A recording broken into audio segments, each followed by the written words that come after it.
Euskararen egoerari eta bilakaerari buruzko datu aberasgarriak eskainiko dizkigutelako.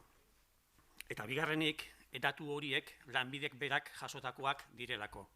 Garrantzitsua da, arlo sozioekonomikoan bertan dauden iturriak baliatzea euskarari buruzko informazioa jasotzeko. Informazio iturri sendoak eta egonkorrak dira, eta ezinbestekoa da informazio iturri horiek behar bezala ezagutzera ematera. Gaurko saio honetan euskarari eta lan munduratzeari buruz hitz egingo digute Mariak eta Einautek. Bi alorretatik helduko diote gaiari. Batetik, lanbiden izena emanda duten pertsone euskararen ezagutza aztertuko dute eta beraien lan egoera kontuan hartuta. Bestetik, unibertsitate mailako ikasketak dituztenak lan munduan sartzen direnean euskarak duen eragina ezagutuko dugu. Beraz, Einaut, zurea da hitza.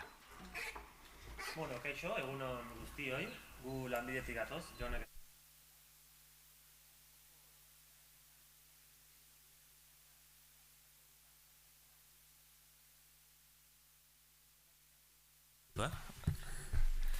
Aurkezpenakin hasi aurretiken esango dugunaren laburpen txiki bat egingo dizuet.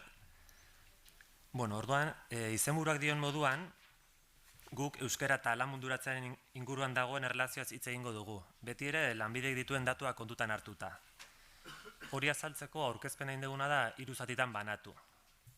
Lehenengo atalean, Jonek esan duen bezala, lanbiden erregistratuta dauden pertsonen euskara maila aztertuko dugu, aldagai ezberdinen aldetikan. Adibide moduan, lanean edo langabezian dauden euskara maila konparatuko dugu. Gero, bigarren atalean, Euskal Herriko Unibertsitatean euskaraz ikasten duten ikasleen evoluzioa begiratuko dugu, eta ondoren euskarak lan munduratzean zein eragin dituen unibertsitario hoiengan. Eta azkenik laburpen edo analisi gisa emandako datuen ondorioak plazaratuko ditugu. Bale, besteik gabe aurkezpenakin hasiko gea. Bale, ez dakit ikusten den... Bale. Bueno, aipatu bezala, hemen dau gura aurkezpenan hemen daude 3 atalak, eta zuzenean hasiko gara lehenengo atalakin. Euskararen ezagutza lanbiden. Bueno, hasi aurretiken esan egitena da, ez dugula itzengo lanbiden lan egiten duten pertsonetaz baizik eta lanbiden erregistratuta dauden pertsonen gain, bale? Bazpare, aklaratzeko. Bale, lehenengo grafikan, lehenengo diapositiban sartu horretik, baita ere aipatu nahi dut, lanbiden erregistratuta dauden pertsonak 2 multzotan banatu deizkeula gehien bat. Batetiken daude langabeak, eta bestetiken daude lanean daudenak. Eta hauek apuntatzen dira lanbiden lan hobe bat aurkitzeko edo. Orduan, egin duguna da hemen, euskararen ezagutza lanbiden lan egoeraren arabera aztertu. Juten baldin bagara eskubitan gorako taulara, ikusten dugu hor gorriz daudela euskaraz ezer ez dakitenak, gero naranjaz euskara gutxi dakitenak, horiz erdi mailako euskara dukatenak, eta berdez goi mailako euskara dukatenak, ez? Eta juten baldin bagara landunen eta langabeen zutabetan, ikusiko duguna da, adibidez, ondorio nagusia da hemen, langabek orokorren euskaran ezagutza desente gutxiago dutela landunak baino. Eta adibide moduan, juten bagara langabeta, ikusten dugu lehenengo filan nola 71%ak euskaraz ez dakin ezer langabetan. Eta aldiz, ezkerretan, landunetan ikusten da portzentai hori ezer ez dakina gutxigo diela, 50% inguru. Oinarrizko, erdiko eta goi mailako ezagutzan ere gauza berdina gertatzea. Orduan, adibidez goi mailan, landunetan 19% daukate goi mailako euskara maila, eta aldiz langabetan portzentai hori desente txikiagoa da, 10%koa hola. Hau da ondorio nagusia hasieran landun eta langabeen arteko euskara mailari dagokionez. Bigarren grafika hontan, indeguna da euskaraz ondo edo oso ondo moldatzen direnen portzentaia aztertu adina eta lan egoeraren arabera. Orduan, egin duguna da lanbiden erregistratutako guztiak hartu eta 2 sailetan banatu, landunak eta langabeak, eta gero adintarteka baita ere sailkatu. Hemen ze ikusten da, leheno aipatu dugun gauza antzekoa, landunen euskara maila hobea dela, urdinez azaltzen dira landunak, eta aldiz langabena txikiagoa da. Eta hori betetzen da adin tarte guztietan. Ikusten da ezkerretan 30 urte azpikoetan, hori, landunetan euskara maila hobea dela, eta gainontzeko edade tartetan ebai. Eta bigarren ikuspegi bada nola zenbat eta gaztegoa izan euskara maila hobea dela. Ze ikusten da ezkerretan, bai landunetan eta bai langabetan euskara maila hobea dutela helduagoetan baino. Gero, aztertu egun beste gauza bada, euskaraz ondo edo oso ondo molatzen direnen portzentaia ikasketa eta adinaren arabera. Hemen egin duguna da lanbideko guztiak hartu eta beraien ikasketan arabera 4 multzotan sartu. Eta gero baita ere adin tarteka. Hemen ikusi duguna da unibertsitarioetan nola beraien euskara maila nahiko ona den. Gero lanbide heziketakoetan baita ere ona da, baina baxuagoa. Batxilergoan oraindik ere baxuagoa, eta oinarrizkoan euskaraz ondo eta oso ondo moldatzen diren kopurua nahiko txikia da. Eta fijatzen baldin bagea adinean, ikusten da leheneko patroi berdina, nola gaztenen maila hobea den helduenena baino. Orduan ondorioa hemen da euskaran ezagutza gora egiten duela, formakuntzak gora egina dela. Laugarren grafika hontan aztertu duguna da berriro euskaraz ondo edo oso ondo moldatzen direnen portzentaia jatorrizko sektorea eta lan egoeraren arabera. Hemen egin dugu leheno bezala orduan landunak eta langabeak bereiztu eta ero sektoreka klasifikatu. Ikusi duguna da industrian eta zerbitzuetan euskara maila hobea dela, beste bi sektoretan baino. Eta leheno esan dugun bezala baita ere landunetan berriro ikusten dugu nola beraien euskara egoera hobea dan.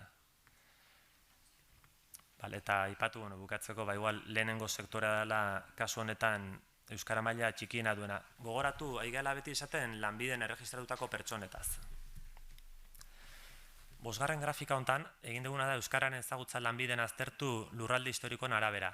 Hartu ditugu lanbideko guztiak eta klasifikatu ditugu 3 probintzien arabera. Lehen bezala jarri ditugu gorriz euskaraz ezer ez dakitenak, gero naranjaz gutxi dakitenak, horiz erdi mailako ezagutza dukatenak eta berdez goi mailako ezagutza dutenak.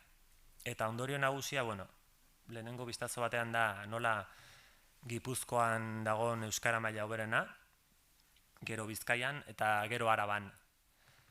Eta, niri deigarria iruditu zait, adibidez, Araban 75,7 ez dakila ezer euskaraz, Bizkaian 76 eta Gipuzkoan 52. Bale.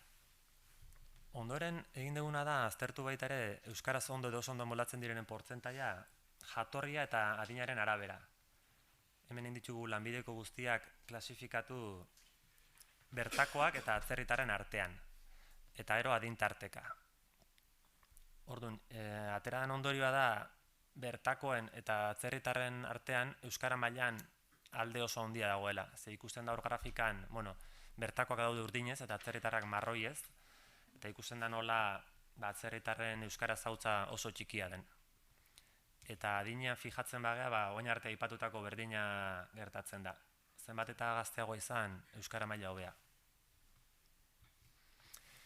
7. diapositiba honetan, egin duguna da laneratze hobea duten kolektiboak aztertu. Hemen egintzan txosten bat, dela urte bat edo bi, eta begiratu zen lan merkatuan sartzeko arrakasta handiena duten kolektiboak zeintzian. Eta ikusi izan, klasifikatu ziren gutxora hor ranking bat egin zen, 15-20 kolektibo, eta ikusi izan adibidez lehenengo ranking hortan, lehenengo postuan zeudela 80 baino gutxiago langabezian zeudenak. Honek esan nahi du, kolektiboi horrek daukala errestasun gehiena lanean berriro sartzeko. 2. postuan zeuden langabeziko prestazio kontributu edo paroa jasotzen zutenak. Ikusi izan kolektibo horrek ere lanen sartzeko aukera desente zitula. Eta hemen, aipagarri da euskaran aldetikan, 3. postun azaldu ziela goi mailako euskara ezagutza zutenak. Orduan, esan behar da, euskara ezagutza maila altua duten kolektiboak baita ere lanean sartzeko aukera oso handia dituztela. Eta gu esan guratxo eritu zaigu euskaran aldetik eta horregatik hemen jarri dugu. Eta lehenengo ataleko azken diapositiba honetan, ikusten dena da, momentu honetan, lanbideko lan eskaintzetan, lan eskaintzen 100%an euskara jakitea edo bere ezagutza baloratzen dela. Orduan, juten baldin behar momentu honetan lanbideko webgunea eta ikusten baditugu lanbideko lan eskaintzak, ikusiko dugu nola, 100%an euskara eskatzen den, bai lanerako baldintza moduan edo bai baloratu egiten dela. Batzuntzako igual gutxi da, besteantzako asko, baina datu hor dago. Oain pasako gea bigarren atalea. Euskara eta unibertsitarioen lan munduratzea. Lehenengo grafika honetan azaltzen dira Euskal Herriko Unibertsitatean euskaraz matrikulatutako ikasle berriak, azken 20 urteetan. Grafikan ikusten dezute nola evoluzioa oso positiboa izan den. Zeren, adibidez, 1997an euskaraz matrikulatutako ikasle berriak zian gutxoera bera, 123. Eta aldiz, 2017-18 ikasturtean kopururi asko igozan, 153-raino. Fijatzen bagea, bikoiztu baino gehiago eginda, portzentai hau, eta gainea urtez urte igo da, urten bat edo beste kenduta. Genero ikuspegitikan esan urte guzti hauetan gizonezkoenkin konparatuz emakumezkoek gehiago ikasten dutela euskaraz. Eta bukatzeko ohar bat. Kontuan eduki behar dugu Euskal Herriko Unibertsitatean ikasten dutela bai Euskadiko jendeak, bai kanpokoak. Adibidez, 2017-18 ikasturtean kanpotik zetoztenak ziren 111. Honez esan nahi du, kanpotik datozten ikasle horiek kontutan hartuko ez bagen ditu, euskaraz matrikulatutakoen tasa handiago izango litzatekeela. Hore, interesgarri iruditu zaigu azaltzea hemen.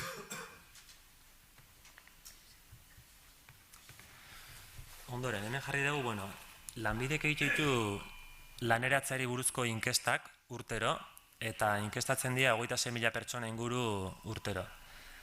Inkesta egiten zaie bai unibertsitarioei, bai lanbide heziketakoei, eta bai enplegurako prestakuntza ikasten dutenei. Unibertsitatean, inkesta egiten zaie Mondragonekoei, Deustukoei eta Euskal Herriko Unibertsitatekoei. Eta gu zentratu gea Euskal Herriko Unibertsitateko ikasleetan. Eta inkesta honetatik atera ditugu unibertsitarioen lan munduratza eta euskararen inguruko datuak, bale? Hau azaltzi zuet jakiteko datuak nondik etorri dian. Eta, nahi bat zute lanbideko webgunean daude ikerketa guzti hauek publikatuta baita ere. Hemen aipatu adibidez 2015ko promozioan Euskal Herriko Unibertsitatean 7.000 pertsona inguru lortu zutela titulazio bat. Eta jatorren arabera bizkaitarrak zian erdiak, Gipuzkoakoak 128, Arabakoak 112 eta kanpotik zetoztenak zian 110. Sexun arabera emakumezkoak ziren gehiengoa, 157 eta gizonezkoak 153. Aurrera joan aurretik aipatu nahi dut, inkesta hau egiten zaiela unibertsitarioei beraien ikasketa bukatu eta 3 urtetara. Zeatikan? Suposatzen dalako 3 urtea beraien lan egoera pixkat egonkortu dala edo ez dala lehenengo urtean bezain inestablea. Hori jakiteatikan inkesta egiten dela 3 urtetara. Eta bukatzeko esan inkesta nahiko fiablea dela, zeren erantzun tasa 172koa da. Grafika honetan ikusten dena da zein jakintza arlotan ikasten duten gehien euskaraz. Indeguna da hartu unibertsitario guztiak eta 12 jakintza arlotan banatu horiek. Eta gero jarri ditugu koloreka euskaraz asko ikasten dutenak, gutxiago ikasten dutenak, eta azkena kolore argienez 140 baino gutxiago ikasten dutenak euskeraz. Lehenengo biztazo batean ikusten dugu nola gehien ikasten dutena dien hezkuntzakoak, gero daude beste 5 jakintza arlo horietan euskaraz desente ikasten dute, eta beste 6etan euskaraz ja gutxiago ikasten dute. Hemen azaltzen dira lehenoko 12 jakintza arlo horiek, baina hemen egin duguna da pixka bat evoluzioa aztertu. Hau da, egin duguna da 2016ko promozioan ikusi euskaraz zenbatek ikasten zuten, eta ero 2015ean berriro ikusi zenbatek ikasten zuten euskaraz, ikusteko evoluzioa, gora jundan edo bera. Ikusten duguna da, jakintzarlon artean diferentzia handia dagoela, bai portzentai aldetik, bai egondan evoluzioan aldetikan. Adibidez, hezkuntza hor dago lehenengo postuan, zeren 2015ko promozioan 84ak euskaraz ikastezun, hau tasa oso altua da, eta ero gainontzekoa daude desente bajuago, ez? Daude hizkuntzak, esperimentalak horiek 50tik gora, eta gainontzekoak 50tiken bera. Bukaeran daude zuzenbide, ingenieritza, ekonomia eta enpresa, jakintzarlo horietan 2015ean euskaraz ikasi dutenak dira 130 inguru, nahiko gutxi. Eta datu aipagarri da baita ere, egondan evoluzioa. Adibidez, fijatzen bagaro erdiparean, arkitektura eta eraikuntzan, ikusten da nola 2006an 14ak ikastezun soilik euskaraz, eta guain 2015ean portzentai hori desente igo da, 152 Eta esperimentaletan ere adibidez, 3. lerroan desente hobetu da portzentai hori. Eta bukaeran azaltzen da totala, esan orokorrean nola gorakadoan euskaraz ikasten dutenen kopurua. Hemen egin duguna da ikasle hauek banatu bi taldetan. Batetiken gazteleraz ikasi dutenak eta bestetikan euskaraz ikasi dutenak. Euskaraz ikasitakoa daude urdinez eta besteak naranjaz. Eta egin duguna da beraien langabezi tasa aztertu. Bia jarri ditugu grafikan eta hemen ikusten dena da euskaraz ikasi edolaen gazteleraz langabezi tasa antzekoa dela.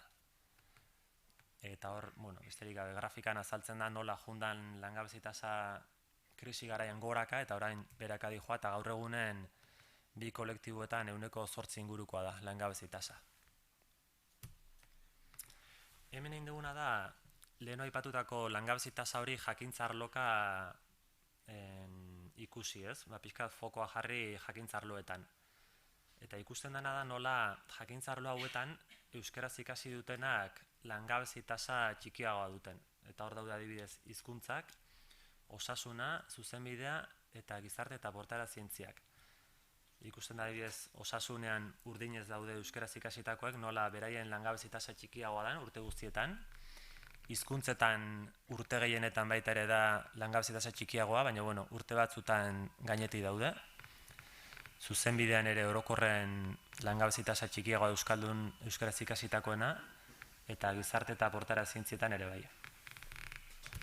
Ondoren daudenetan ikusten da langabezi tasa berdintxoa dela, euskaraz edo gazteleraz ikasi, hor daude arte eta humanitateak, gizarte zerbitzuak, kazetaritza edo arkitektura. Eta ero beste jakintzarlo batzu dauden non euskaraz ikasitakoen langabezi tasa altuagoa den. Hemen ez dugu jarri, azkenen bestela diapositiba asko dielako.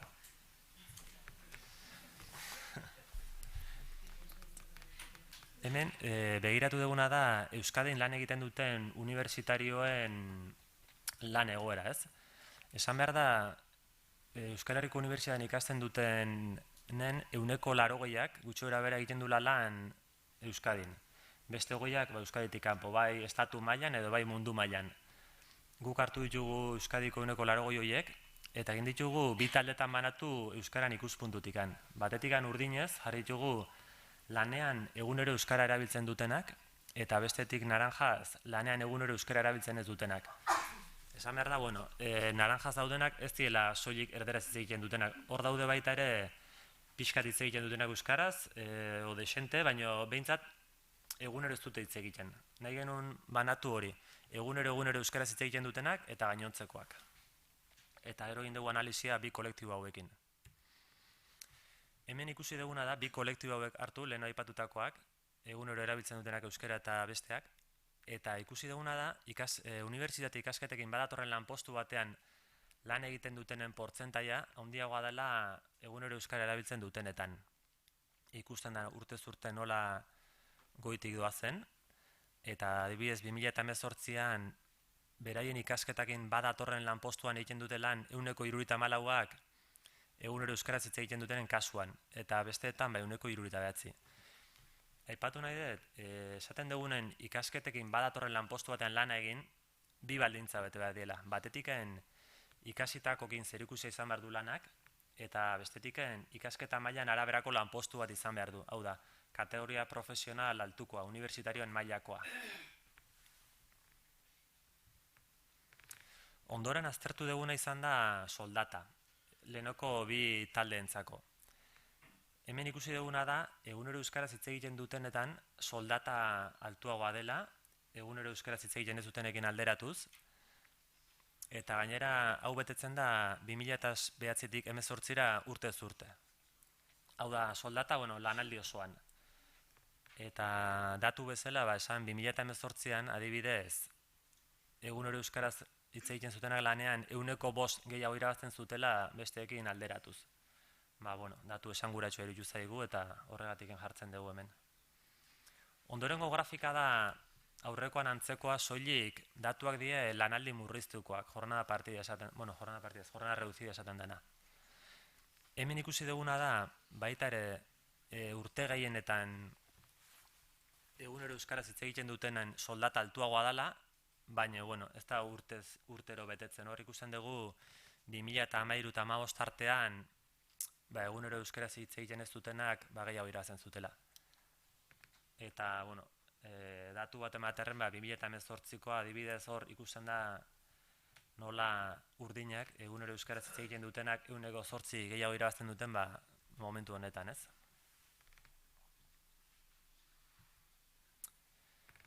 Grafika honetan egin duguna da lanean egunero euskaraz hitz egiten dutenak hartu eta probintziaka sailkatu.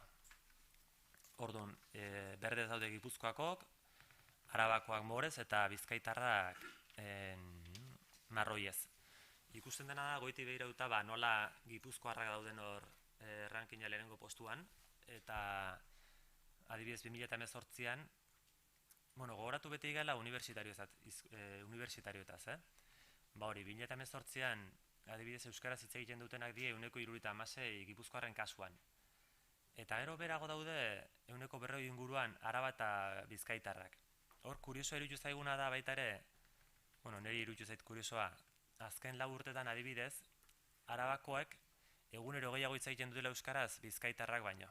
Ikusten dugu adibidez azken urtean Arabarrak 142ko tasa dutela eta Bizkaitarrak 140koa. Kuriosoa iruditu zaigu.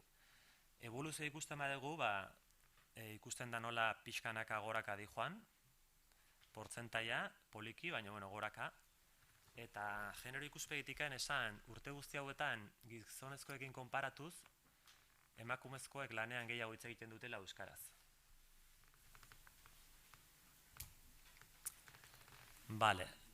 Azken diapositiba honetan egin duguna da unibertsitarioak hartu eta ikusi zein enpresa motatan lan egiten duten.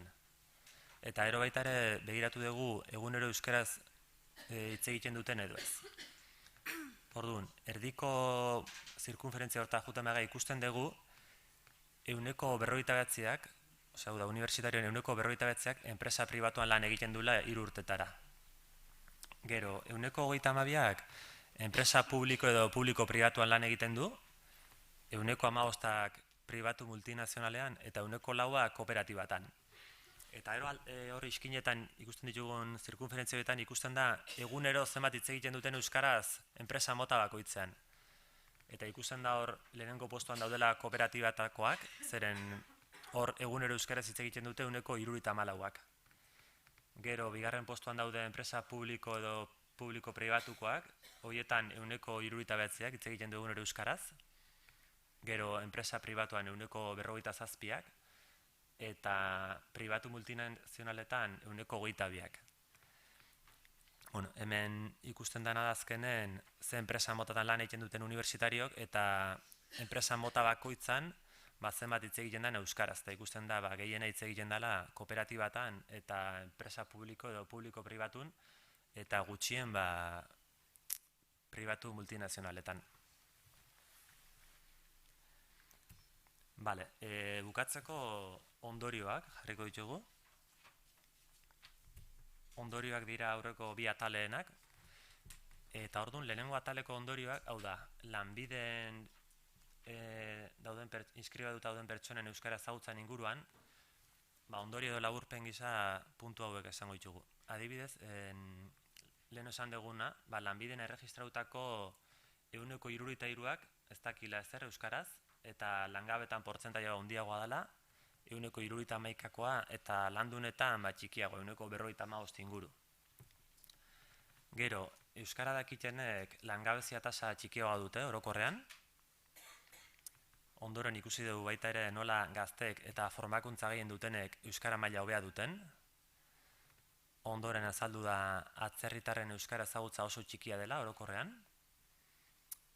Jarraian, goi mailako euskara ezagutza dutenek errazago sartzen diela lan merkatuan.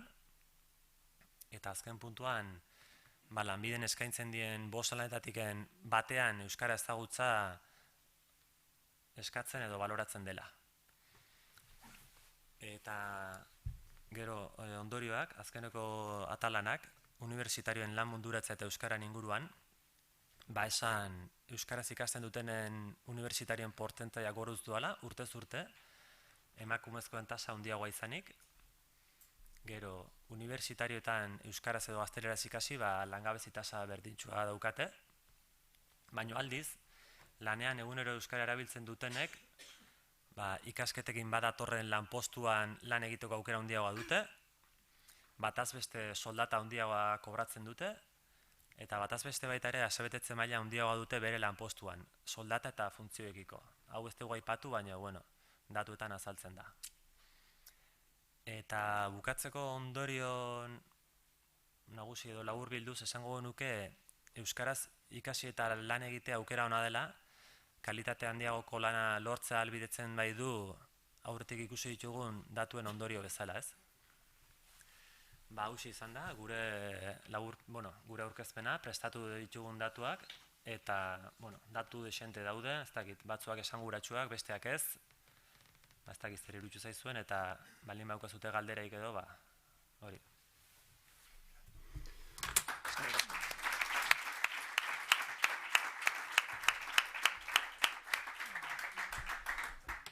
Galderen txanda, ala zuen txanda. Iñaki dakoa, galdera bat.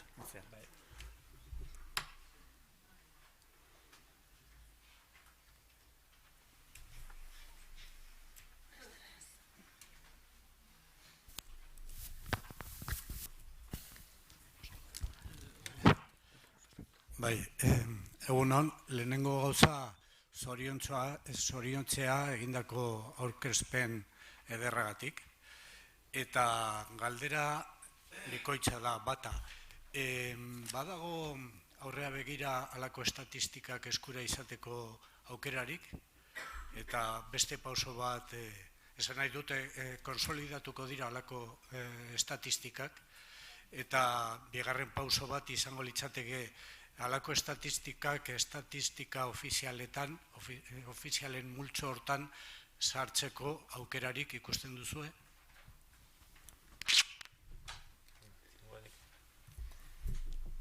Aurrera begira, esan behar da, aurkezpen hau edo lan hau egin dugula espreski jardunaldi hauetarako, zeren azken finean lanbidek egiten ditu bere arloko informeak edo estadistikak, langabezia, RGIa eta holako gauzak.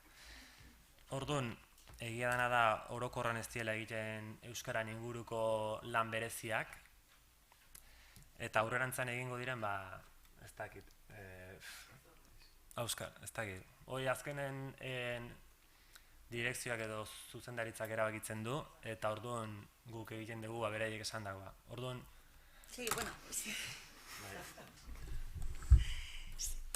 Ni gazteleraz hitz egingo dut. Ulertzen dut, baina erosoago sentitzen ez gazteleraz hitz egiten.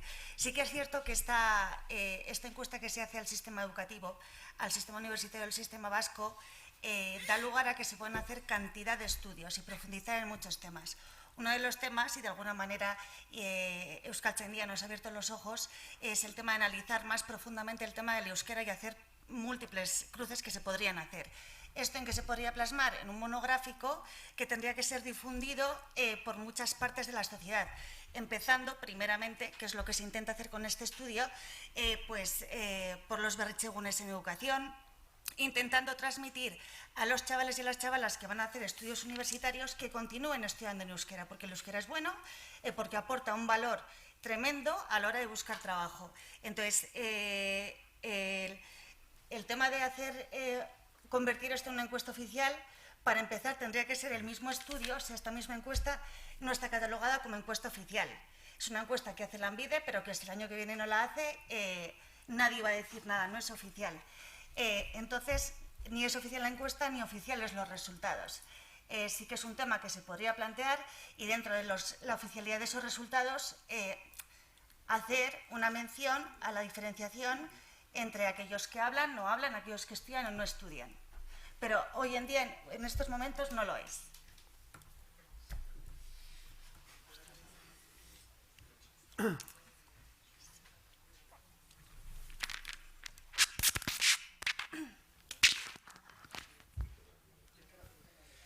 Bai, beste galdera bat, erakutsi duzue ikasleek nola hautatzen duten euskeraz ikastea edo ez ikastea.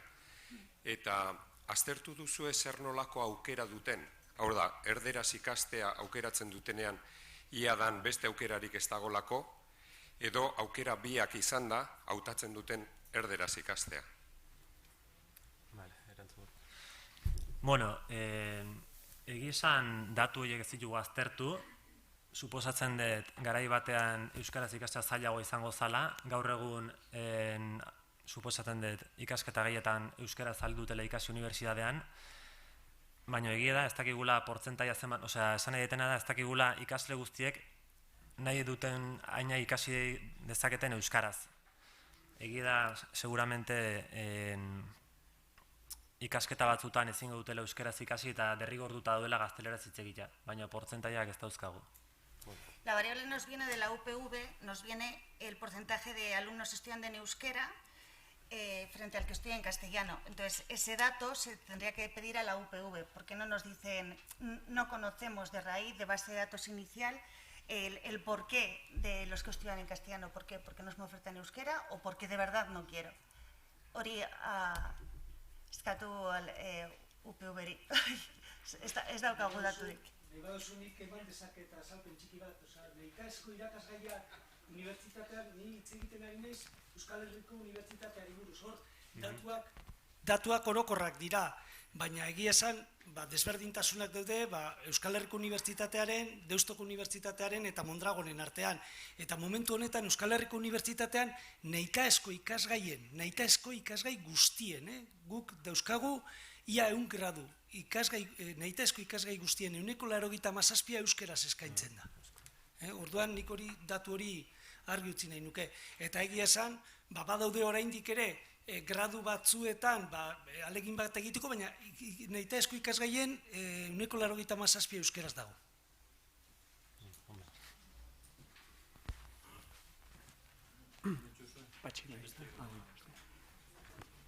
Egunon, eskerrik asko eman diguzuen agerpen eta azalpen guztiaren gatikan oso interesgarria.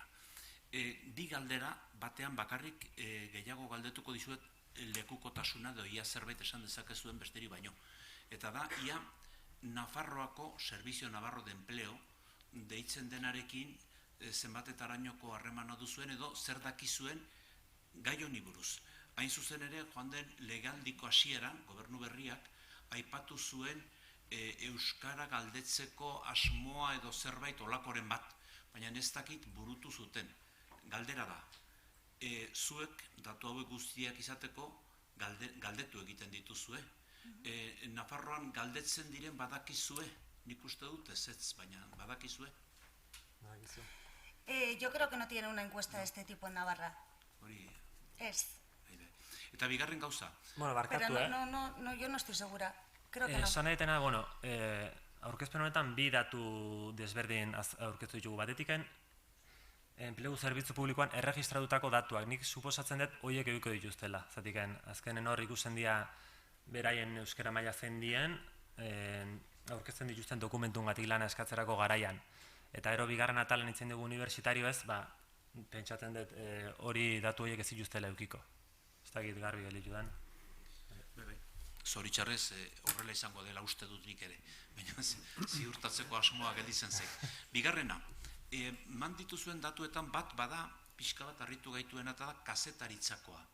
Ikusten du hor berdinean gelditzen dela 32% eta horrek badu azalpenen bat egiteko edo arrazoiren bat jakiteko berezitasunik edo zerbait. Bueno, analizando por campo de conocimiento esta clasificación que hemos hecho en 12, sí que desde el principio resultó muy llamativo. Una kasetaritza barruan dago, pues kasetaritza eta comunicación audiovisual. Entonces sí que es sorprendente que tan poca gente quiera estudiar la carrera en euskera, cuando luego en el País Vasco es más que evidente que a nivel de comunicación es que es necesario un bilingüismo total. Entonces, sí que el porqué de esto, sí que es cierto que habría que, yo no sé si, es que no sé de qué manera se podríamos preguntar a los chavales y las chavalas que empiezan periodismo el por qué no lo hacen en euskera. O sea, cuando luego sí que se ve que la tasa de paro es claramente año tras año inferior, que en el GCS, en el Datorren la han puesto, ¿no lo está haciendo Google? Datorren, sí, en el ejerce la profesión también sigue siendo. No hemos puesto porque si no serían muchas gráficas, pero que sí que se ve precisamente en periodismo que el que estudia en euskera ejerce más, tiene menos paro y probablemente tenga más sueldo, que ya no me conozco todos los datos. Entonces, sí que es algo realmente llamativo y chocante. Entonces, lo que no sé es por el no deseo de los chavales. Si efectivamente tú puedes elegir la carrera en euskera y castellano, en periodismo es curioso, pero son ellos. Entonces, habría que analizar ese colectivo, ir a las universidades y preguntar a los chavales que están estudiando periodismo.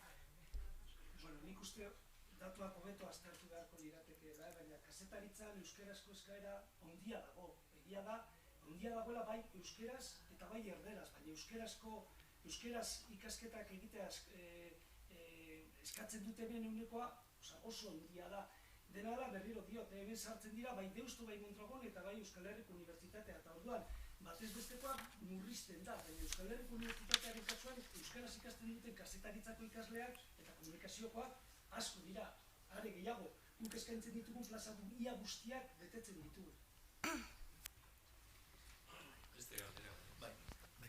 Nik galdera zehatz bat egin nahiko nizueke. Ea lanbiden inskribatuak dauden pertsonen euskara erabiltzaileen tasa edo portzentaia jakingo bazen dute eta lurraldeka hori aztertzea ongo litzateken, ez? Gipuzkoara eta Bizkaian. Kongetuki adibidez, lanbidera jendea joaten danean, hor egiten zaion elkarrizketa edo teknikariak egiten dion hartu eman hartartze hori euskaraz egiten otean, edo adibidez lan eskaria internetez berriztatzen danean jendeak ze egiten duen sarbide euskaraz edo gazteleraz. Eskerrik asko. Osea, galdetzezuna da, orduan, alde batetik elkarrizketa indagoan euskaraz edo gazteleraz zitzen duten, eta ero baita ere webgunetik itxituztenen tramiteak baita ere, ez? Hori ez dakigu, ez?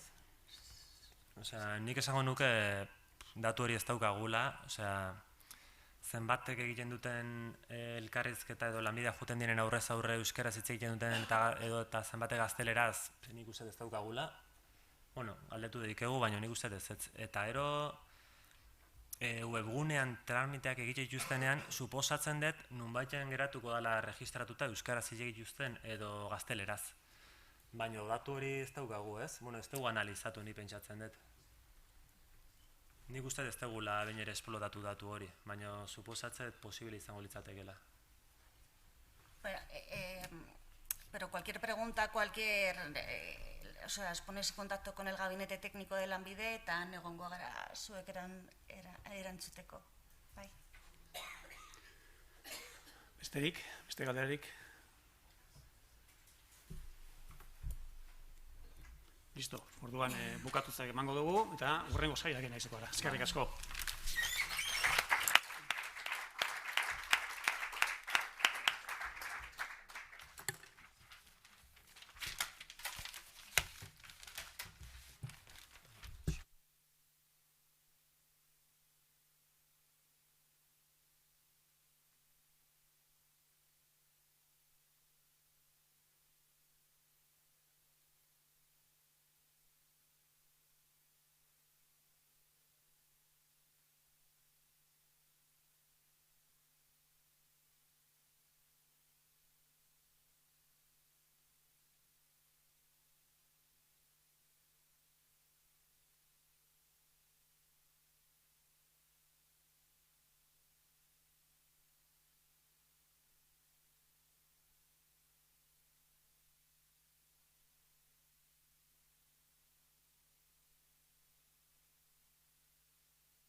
hemendik aurrera izango duen saioaren izenburu nagusia, bertan kontsumitzaile elkarteak, enpresari elkarteen ordezkariak, sindikatuak, hizkuntza aholkularitza enpresak, eta lanbide elkargoak, hori dira begiz jotakoak, badakit interes handia dagoena, zenbaitetan berariaz azterketak egiten direnean, oso zaila da bere alakoan zenbait erantzun ematean, ikusi dut hemen azkenean eta jardunaldi hauen helburua izan da, hein handi batean gauza batzuk azaltzea, eta gero hemendik aurrera ere badago zeregina, eta gero ondoren hau edanak publikatuko ditugunez gero pentsatzen dut bai lanbideen eta bai beste eremu batzuetan lanak egin dituztenek izango dituztela horiek kontuan.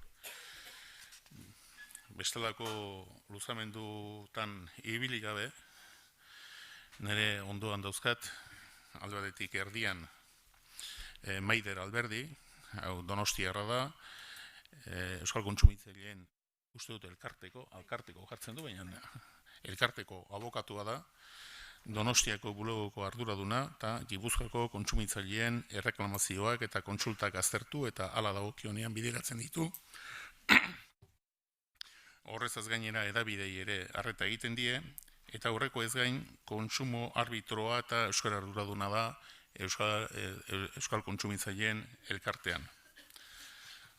Ondoan, uste dut adin batetik gorako dezente ezagutzen dugula, ez horregatik ezagarra delako, ezaguna delako baizik, Pedro Maria García de la Raganda, informazio zientzietan lizentziatua Euskal Herriko Unibertsitatean, uste dut eskarmentu luzea duela, 25 urteko eskarmentua baitu edabidetan, oroar, gazetaritza lanetan, irratian, telebistan, prentsa idatzian, Elkorreo egunkarian hasi zen, eta geroago EITB taldean jardundu hainbat urtez. Egun, Confebaskeko komunikazio zuzendaria da. Beraz, bizka bat egitarauan daukagun ordena baliatuta, Pedro hasiko da lehenbizi, eta gero Maider, eta gero tarte bat izango dugu elkarrezetetarako.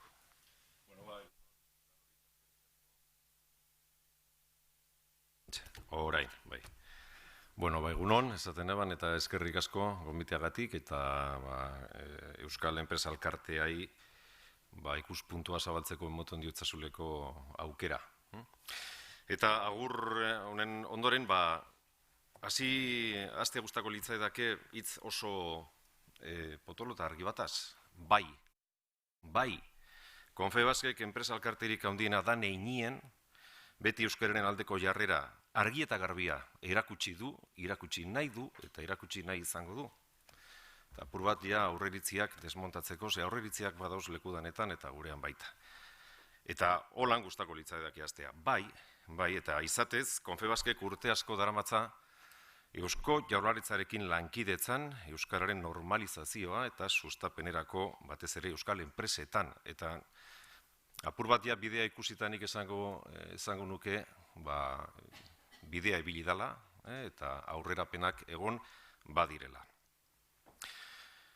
Euskal enpresa, euskal gizartea den unetik, eta hori da beste gauza bat gaur hementxe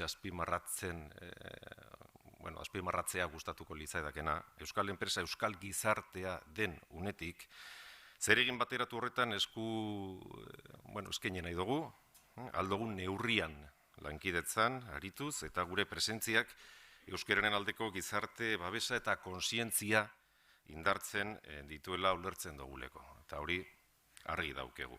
Eta adibide asko dauz, zentzu horretan, ekitaldi publikoetan hartzen dugu inolako konplejo barik, eta gainera gustatzen zaigu. Eta gustatuko zaigu, urrengoetan bebai, parte hartzea, hain zuzen ere, konsientzia hori berpisteko. Aldugu neurrian, gu gara enpresa elkartea.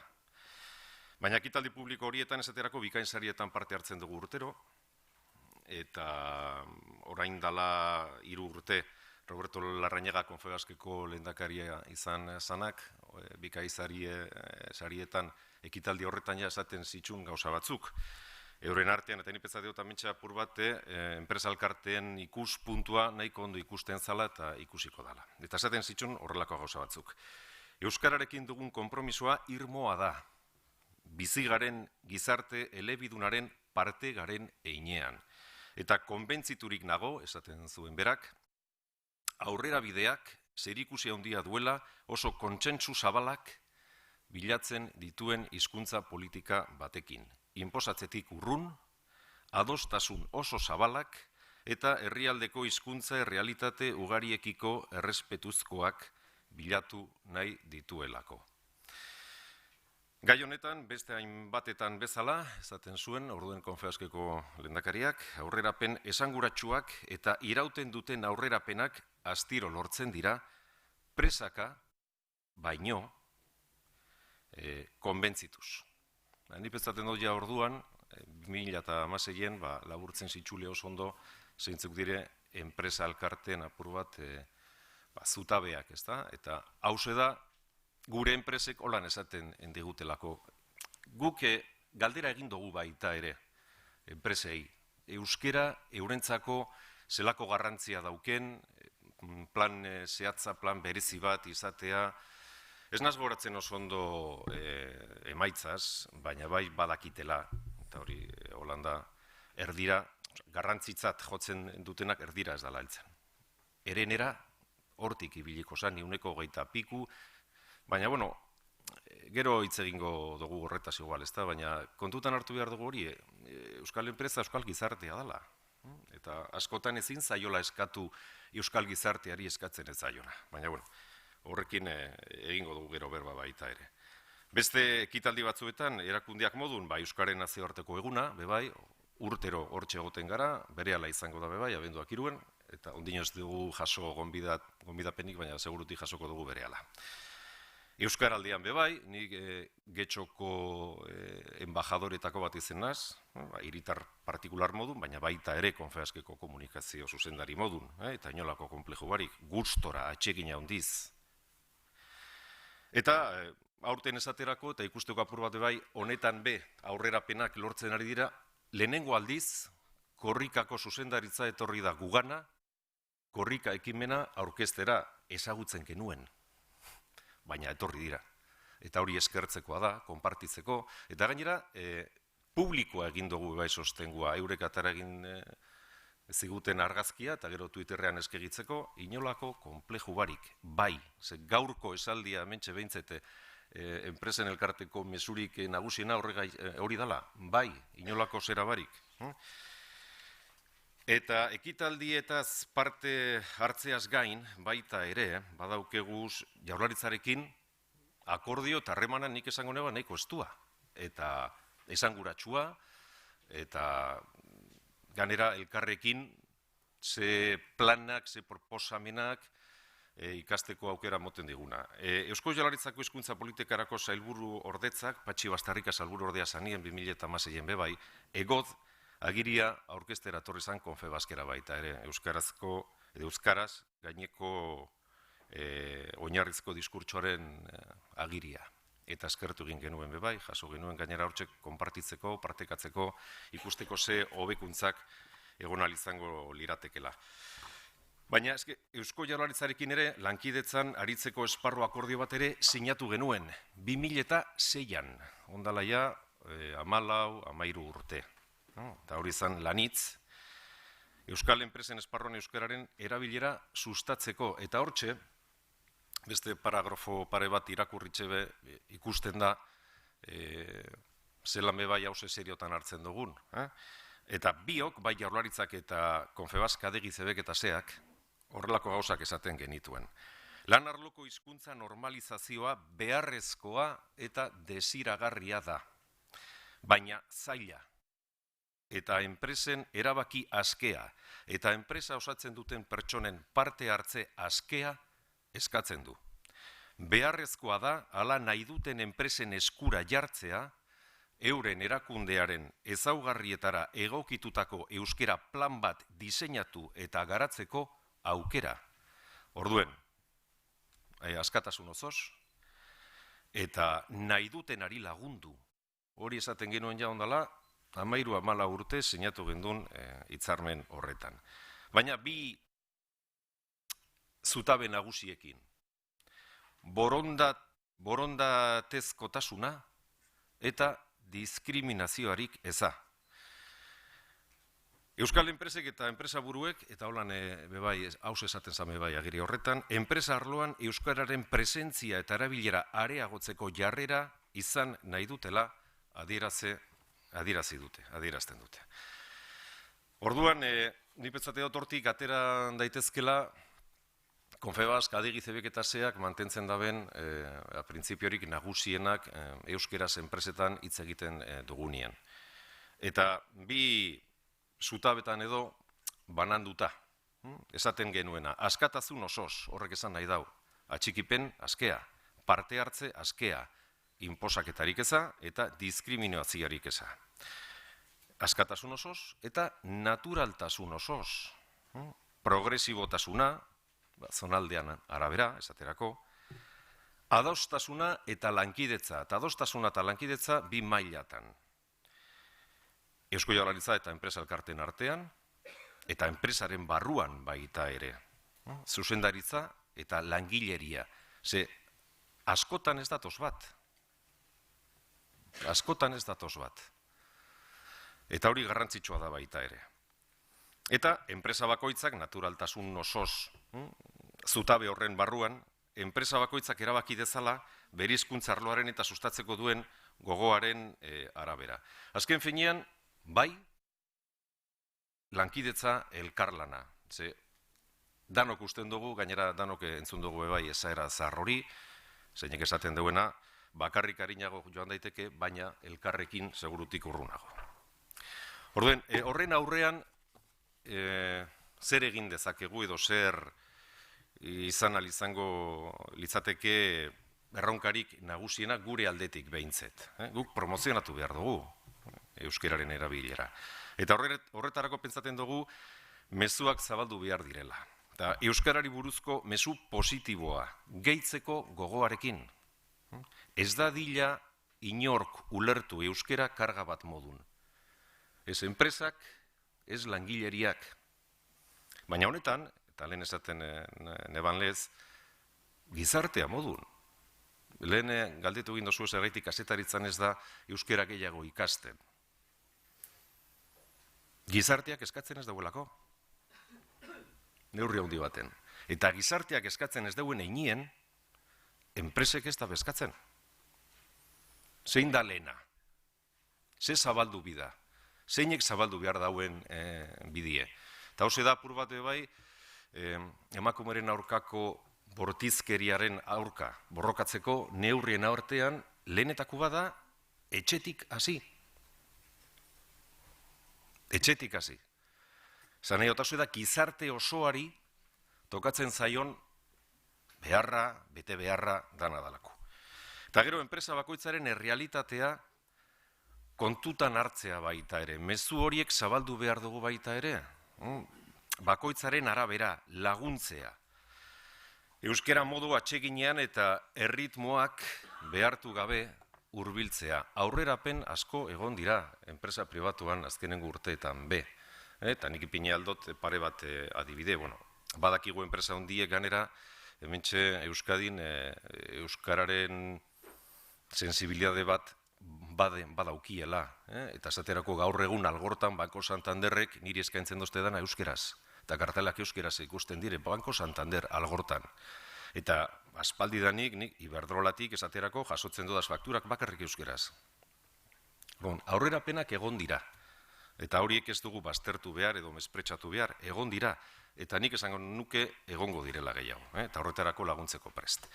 Kasuz kasu ala ere, eta eskualde ze eskualde, eta hortik aurrera euskera sustatzeko lanean lankidetzan aritzeko moduak bilatzeko prest gaude. Horretan ez da inolako zalantzarik egongo. Zein da egiten dugun diagnostikoa, esaten niutzuena. Gaur egun enpresa askok eta askok ez dabe beharrezkotzat jotzen euskeraz aritzea. Ez nuke esango, inundik inora aurkakoa baizik, euskera eurentzako ez da oztopoa. Inork ez da identifikatzen euskera oztopo bat modun. Kontu da zelan bultzatu erabilera. Eta horretan, bai, badaukegu erronka kolektibo bat, baina gizarte modun. Orduen, esaterako, Erabilera soziala non euskera erean. Hementxe ikusi dire bai kooperatiben datuek eta kooperatiben zerak. Eta kooperatibak non dauz kokatute batezbe, Gipuzkoan, Zornotzatik, Hondarribira, nik esaten duten, Zornotzatik eskumetara, errealitatea ez da, Zornotzatik Balmasedara dauen errealitatea. Eta hori bebai kontutan hartu behar da. Sarri askotan, baina, baita euskararen edapen handiko hizkuntza eremuetan ere, euskara ez da oroar erabiltzen, hori gertatzen da ikastoletan baita ere, patixuen umiek ez da bela berbarik eitzen, naiz eta oso euskaldun eremu potolo baten egon, eta horren aurka zer egin behar dugu aztertu behar izango gendun baita ere. Eta enpresa kasuistika anitza dago, lehen esaten genuen, euskera esaterako beharrezkotzat jotzen ez duten enpresak badauz. Baina zuzendaritza eta langileria, zehauze da bien lana baita ere. Bada, aitzitik, euskararen sustapena sinesten duen zuzendaritza, bada, baina langileriak ikusten ez duena, alderantziz noski baita ere. Eta badaz bebai, adibideak, non biak adostu itzen dabe euskararen sustapenerako planak, ekimenak eta bar. Eta euren artean multinazionalak baita ere. Eta epiniko dut adibide bat, Iberdrola, Petronor, CAF, badakigu. Baina mentxe, ametik gertu, basaurien bada multinazionala, Bridgestone, Japoniarra dana. Bueno, euren langileek ekimena sortu eben zuzendaritzarekin batera. Eta ekimen euskara bultzatzeko, euskara saritzeko eta euskara presentzia gehiago izateko lantokian. Ekimen horren izena da Hartzubi, Harri Zubi, Zubi Bridge, Harri Stone. Eta amentxeiak akotzartean zelako lotura artistikoa lortzen da euskeraren bitartez, Euskadi eta Japonian artean.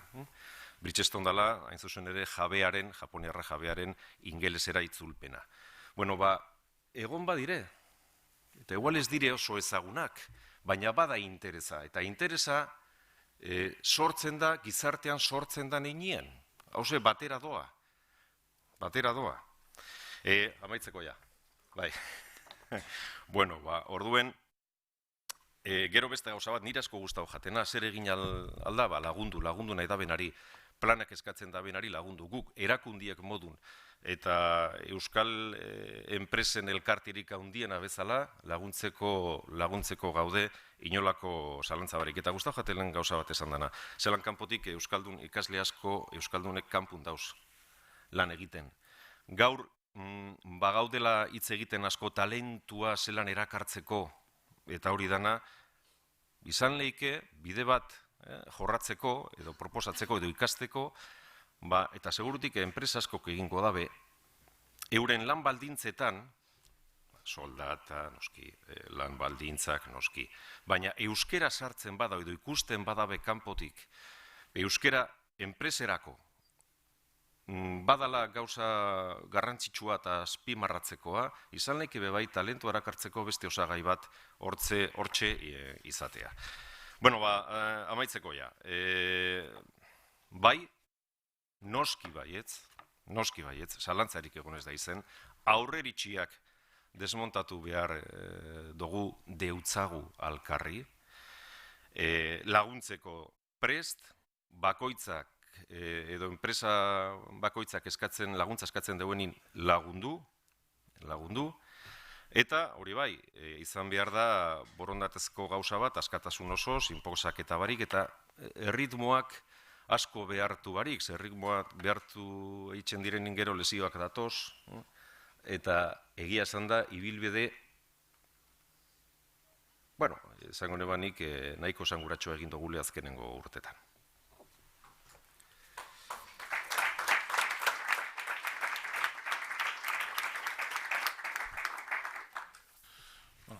Maider Alberdi, zu hitza.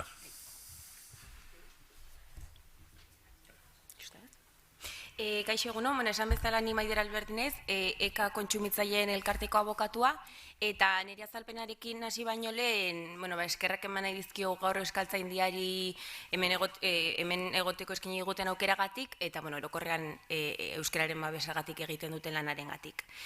Bueno, dakizuen bezala jardunaldiaren izena arlo sozioekonomikoa euskararen bizi berritzean da, eta guk azalduko duguna da zein den gure ikuspuntua edo zein den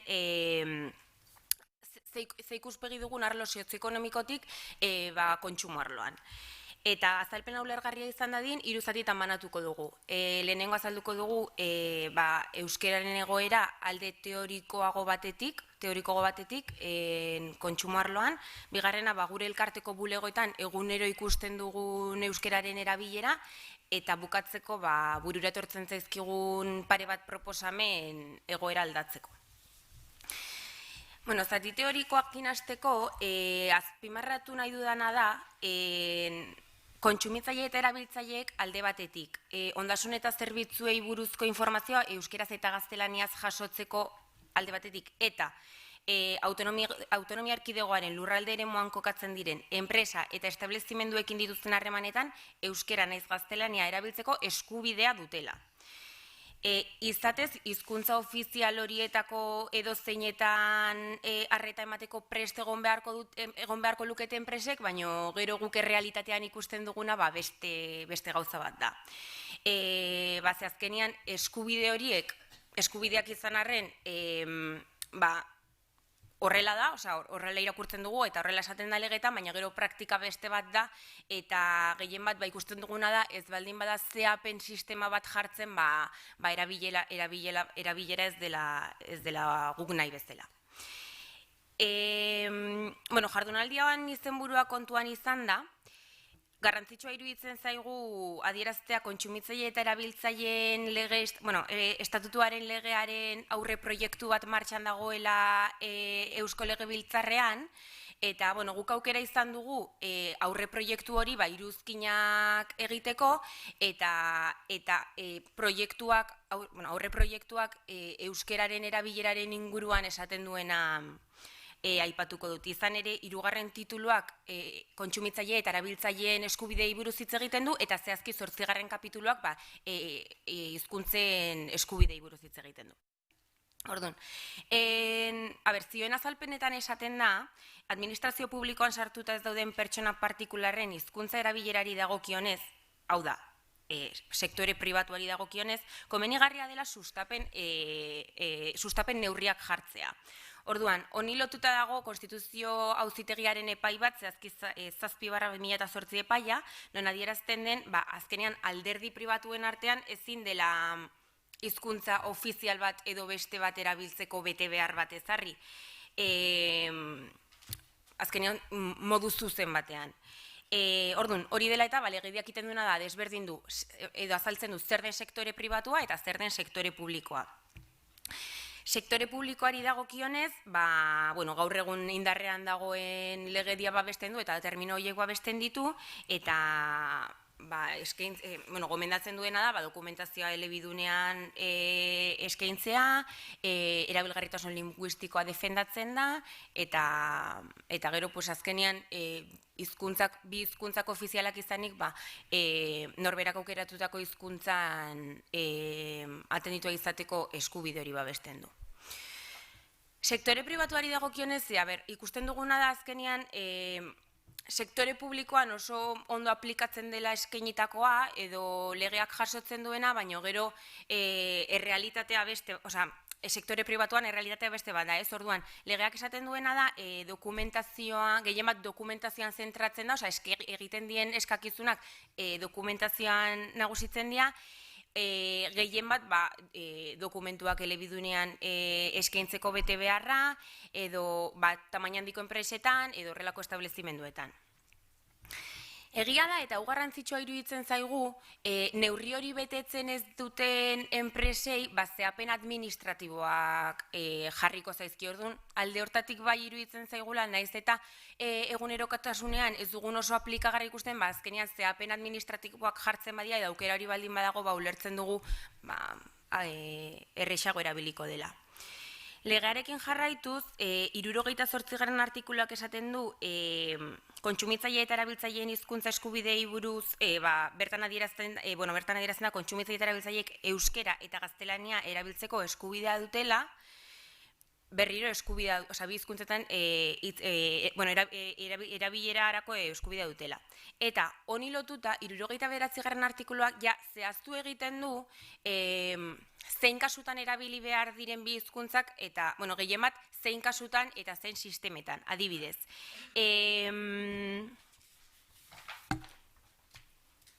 Adibidez, lehenengo puntua izango litzateke Euskal Autonomia Erkidegoaren lurralde eremuko establezimendutan, errotuluak, oharrak eta oroar jendeari zuzendutako jakinarazpenak euskeraz eta gaztelaniaz emango dira.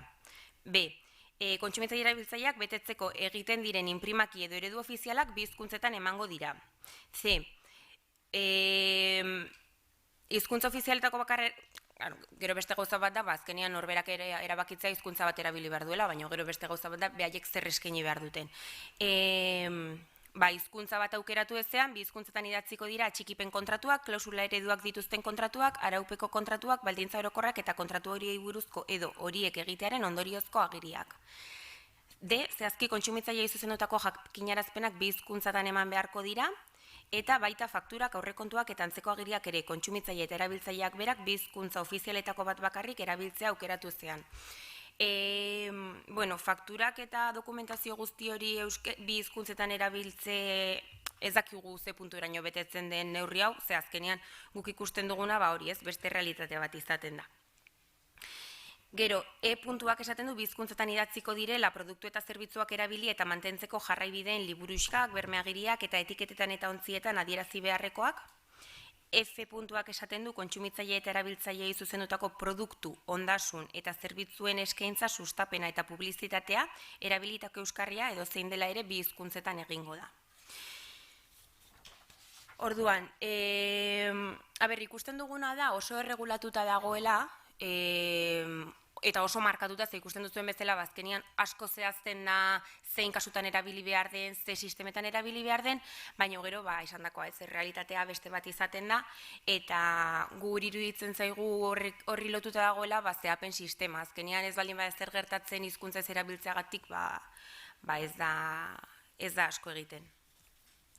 Legeak gauza asko esaten ditu, baina azkenean da dena pixkat bide hortatik dijoa, ez? Osa, esan ez, bi hizkuntzak erabili behar diela, zein kasutan, eta zein kasutan zehatzen den, eta zeinetan gomendatzen den.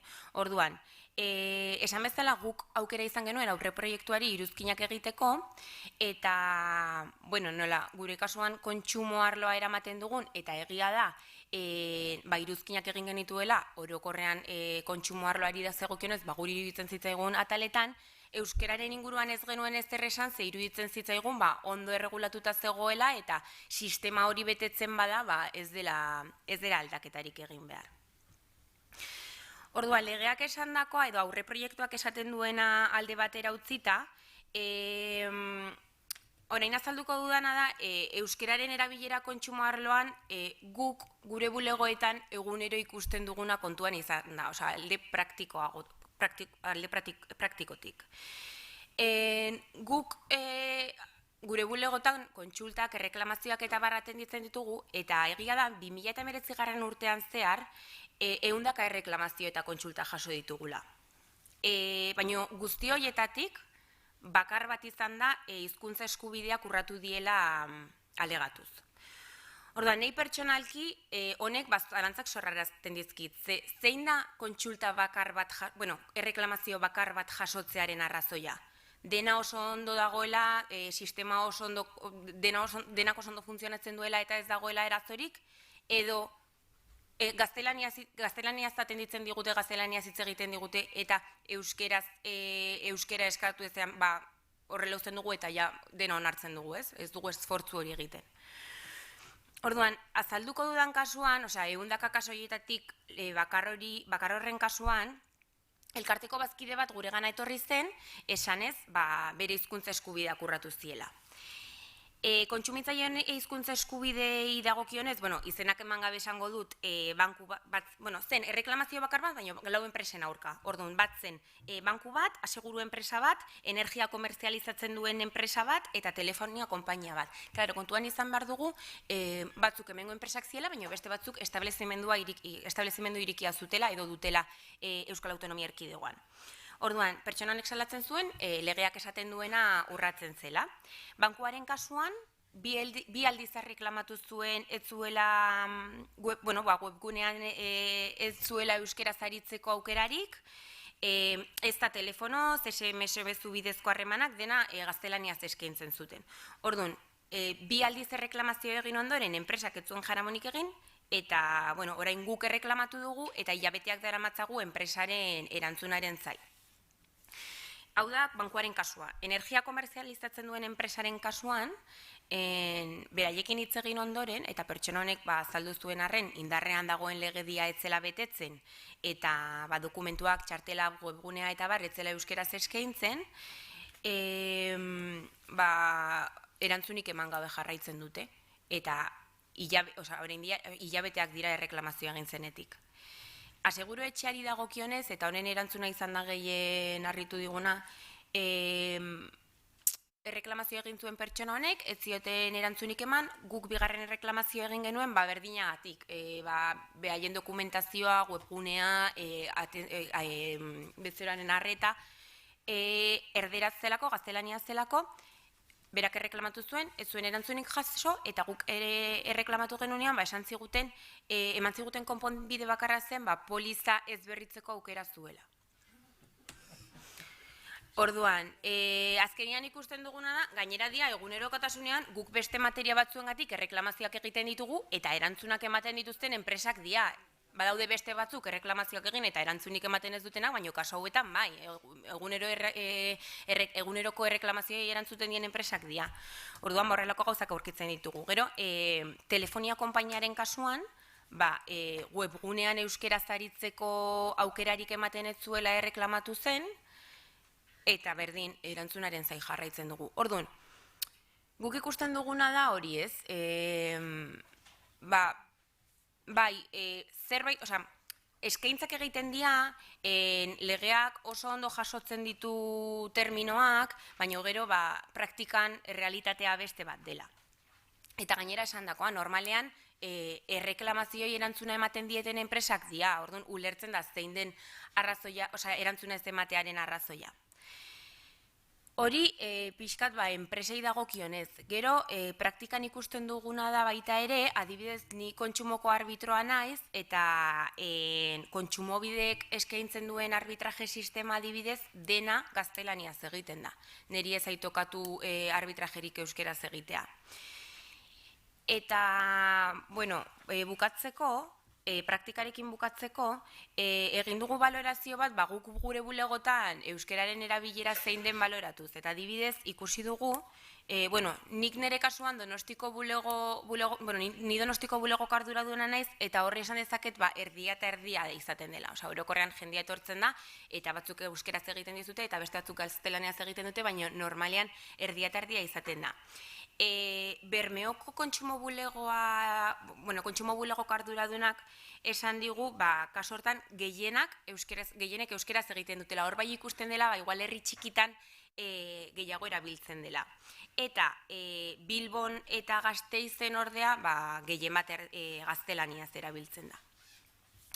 Orduan, bukatzeko, egia da, egoera hau aldatzeko proposamenak egin daitezke eta sistemak ezarri daitezke, baina denak dakigun bezala oso zaila da, eta norbanakoak egin dezaken esfortzuaz gain, guri iruditzen zaigu euskararen erabilera sustatzeko neurririk garrantzitsuena izan daitekela alde batetik laguntzak eskaintzea euskararen erabilera sustatzeagatik, eta gero ere, esan bezala, legedia oso ondo egon arren, edo oso ondo erredaktatuta egon arren, hori betetzeko neurriak ezartzea.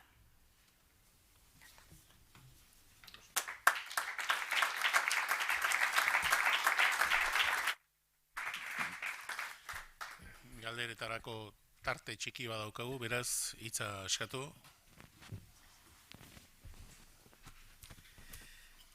Bat ari zen besteari, Bueno, eskarrik asko aurkezpenangatik. Maiderri galdetu nahi diot. Zuk, Maider, behin da berriro aipatu duzu legea betetzeko zehapen sistema bat beharrezkoa izango dela, legia legea ez betetzeagatik zigorrak. Zarri beharra, zehapen sistema azken batean hori da, zigorrak. Zer eratako zehapen sistema izango litzateke eraginkor? Kaso batzutan, aipatutako horrekontuan ja jasotzen dira zehapen administratiboak ezarriko diela, klaro, zehapen administratiboak zigorra pixkat, osea, bai. Orduan, adibidez ekonomikoa, beste neurri batzuk betetzen ez dien bezala, zehapen administratiboak jartzen dira, beste neurri batzuk ez betetzeagatik, eta zehapen ekonomikoak jartzen dira, adibidez hori izango litzateke, bete behar bezala eskatzen zaienean. Beste gauza bat da, enpresaren kondizioengatik bete behar bezala ez eskatzea, eta gero bakoitzak eskubide ere ukitzea, bat aukeratzea edo bestea. Baina zehapen ekonomikoa esango nuke, nik, pertsonalki.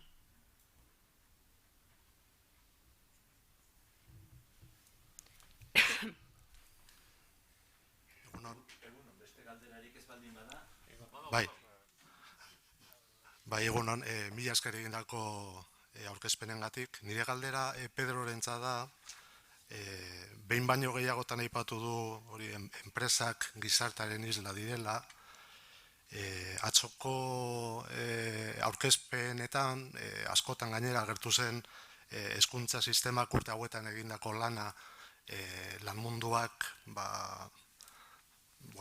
deseustatzen duela, euskalduntzen diren gazte horiek lan merkatura joeten direnean, neurri handi batean behartuta daudela euskaraz lan egitera. Jakin nahiko nuke enpresak gizartearen isla diren neurrian eta gizartea mugitzen ari den neurrian, jakin nahiko nuke Confebaskek eta Adegik, Zeak, Zebekek eta bar, mundu proaktibo batez esan lukete zerbait egin beharko? Bai, eskerrik asko, galderari erantzuten egiten dugu. Eta saiatu egin asamentsa saltzen pausu batzuk. Guk egin aldugu hori babestu, lagundu, nahi daben enpresari lagundu, plan batzuk bebai akordatzen, saiatzen, ez da erraza. Zekaro, mentxeia berba itzen da, eta hitz egiten da, zigorra hitzaz. Txarto. Gure ikuspuntutik. Ni gogoratzen naz, nazioarteko egunien, euskera nazioarteko egunien zelan bingen zupiriak esaban pasadan urtien, gauza asko gustau jatena. Erdaldun gurasoei eskerrak emoten. Eurei esker, askok, haziak izan garelako euskeraz. Baina eurek ez egiten. Zigorra hitza hortxe esan aipatzen. Eta aurreratu izan gara, ez da, pilu, nik esango neban. Hanipetzaten dut, askotan, edo batzuetan behintzet, ahaztu itzen zaigula, hori, enpresa gizartea dela. Eta orduan, enpresari ezin zaiola eskatu, gizarte berari eskatzen ez zaiona. Egin behar dugu, segurutik, hausnarketa zabalago, zerraitxik, eta lehen esan daudan, eta zenbealabak ditugunek jakin badakigu. Zerraitxik euskeraz hasitxe izen da, heltzen da urte bat, 12-13 urtekin, euskera zeharo alboratu itzen da bena. Eta ja etxien ez da bela itzen be. Zeure galderari euskeraz erderaz erantzuten da ben. Eta zerretxik, eskatu nahi zaio enpresari, gizarte ere eskatzen ezaiona. Hori da nipetzate du bai kakoa, askotan. Eta noski egiten dugule, babestu itzen dugu, gu gara, gu, zan nahi dut, erakundeak modun gu gara euskaldunak, baina enpresak badire euskaldunak. Edo zalantzarik da, bizi dire herri honetan. Zer egiten da ikastolak, edo ikastolek esaterako, patixon gertatzen ari danak ez gertatzeko. Zer egiten da esaterako bebai Euskal Herriko Unibertsitateetan, hainbeste euskerazko graduetan ere, orain heltzen ari diren gazteek erantzuten dabe gelan erderaz irakasleai egin euskeraz egineko galderari. Nik lehen esan dotena eta nire gustako jate azpimarratzea gaur. Noski baietz, euskarara sustatzeko eta bultzatzeko beti izan dire prest euskaldunak direlako. Hementxe bizi dira. Eta beste alde batetik, hori, barkatu ez dute errepikatu nahi, baina badekit igual ez dozu lezentzu horretan esan, edo bai, ez dakit. Baina zigorra hitza sartzen danien agur, nire ustez, baina hori gizarte maila osoan. Orduan, zer egin aldugu? Hori, lagundu, aldugun danetan eta neurrian. Hori da, nire iritzia bintzat.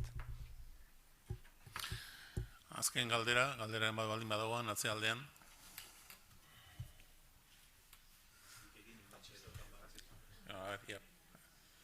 Lehenengo atzekoa eta gero patxik amaituko. Bueno, Pedro... Dala galdera laburrak, Bai. Pedrorentzat da lehenengo eskertu, bota duzun mesua, elkarlanaren mesua, eta danok ontzi berean goazela ikusita. Datu bat dago Jaurlaritzak egin zuen ikerketa batean 2015ean, eta usteot enpresen 80%ak ez zuela arautegia betetzen. Enpresa munduan urte askoan egon naz, eta badakit enpresen printzipioak direla bezeroaren asebetetzea eta batez ere regulatory compliance. Hau da, arau guztiak betetzea. Eta orduan, modu positiboan eta konstruktiboan, jakin nahi nuke zure iritzia zeintzuk izan daitezken bideak hori etorkizunean lortzeko. Zer egin daiteken gizartearen aldetik eta enpresaren aldetik demokratikoki onartu dan arautegi bat bete dadin. Danok dakigu zailtasunak dauzela eta horregaitik gauz hemen, eta zure iritzia zer egin daiteken, zer aurrera pausu emon daitezken hori lortu daiten. Bale, eskerrik asko, ontzi berean gauzela argi da. Nik beste galdera batekin erantzungo nizuken. 80%ak arautegia betetzen espadau zeinen errua da. Urrengoa. Patxi.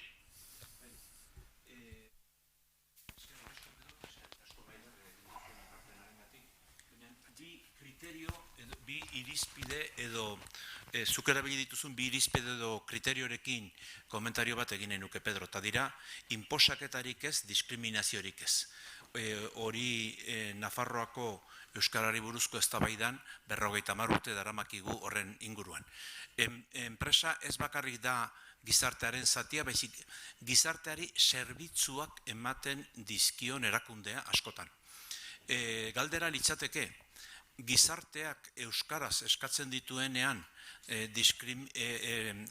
zerbitzu batzuk, enpresak horri men egin beharraldio, alegia jaramon egin beharraldio, jakina hor, erantzunkizun bat legoke, hori dena utziko balitz enpresako parteide horretan, berak erabaki lezan edo erabaki zezan zer egin.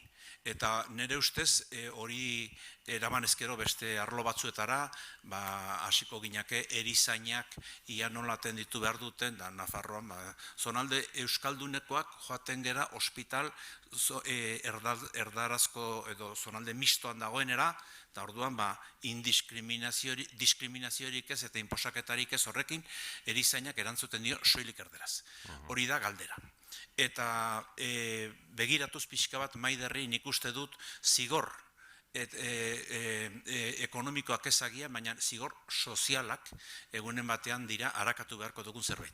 Beti ere, Maiderri eskerra besterik ez izkiot ematen ez diot galderarik egiten. Pedrori bai, bi hitzoietaz. Inposaketarik ez, diskriminaziorik ez. Baina hori dena, bete ondoren beharko luke, herritarrek eskatzen duten zerbitzua edo harremana izan behar duen hizkuntzan izanez. Bai, horretan arrazoi daukezu. Nik esan nahi neban batez ere zigorra hitza, apur bat esateko. Inposaketagarik ez, erabiltzen ez dozu neinean zigorra, arautegia lehen esan dugun, ez da, 80% arautegia betetzen ez deuenin, zer egin behar da, zigortu betetzen ez dauena edo arautegia aldatu. Hori esan nahi neban. hori esan nahi neban. Orduen ikusi biko litzateke, bai, eske hori da trafiko kodea modun, eske mentxe mundu guztia eskerretara doi, bai, baina eskerra ezin da juna mentxe seinali dauelako ba, kendu seinali, jode, dinot, esaterako edo, odolan ikusi izango dugu, ezta? Orduen, zentzu horretan esan nahi dut batez ere. Eta noski, gero, ezerraitik bebai, sistema publikoan, hainbeste horren euskeraren sustapena beharra dauen, gizarteak berak eskatzen dauelako. Zergaitxik ez hainbeste kazetari, euskeraz lan itxen dauena, gizarteak eskatzen ez dauelako. Orduen, igual, aldatu behar dire, gizarteak, aldatu edo, esan nahi dut, edo hitzartu zelan hori mugiarazi, baina hori argi da, eta hori esperimentuak egin dire ITB-en. Nigoratzen hazen gabon batzuetan, Harry Potter ez dakize atala. Ipinizal aldi berean, ETB baten eta ETB bixen. Aldi berean. Ikusteko zenbat ume euskaldun ikusten eben ETB-en. ETB baten, porrota. Baina kriston porrota. Orduen, enpresekin bardina gertatzen da. Nik bain, azpimarratu nahi dut hori. Gizartearen isla da, edo isla da. Eta orduen, mugiarazi beste modu baten. Nik esango nebana, ez astindu erletegia. Eskuratu, tentu handiz, beste leku batera erobateko, baina ez astindu erletegia. Hori nik esango neban. Eta erletegia mugitzeko, bai. Mugidu behar bada lekutik, bai. Nik eratzen naiz elkarrekin urrunago iritsi gaitezkela horrekin, eta beraz iruditzen zait gehiago alkarren eskutek joan behar dela, oda, ez tala bakarrik ezain egon behar eskatzeko baita ere, guztiok egin behar dugula legin bat errealitate soziolinguistikora ere egokitzeko. Besterik gabe, orain urrengo saioari emango diogu bidea, orain sindikatuen txanda da, hor alde batetik izango ditugu Peio Igeregi, Ela sindikatutik, Amaia Aurrekoetxea Labetik, Sabin Zubiri Euskadiko Langile Komisioen aldetik, eta Xuria Artza UGT Euskaditik. Eta moderatzaile jardungo du Patxi Juaristi Euskaltzain urkazlea eta sustapen batzordeko kidea. Guztioi ba, urrengo saio.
Bai, ez da, ondo iruditzen makatzue, bai. Niko orden honetan emongo dutzuet, bale. Bale, oso ondo.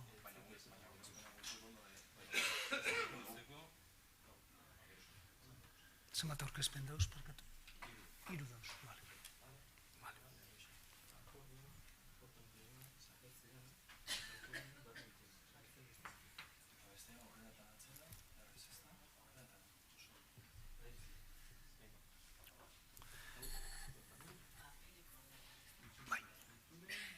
Ondo iruditzen makatzua, Bueno, egunon guztioi, eta lehenengo eta behin, 3. saio honetan sartuko gara, Euskarak arlo sozioekonomikoan dituen erronkei buruz hitz egiterakoan, eta protagonistei hitza ematerakoan sinaztu sindikatuak. Eta hain zuzen ere, ona gaur 4 sindikatu ekarri ditugu, ELA, LAB, Euskadiko Langile Komisioan eta UGT Euskadi. 4 pertsona hauek labur-labur aurkeztuko ditut eta berehala hitza emango diet. Peio Igeregik hitz egingo dugu lehenengo, zuzenbidean lizentziatua da eta 2017tik ELA sindikatuko negoziazio kolektibo, lan osasun eta euskara arduraduna da sindikatuko zuzendaritzan. Bigarren, Amaia Aurrekoetxeak hitz egingo du, Kazetaritzan lizentziatua da bera, euskaltegi ezberdinetan euskara irakaslea aritu izan da eta gaur egun LAB sindikatuan euskara idazkaria da. Hirugarrenik, Sabin Zubirik hitz egingo du, Euskadiko Langile Komisioetakoak, Ogasuneko teknikaria da bera eta Euskadiko Langile Komisioen delegatua Gipuzkoako Foru Aldundian. Eta azkenik, Xuria Hartzak, bera zuzenbidean lizentziatua da, 2002tik lan arloan lan egiten aritu da lehenengo lanbiden eta gero UGT sindikatuan, eta gaur egun UGTko berdintasun sailaren arduraduna da eta enplegu prestakuntza sailarekin ere aritu da lanean. Eskerrik asko gure gonbitea onartzeagatik eta esan bezala hasiko gara Pello Igerekirekin, bere ikuspuntua ondo iritzen bazaizu 10 minutu dauzkatzue bakoitzak, gero jendeari hitza eta galderak emateko. Eskerrik asko. Bueno, egun ondan hoi, ea nire burua kontrolatzeko gai naizen eta 10 minutu horietan esan beharreko guztia esaterik dudan. Lehen da bizi, eskerrak ematea gonbidapenagatik, eta esan hau tentsioa, zuen aurrean euskara egoki zuzena egiten duan, eta gainera ere natural ateratzen zaidan atera beharreko guztia. Nik gaur hitzaldian 4 ideia azpimarratu nahi ditut. Lehen da bizi, sindikatu, hasiko naiz ikuspegi orokorretik eta gero lan munduan bukatuko. Gure ikuspuntutik, lan ikuspuntutik, euskara gaur euskara normalizazioak paradigma berri bat behar du. Eta horretan hitz batzu botako ditut. Bigarrenik, sindikatuarentzat euskararen gaia ez da kontu individual bat, eskubide zibilen espazioan kokatu nahi dugu, eta bezetik gu klase sindikatuaren enean, baita ere klase interesen kontua ere badala. Hirugarrenik, autokritika puntu bat, elak ez du zegokion egin euskararen munduan, eta horretan ze erronka dauzkagun, eta laugarrenik bukatzeko zeintzu diren sindikatuen erronka nagusiak momentu honetan. Orduan, hasieratik hasita paradigma berri horren beharra, nik esango nuke euskalduntzeak 70. hamarkadatik 2 elementu eduki dituela zentralak. Lehen da bizi, bat, izan da debekurik ez egotea, euskara erabiltzeko debekurik ez egotea, eta bigarrena ezagutza handitzea.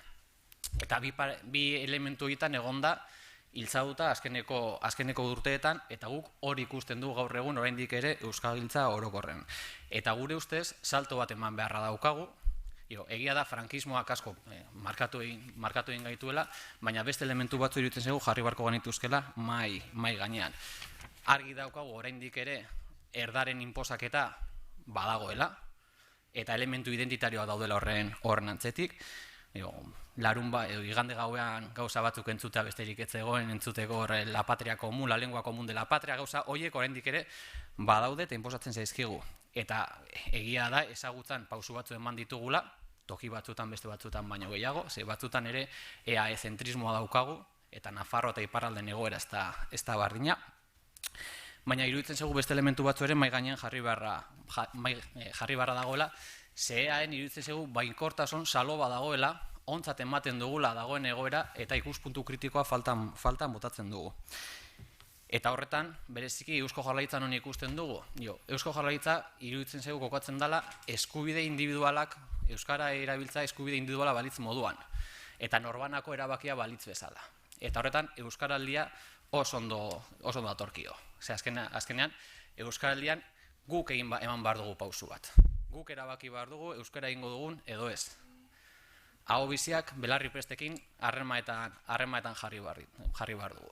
Eta horretan, orain ez dut izenik mai gainean jarriko, baina bazegoen politikari bat ez den zuena Eusko Jaurlaritzak egin beharreko guztia egina zuela. Orain gizartaren ardura da euskara erabiltza edo ez erabiltza. Guk hori ez dugu konpartitzen. Eta ez dugu konpartitzen iruditzen segulako 21. mendeko euskalduntzeak beste elementu batzu jarri behar dituela mai gainean. Gaur egun ez daude orain dela 40 urteko komunikazio tresna berdinak.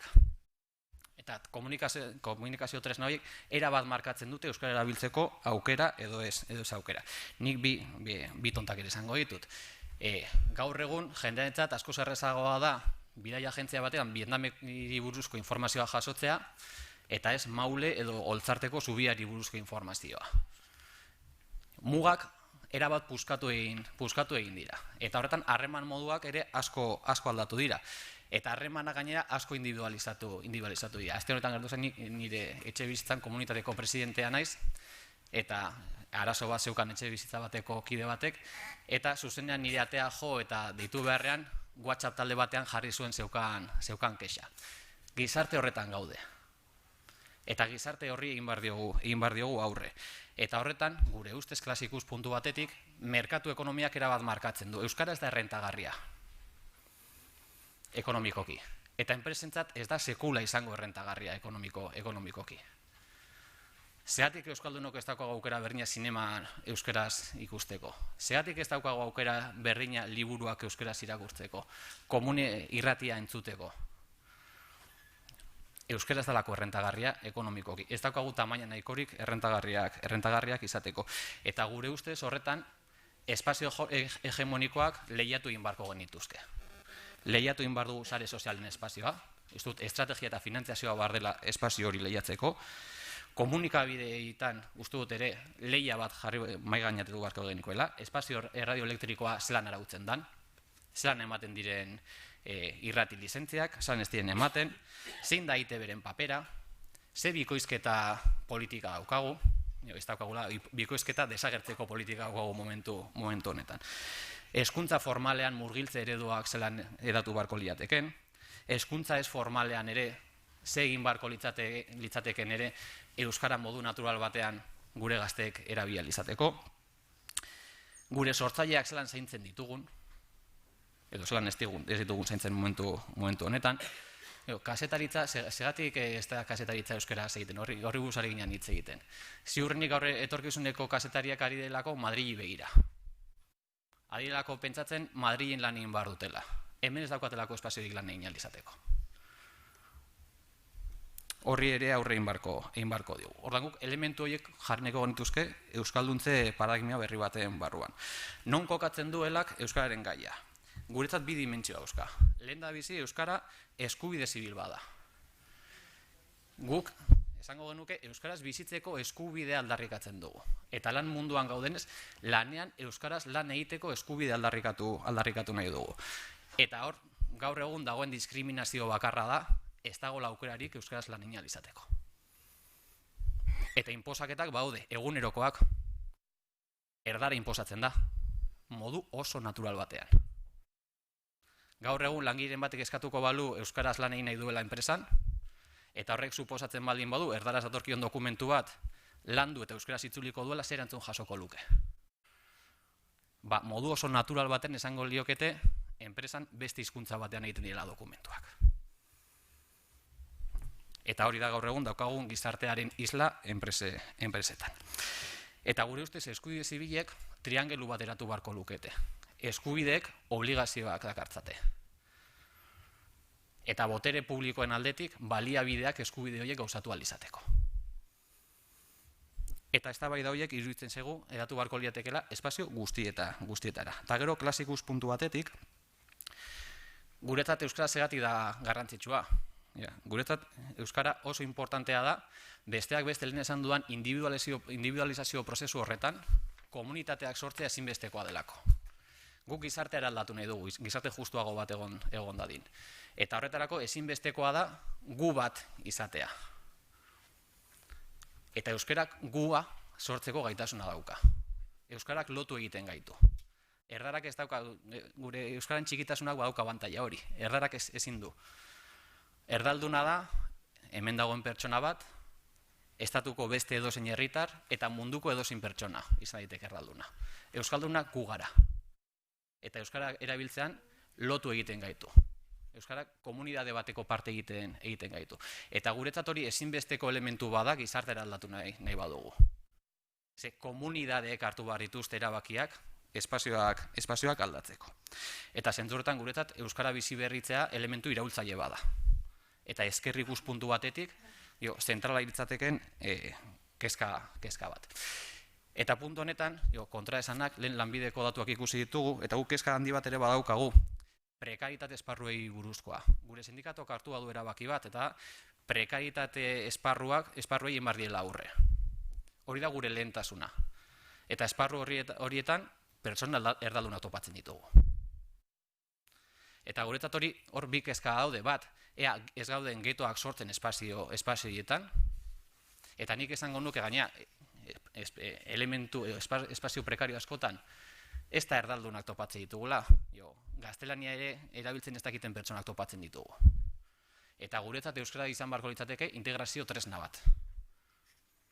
Ongi etorria euskaraz eman nahiko genieke, kanpotik datozen langile guztiei, eta horrek gure ustez eragingo luke benetako integrazio bat gure gizartean. Baina bigarren kezka bat ere bai, gure militantzia ekintza sindikalaren bitartez sortzen dugu. Espazio prekarioetan zentratzen garen neurrian, etorkizuneko elako militanteak modu natural baten erdaldunak izango dira. Eta horrek kezkara egiten dugu eta gure kontraesanak sortzen dizkigu. Autokritika puntua, beti beste batzuei begira ez da egon behar. Guk zailtasun izugarriak dauzkagu gure negoziazio kolektiboan, eta hori gu daukagun tresna lan mundu arautzeko, euskara sartzeko. Kriston zailtasuna dauzkagu.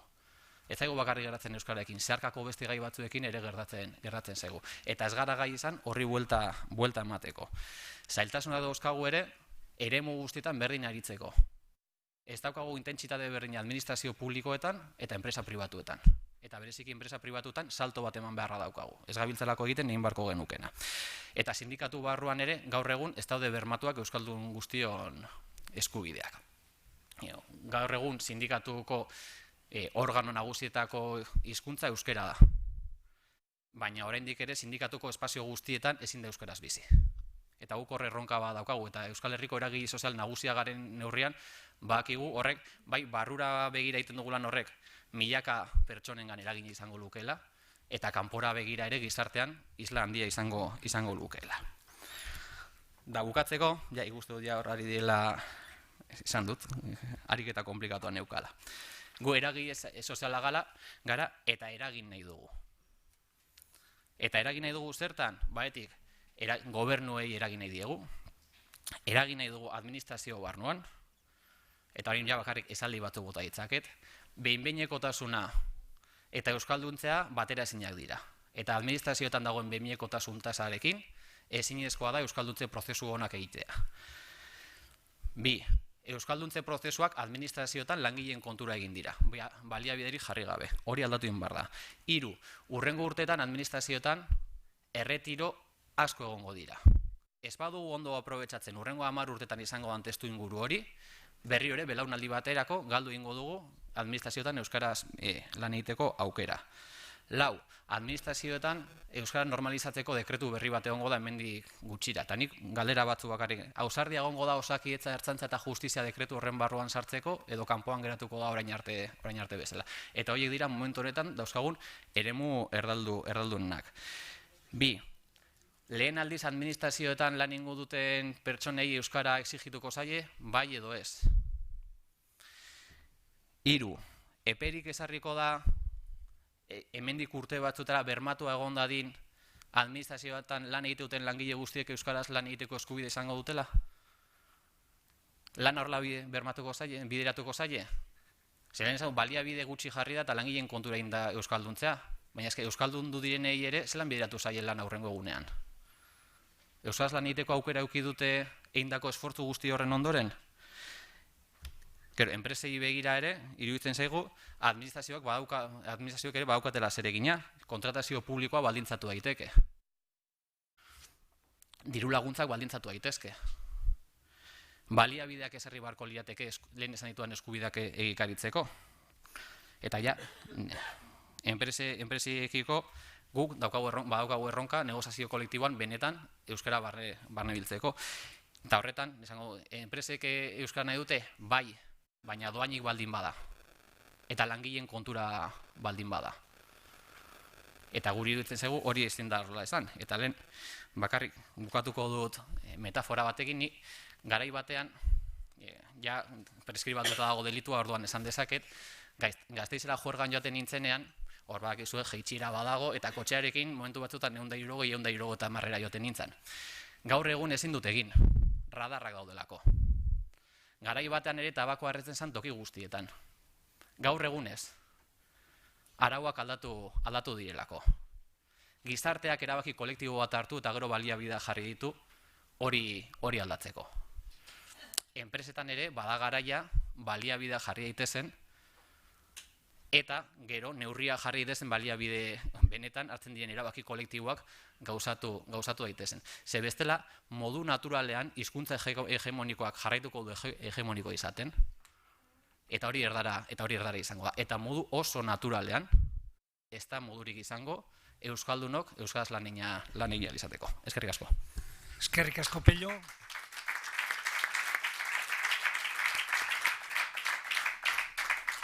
Hitza ematen dio Amaia Aurrekotxeari. Bai, ez dakit aurkezpena uste dute jarri behar dela hor. Bueno, besterik gabe, Peiok esan duen moduan eskerrak eman hemen egoteko aukera eman diguzuelako eta ez nahi luzatuko gehiago sarreretan.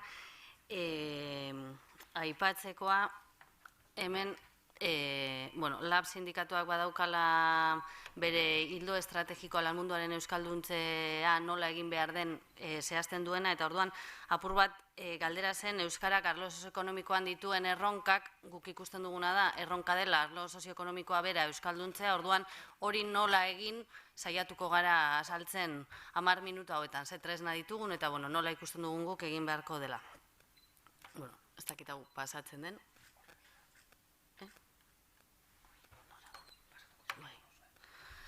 Bai, guk norabide estrategiko baten baitan kokatzen dugu lan munduaren euskalduntzea, eta bai esan labek prozesu independentistaren baitan kokatzen duela lan munduaren euskalduntzea. Eraldaketa prozesu bat gisa ulertzen dugu, eta prozesu independentistatik aparte ezingo genuke ulertu lan munduaren euskalduntze integrala. Alde batetik, nazio izareari lotuta ikusten dugu euskarari gabe, euskal herririk ez lema horrenpean, eta beste alde batetik, euskalduntzeo prozesu demokratiko moduan ulertzen dugunez, eskubideak lortzeko praktika emantzipatzaileak sustatzean jarri beharko genuke gure begia, langileekin etengabeko harremana eginez.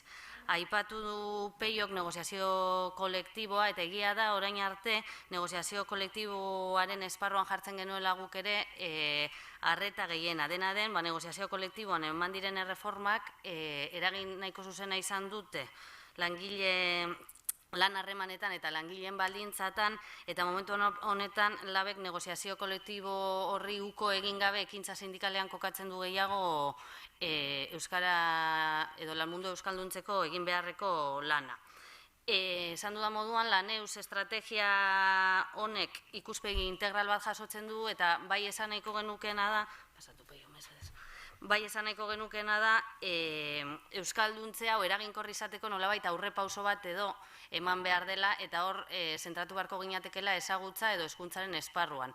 Aipatu den bezala, derrigorrezko hezkuntza ereduetan euskalduntzen duten hizkuntza ereduak implementatuz, lanbide heziketa integrala euskaraz bermatuz, unibertsitate ikasketak euskaraz egin ahal izatea ahalbidetuz, langabetuen formazioa ere euskaraz eskainiz, helduen euskalduntza alfabetatzean ere buelta bat emanez, eta hor hausnarketa integral bat egin beharko litzatekela uste dugu. Behin hori eginda, guk lan munduan lehentasunezko aldarrikapen batzuk ikusten ditugu, eta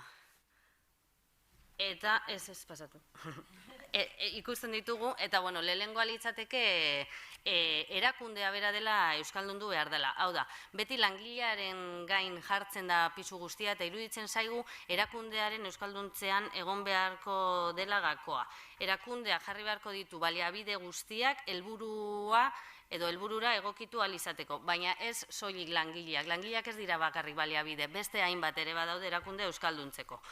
Onartzen dugu zerbitzu hizkuntza bezala euskara izendatzeak, bai daukala eragin biderkatzaile bat, baina iruditzen zaigu bai lana eta bai zerbitzua direla euskaldundu behar direnak. Peiok aipatu den moduan, euskaraz lan egiteko eskubidea daukagulako. Orduan, erakundaren euskalduntze hori gure ustez prozesua arautu, planifikatu, ordenatu eta progresibo bat izan behar da.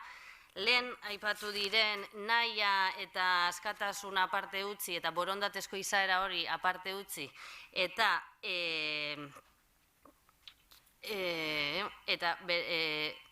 borondatezko itxaroria aparte utzi, eta apur bat araugintzaren esparruan kokatuz, eta horretarako bai ikusten duguna da Euskara Planak tresna izango direla ez hainbeste helburu. Gero, langileak izan behar dira sujetu aktiboa, hau da, eragile eta sujetua garen ez prozesuaren diseinu eta implementazioan ere parte hartu behar dugu, askotan gertatzen delako, langileari esaten zaio, Euskararen gaian ere zer egin behar duen, bera kontutan eduki gabe. Eta iruditzen zaigu hori ez dela bidea. Kokatzea ere langileon hizkuntza eskubideak lan eskubideen artean, lan osasuna kokatzen dugu moduan langileon hizkuntza eskubideak ere kokatu behar direla hizkuntza eskubideen artean, eta erabilera izan behar dela euskalduntze prozesuaren ardatza.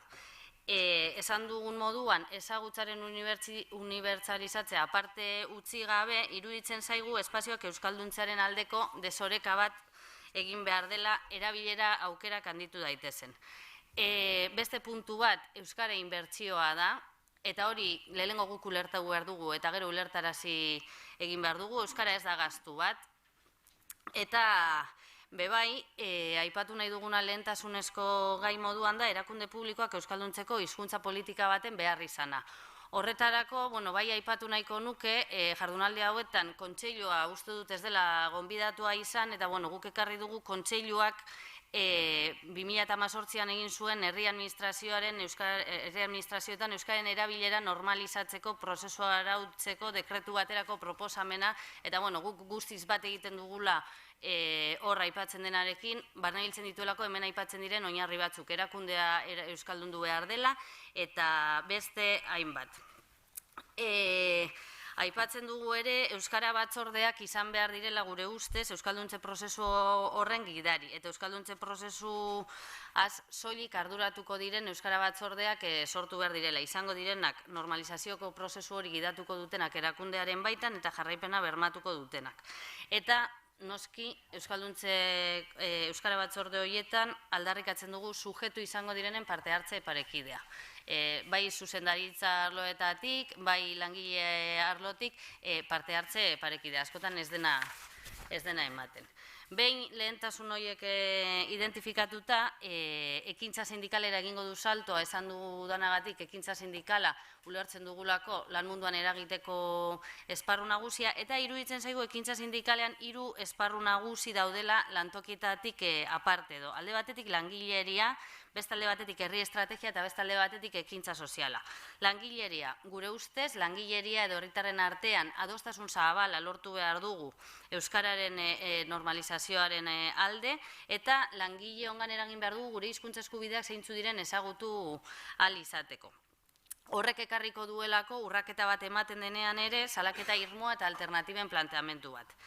Beste puntu bat, eta nik neuk iritzi pertsonala dau, baina oso garrantzitsua iruditzen zait, herri estrategia eta eskualde estrategiaren baitan kokatu behar dela ere lan munduaren euskalduntzea. Hau da, enpresak ez daudelako herrietatik, enpresak herrietako errealitate bat direlako, eskualdetako errealitate bat direlako. Orduan, lan mundua euskalduntzeko aldarrikapen hori ateratzeak lan zentrotik gure ustez aukera berriak emango dizkigu. Horregatik aldarrikatzen dugu enpresetako kideak, udaletako euskara batzordeekin harremanetan egotea, herri eragileekin batera harremanetan egotea eta estrategia bateratuak aldarrikatzea. Adibide simple bat jartzearren, Beasainen kafeko langileak euskaldunak baldin badira herriari eragin egingo dio, bazkalduko dutelako bertan, erosketa bertan egingo dituztelako, bertan mugituko direlako, eta langileak ez baldin badira euskaldunak, adibide bat jartzearren, hori ere igarriko da. Eta herri txikietan adibidez are gehiago. Orduan hori ere kontutan hartu behar. Eta gero, ekintza sozialean. Noski ulertzen dugu, gehiengo sozialak lortzera jo behar dugu euskararen normalizazioaren alde, eta horretan ere eragina daukagula, sindikatuen parte hartzeak eta herrietan egiten den horretan. Behin lan munduaren euskalduntzan edo lantokiei referentzia eginez, aipatu nahiko nuke helarekin batera egin dugun elkarlana Urola Kostako eskualdean, eta apur bat hortik aurrera doa, lantokietan nola egin. Guk ikusten duguna da lehenengo eta behin langileak izan behar direla eragile sindikatuen izenean hitz egiten dugunez, orduan langileek egin beharko luketela nolabait enpresaren diagnosi bat, hau da nola ikusten duten enpresa, zein den beraien egoera, gero lehentasunak identifikatu behar eta helburu lorgarri bat jartzea, eta gero hasiko litzateke lantokiaren mugimendua. Hau da, atxikimenduak lortu, gainerako langileen artean, enpresari interpelazio zuzen bat egin, eta hortik aurrera etorriko litzateke udalak edo instituzioen interpelazioa, herri eragileen atxikimendua lortzea, herriko euskara batzordean parte hartza, nolabait mailakatutako lan bat.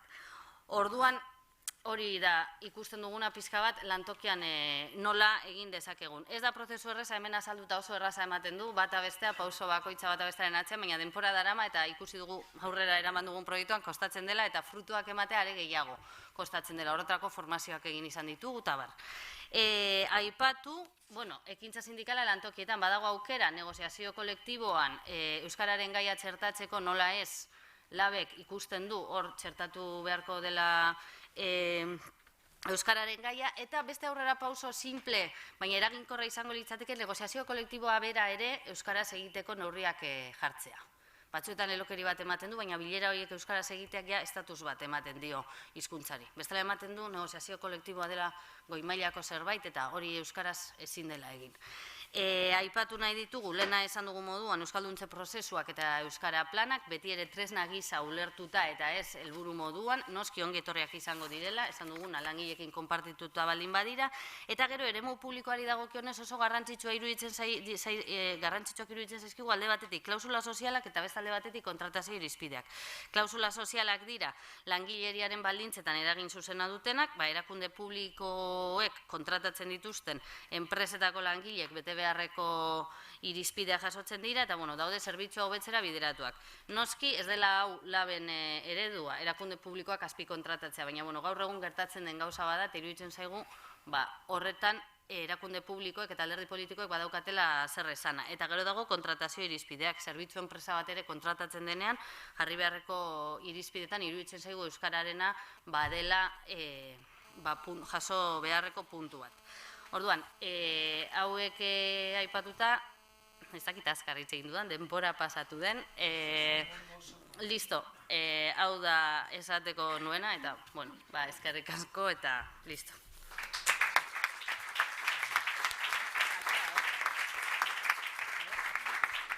Eskerrik asko, Amaia, ondo ez, hartu zara denboran, eskerrik asko, eta orain hitza ematen diot Sabin Zubiriri, Euskadiko Langile Komisioetakoa.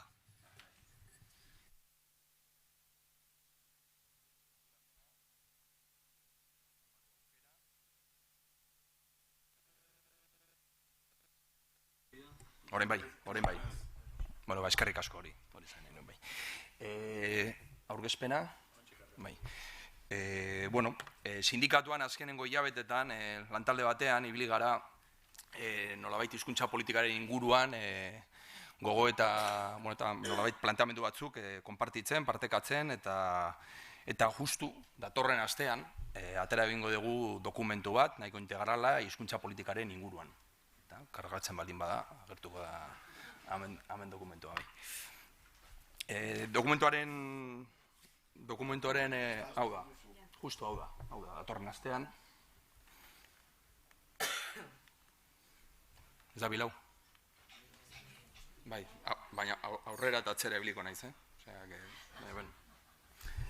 Hau da dokumentua, klase arrakalarik gabeko herrialde eleaniztasun bat helburu. Euskadiko Langile Komisioak, sindikatuaren proposamenak, euskararen, bizikidetzaren eta euskal gizarteak kohesionatzearen aldeko hizkuntza politika baterako. Aipatu dudan bezala, datorren astean aurkeztuko da dokumentu hau. Dokumentu honetan, nolabait gai ezberdin batzuk tratatzen dira, eta hurrengoa bai. Gaur aurkeztu nahi ditugun kontuak, nolabait lantokietan ikuspuntu honekin, nolabait kokatzen ditugu bi erronka nagusi, ezta? Alde batetik ezagutzaren erronka, eta bestaldetik beharrezko diren erabilpen bermeak, ezta? Eta horren inguruan, horrela banatu dut aurkezpena, nolabait funtsezko ideiak planteatzeko. Hurrengoa, nolabait ezagutzen, txarotateatzen da, baina irakurtzen data.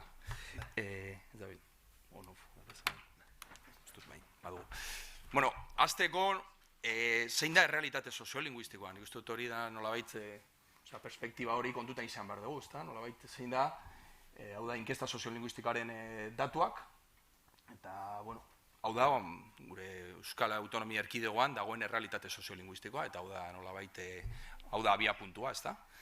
Eta orduan nolabait, gaina, nolabait, hau behiratzen badegu, nolabait topatzen ditugun oztopo eta zailtasun asko, ulergarria dira, ez da? Osea, nolabait gizartearen erdia, inkesta soziolinguistikoan bakizue dira helduak, 16 urteko gorantzako herritarrak, ez da?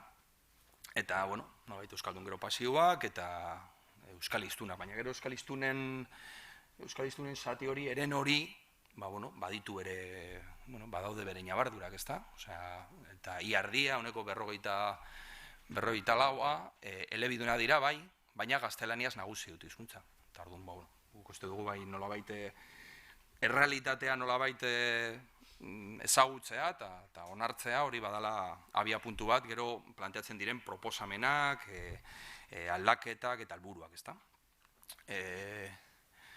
Hori nolabait hori abia puntua izan da, justu lanbidek planteatu duen gaur tesia, guk, azkenengo urtetan, orain dela 3 urte edo hasi ginen, 3 urte hasi ginen, datu horiek eskatzen, eta gut topatu genuen klase arrakala bat, ez da, langabetuen, zein den langabetuen errealitatea. Langabetuen errealitatea, guk hemen, ez dugu konparatu lanbidek egin duen teknikariek egin duten bezala, baizik eta hartu dugu biztanle osoa, inkesta soziolinguistikoaren arabera, gizartea, euskal gizartea, helduak, Euskal Autonomia Erkidegoan, ez Euskal Herria osoa. Eta gero langabetuen datak, ez da? Ñabardura bat, hemen, kontua da, inkesta soziolinguistikoan 3 talde, nolabait, erregistratzen dira, ez da? Euskaldunak, euskaldun pasioak eta euskal hiztunak. Lanbiden ez da horrela egiten. 4 talde daude, eta orduan hemen hipotesi bat planteatu dugu, nun 4 talde daudenez, ez dakitenek, oinarrizko maila, erdi mailako maila eta goi mailako maila. Eta orduan guk planteatu egin duguna, hipotesi bezala da, ertain maila horretan, nolabait, azkenean ez duzu ezer akreditatu behar, zuk han lanbidea joten zara, eta esaten duzu, zein da gutxi gora bera zure maila, eta kasia batean, ez da? Eta orduan, hipotesi bezala planteatu dugu, erdi mailako horien artean, erdia edo, bai euskal hiztunak izango dira, nolabait kapazitatearekin, ahalmenarekin, kompetentziarekin, eta beste erdia, erdi mailako horienak, agian ukiko dute kapazitatea euskaldun hartzaile bezala, euskaldun pasibo bezala, ez da? Baina, lanbide planteatu duen tesia, ez dut sakonduko, hemen badaude dato pilo bat, batzuk esate dute, segun eta ikusi behar ditugu beste variable batzuk. Lanbidea planteatu ditu, hartzen dituzunean, jatorria, ikasketa maila, familia profesionala, guztietan, salto hori ikusten da. Osea, nolabait, erdaldunen presentzia, langabetu kolektibo horietan, askoz handiago da, ezta? Gizartean baino. Eta orduan, hori izan da errealitatea, zein da gure planteamendua, ezta? Guk planteatzen duguna, errestasunak planteatu behar direla, zubiak eta bi erronka nagusi daude, ezta? Nolabait, helduen euskalduntze prozesuak sustatzeko. Eta jakin da hori helburu izan behar dela, nolabait hizkuntza elkarbizitza sustatzeko behar duguna elebidun, eleanitz, herritarrak, ezta? Eta orduan, bi erronka horietan, bata da dirua, eta bestea da denbora. Dirua, gizarte, badau lege bat hori tramitean, ezta? Euskararen doakotasuna, guretzat hori klabe estrategikoa da, nolabait, baina gu planteatzen dugun eredua da euskaltegietan sartzea hizkuntza eskolan dagoen sistema matrikulaldetik. Bakizue hizkuntza eskolan ordaintzen den matrikula 80 euro. Eta euskaltegietan 800 euro dira. Eta guk planteatzen duguna euskaltegietan matrikula sistema hori, ordainduta, Eusko Jaurlaritzak ordainduta eta subentzioak, diru laguntzak handituz, ezta? Eta gero bestaletik honen inguruan badago eztabaida bat ze mailaraino, ezta? Planteatzen da B2. Guk ez dugu lan merkatuan agerikoa da, sektore bai pribatuan eta publikoan C bat eskatzen dela 1000 postuetan, eta guk ez dugu bermatu behar dela C bat arte, ezta? Hori da diru aldetik. Baina, askotan dirua ez da zailtasun nolabait esi handiena nolabait euskara ikasteko, bizik da denbora. Zenbat ordu beharrezkoa diren euskalduntze prozesu hori garatzeko, ez da? Hartzen badugu abeko kurrikuluna, utzetik hasita, dira, C bateraino heltzeko, 2250 ordu. Zenbat urte dira hori? Kalkulu harin bat eginez, egunero jaten bazara 2 ordu euskaltegira, egongo zara 4 urte euskaltegian, maila hori heltzeko eta hori karo, kontutan izan behar dugu. Eta orduan, klaro, guk uste dugu, hortan dagoela arazo eta esi eta oztopo nagusi, ez da? Eta dokumentu honetan, datorren astean planteatuko den dokumentu horretan, euskara lan programa bat planteatzen dugu, lan orduetan ikasteko aukera. Sistema, eztabaidatu dezakegu, formakuntza sisteman, edo lanaldi murrizketa eta desentzia sistema batekin. Eta Eusko Jaurlaritzak finantzatutako programa bat. Hori da gu planteatzen duguna. Hori da, uste dara, gizarte osoaren, komunidadean eta gure ordezkarien eta Eusko Jaurlaritzaren ardura hori dela, eta hori planteatzen dugu nolabait. Azpimarratu egin dut, uste dut hori dela gure ekarpen nolabait doakotasuna inguruan, gogeta eta iritsi asko daude, baina nolabait perspektiba hau gutxitan planteatu da, eta hau da guretzat funtseskoa. Eta topatzen dugu, denbora dela, lana, kontziliazio, aizealdia eta euskalduntze prozesuak uztartzeko dagoen oztoporik handien, ez da. Esan duan bezala, gero, bigarren nolabait erronka nagusia da, claro, beharrezkoak, nahiezkoak diren bermeak. Ez izateko, nolabait, kontutan izan da dagoen errealitate soziolinguistikoa, ez izateko, nolabait, ia sortea dezun edo ez, enpresara deitzen dezunean, call center batera eta deitzen dezunean, sortea egia dezun eta topatzen zaren euskaldun batekin edo euskaldun hartzaile batekin edo ez euskaldun batekin, ezta? Eta horregatik, ezagutza aparte, berme horiek beharrezkoa dira. Ze esperientzia ditugu hausnartzeko eta, aldatik, zerbitzu publikoetan, esperientzia zeharo ezberdina daude. Hartzen baduzu estatuko administrazio orokorra, hemen Euskadin edo Nafarroan, bereek ez dute, ez da postu bat perfilekin, eta ez dute inongo sustapenik egiten. Bere ideologia da, koine ideologia, osea, man komunean badago hizkuntz bat, gaztelania, eta orduan, gaztelania zitzein behar da. Eta ez dute, ez da telefonoa, bai, karteletan eta bai jartzen dute, baina zu hartzen duzu telefonaz eta estatuko delegaritzara deituz, eta inkluso makina grabaketa bat dute, eta gaztelaniaz bakarrik gutxez egiten du, ezta? Gero, badago kontrako nolabait ereduak administrazio publiko batzuetan, lanpostu guztietan. Eta ez bakarrik lanpostu publiko guztietan, kontratetan dauden langileei guztiei eskatzen zaie perfila. Eta gero, nolabait, gure ikuspuntutik zentzuzkoa den nolabait planteamendu bat, badaude nolabait ertaineko eta proportzionaltasunez jokatzen duten administrazio publikoek, ezta? Gero badago beste eredu bat, lehen aipatu dana, enpresa pribatuetan, ezta? Kontsumitzaileen legea. Venga, eztabaida potoloa da, ze punturaino bete dan, datuak bota dira, eta zigorren eztabaida. Niz, zigorren eztabaida heldu baino lehen, gure galdera, da, zer egin duen Eusko Jaurlaritza enpresa hauekin, eta zer nolako interlokuzioa, eta zer nolako, zer egin du, zer egin du, edo bakarrik izan da nolabait elkarte, egon den elkarte honen, eta hiritar baten, aipatu dute baten nolabait esfortzua, ikustu hori azteko, ebaluatzeko, ze punturaino lege hori aldatu behar den ala ez, zer egin duen Eusko Jaurlaritza enpresa pribatu bakizu, enpresa pribatu handietan bakarrik aplikatzen dela lege hau, ezta? Eta gero funtsezkoa da nolabait eztabaida razional bat edukitzeko, gero ikusita badaudela eredu batzuk direla perfilik ez, inongo eskakizun, postu guztietan nolabait deusestatzea, nolabait izuz eskakizunik, eta beste batzuetan da lanpostu guztietan, ezta? Eta uste dut, perspektiba fundamentala dela, eskariaren neurketa, ezta? Hizkuntza perspektiba, lehen egon gara, atera naiz, lanbideko teknikariekin. Eski oso horreza da, genero perspektiba hori nolabait eman du nola egin behar den. Inkesta horiek, sexua eskatzen da, nolabait zure euskara ezagutzare eskatu behar da, bai lanbiden eta bai enpresetan eskariaren neurketa hori nolabait egiteko. Zenbat pertsona eskatzen dute Osakidetzan medikua euskaraz? Osakidetzak eskatzen du hori.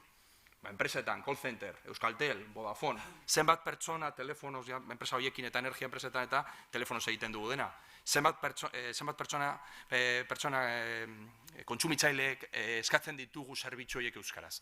Hori neurtu inbar da, eta hizkuntza perspektiba hori nolabait gero neurriak planteatzeko. Eta amaitzen dut, azkenengo kontu batekin nolabait berme horiek dugun sistema da, azken finean da, lanpostu batzuetan hizkuntza eskakizuna bat egon behar danez, guk bai planteatzen dugu nolabait berreflexio orokor bezala, sisteman egon dinez pentsan, denetarik egon da, baina orokorrean uste dugu gure sistema ez da izan bat ere, gabezi batzuk eduki ditu, izango genuke egazentrismoaren nik uste dut sama badagoela gure hizkuntza sistemaren nolabait diseinuan, eta guk uste dugu fundamentala dela, sistema horren askotan ez ditugu kontutan hartzen erdaldunak badaudela gure herrian. Belarri pres, zorionez, azkenengo boladan, belarri pres inguruan nolabait errebindikatu egin da, ze papera, ze karpen egiten dut elkarbitzarako, baina gure hizkuntz sisteman ez daude errekonozituak, ez daude errekonozituak inondik inora. Errekonozimendu eskatzen dugu. Eta hiztun agrafo funtzionalak. Gipuzkoan, erresidentzietan eta orain esperientzia bat egin da, zenbat langile kapaz dira euskeraz lan egiteko, baina ez direna kapaz euskeraz eta edozein komunitate linguistikoan euskeraz idazteko, eta ondorioz azterketa bat gainditzeko. Eta zentzu horretan, hizkuntz sistema nolabait asimetrikoa, sistema badaude TOEFL ingeles egiten duen bezala, nolabait trebetasunak ezberdintzen dira, eta zu bazara gai euskaraz hitz egiteko, baina zara gai idazteko, eta normaltasun osoz, gure sistema nahiko zentzu horretan ez du malgutasunik, ezta? Eta, hau dira funtsean, partekatu nahi genituen dokumentuan, badaude bestelako gogoetak eta bestelako planteamenduak, nahiko integrala da, ez gara kontu guztietan, hezkuntzan ez gara sartzen, baina nolabait euskaltegietan eta nolabait azterketa sisteman nolabait ere sakontzen dugu, eta hori datorren astean egongo da aukera kontatuik ezagutzeko. Eskerrik asko, eta barkatu bai.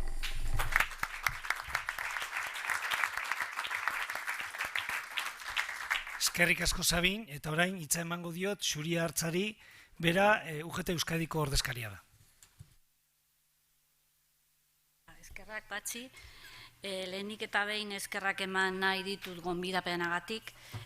Pozgarria da beti besteen iritzi eta ikuspuntuak entzuteko bildua izatea. Eta hori aberazgarria izan behar da, indarrak batzeko eta helburu, ez da beharrezkoa, ez da aurkezpen bat, bakarrik testua da. Esaten zuten testua bidaltzeko eta bidali nuen, baina ez da beharrezkoa ipintzea. Bale, eskerrik asko. Gai guztietan adostasuna behar dugu, aurrera egiteko eta euskarak ere hala behar du. Sarrera gisa, Euskararen aholku batzordearen txostena itun berritu baterantz hartu dute apia puntutzat, eta sostenak esaten duen arabera, Euskarak erreferentzialtasuna bereganatu behar badu, nahitaezkoa da eremu publikoan diharduten erakunde naiz ordezkariek aitzindaritza bere gain hartzea hizkuntza politikoarekiko konpromisu zehatzenetan. Hori dela eta hor dago gure erronka, gu gara eremu publikoan dihardugun erakundeak, sindikatuak eta oro har gizarte eragileak eta gure ordezkari publikoak ere bai. Hauek eta guztiok jendaurrean eta gure eragin eremuetan euskara erabili behar dugu eta euskararen erabilera bultzatu eta erraztu behar dugu eta inolaz ere ez oztopatu. Normaltasuna behar dugu gaztelaniarekiko parekotasunera eraman duen hizkuntza politika bat behar dugu, eta inola ere ez hizkuntza batekiko edo bestearekiko etzaigoa. Zeharka nahi zuzenean bideratzen duen hizkuntza politika bat. Esparru honetan ere gure gizartean bezala ezinezkoa da elkar bizitza, gure bi hizkuntzen elkarbizitza, euskara gizarte osoari dagokio, eta guztiona denez, guztion ardura da, euskarari dagokion guztia erabakitzea.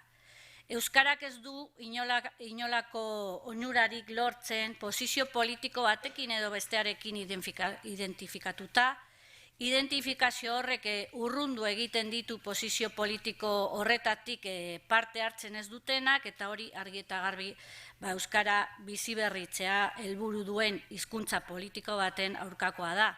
Bestalde, orain arte, euskararen errealitatera hurbildu ez diren sektore politikoak gehiago mugitu beharko dira. Denok moldatu behar ditugu gure jarrerak adostasunaren izenean. Hizkuntza politika beharrezkoa da, hizkuntzen arteko aukera berdintasuna lortzeko, beraz, ezinezkoa da eskuarte politikoa. Eta nahitaezkoak dira lege, dekretu eta gainerako arauak. Bide horri jarraituz, 2006an, lan munduan eta enpresa alorrean euskararen erabilera biziberritzeko Eusko Jaurlaritzak, ELA, Euskadi Langile Komisioak, LAB eta UGT Euskadi sindikatuekin izenpetu zuen lankidetza akordio markoa. Sindikatuek aspaldidanik erakutsi dugu gizartearekin konpromisoa estua dugulako, eta oraingoan ere euskal gizarteak batera egin beharreko zeregin honetan aktiboki parte hartu nahi izan dugu. Akordearen bi aldek adostasuna behar dela uste genuen, hizkuntzaren inguruko iturak eta joerak pizkanaka aldatzeko hori zedelako oinargarri den bide bakarra, nahitaezkoa da beraz prozesuan parte hartu behar dugunekin lortutako akordioa oinarritzat hartzea. Eta honetako proiektu batek guztion adostasuna eta ahalegina beharrezko dituelako. Funtsezkoa da herri aginteek eta arlo sozioekonomikoan parte hartzen dugun gizarte eragilek elkarrekin lan egitea. Eta han akordio honetan euskara planak agertzen ziren, denok dakigunez, adibidez berdintasuna planak derrigorrezkoak dira, eta ez dira egiten, behitu euskara planak, ezta? Oso zaila da nire ustez. Gure lan eremuan kontsumitzaile eta erabiltzaileen hizkuntza eskubideak kontuan hartu behar ditugu, ondatun eta zerbitzuei buruzko informazioa euskaraz naiz gaztelaniaz jasotzeko eta enpresa edo establezimenduekin dituzten harremanetan, ofizialak diren bi hizkuntzetako edozein erabiltzeko eskubidea dute eta. Baina hemen ere guk inplikatu behar dugu, gure etxean, gure sindikatuan, enpresen eguneroko lanean euskara erabiltzeko eta gure afiliatuei eta delegatuei aukera emanez gure zerbitzuak euskaraz jasotzeko. Hori egiteko lan talde bat osatu dugu, eta beharrezkoa da, guztiz beharrezkoa, gure artean euskara lehentasun izan dadin lan egitea. Eta hor gaude, hor dago gure erronka. Azken hamarkada honetan, postu garrantzitsua egin dugu helburu hori lortzeko, euskararen presentzia eta erabilera aregotzea da gure konpromisua, baina ez hemen bakarrik estatuan oroar gure sindikatu osoak hartu du konpromiso hori. Izan ere, Madrilen egiten diren gidak edo kartelak gure bi hizkuntzetan ere bidaltzen dizkigute eta material guztiak euskaraz ere editatzeko itzulpenak egiteko eskatzen digute. Agian gauza txikia ematen du, baina guretzak oso garrantzitsua da. Adibidez, iaz gure 130. urte hurrena ospatu genuen eta Bartzelonagen egin zen ekitaldi nagusian UGT Euskadi presente egon zen ospakizun horren aldeko manifestua euskaraz irakurriz. Eta oso hunkigarria izan zen hain ekitaldi garrantzitsuan guretzat euskara erabila ahal izatea. Eta urrats handia hizkuntza ofizial guztien erabilera normalizatzeko bidean baldintza berdinetan. Gu geuk gizarte eragileok, enpresa pribatuek eta administrazioak hizkuntza eskubideen inguruko diskurtsoa barneratu eta geure egin dezagun lan egingo dugu. Botere publikoek hizkuntza eskubideak bermatu behar dituzte, euskararen erabilera normalizatua izan dadin, botere publikoen ekintzak beharrezkoak dira, herritarrok euskararen ezagutzera erakartzeko, euskara jakiteko adibidez baliabide doakoak, publikoak eta kalitatezkoa eskaini behar ditu administrazioak. Eta, helduen euskalduntzea, hiztunen aktibazioa, ingurune digitala euskalduntzeko erronka, lan asko dago egiteke.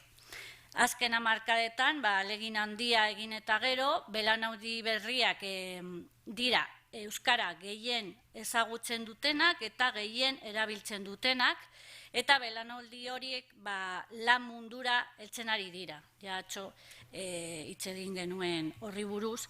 Eta orain, beraz, bidea eman behar diegu beren lan jarduera euskaraz egin ahal izan dezaten. Hori da gure erronka. Eta, bukatzeko, esan dezakegu, guk izango dugun jarreraz gain, biztanleria dela honen guztiaren protagonista, eta bizitzarako esparru guztietan dituen hizkuntza eskubidez jabetu behar duena, inongo konplexu eta edo gatazka kutsurik gabe. Eskerrik asko.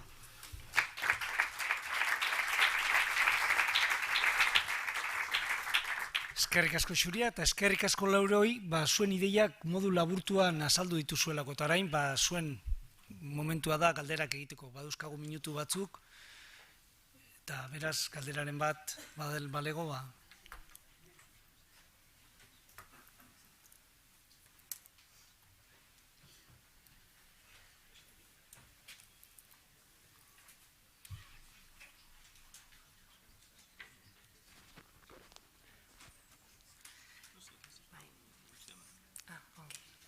Egunon, galdera eginen dut, galderaren aintzinean azalpen tipi bat, galdera testu inguruan baratzeko. 2017an, Nafarroko gobernuak euskara administrazioan erabiltzeko dekretu berria paratu zuen indarrean. Dekretu horrek bere tipitasunean ekarri zituen alderdi batzuk, onak euskaldunon eskubideen ikuspegitik. Adibidez, edonon bizi garela ere Nafarroan, Nafarroko gobernuko administrazio zentraletik hartzen diren komunikazioak bi hizkuntzetan jaso ahal izatea. Dekretu horri helegiteak paratu zizkioten, bertzeak bertze sindikatu batzuek, eta helegitea den helegite horren epaia atera zen duela 5 aste. Beraz, kontu berria dugu Nafarroan. Eta epaileak onartu zituen helegiteek auzitan paratutako zenbait kontu. Horietako batzuk ziren euskara meritu moduan aintzat hartzea administrazioan sartu alizateko. Eta nik hori ulertzen dut izan daitekela sindikatuon intereseko kontu bat. Baina, epaileak hartu zuen kontuan, errandudan bezala, zerbitzu zentraletatik Nafar guztioi gortzen zizkigun komunikazioiek bi hizkuntzak erabili ahal izatea. Oso kontu oinarrizkoa. Hori hartu zuen kontuan eta hori hala egin entzela, bi hizkuntzetan egin entzela zioten artikuluak baliogabetu zituen. Nire galdera, eta errekurtsoa egin zuen sindikatua UGT baita, Xuri Hartza Azan Andreari egin den diot galdera, ze arrazoi izan dizake sindikatu batek euskaldunon hizkuntza eskubideak modu bermagarri edo garantista batean errespetatzeko ezartzen den arau batean horri errekurtsoa paratzeko. Nik merituena, errandu da bezala, uler dezaket. Kontu sindikala izan daitekelako. Baina bertzea, ez dut ulertzen, eta epaileak ez zuen ikusi legitimitate arazorik horretan, baina neuri egiten zait zaila ulertzeko. Orduan, eskertuko nuke azalduko bazenu, eskermile. Beno, ni ez naiz UGT Navarra. Banekien agian galdera hori egongo dela. Eta, nire ustez errealitate guzti ezberdinak dira. Atzo hemen egon zen Mikelek hori esan, eta hori esan zuen. Eta,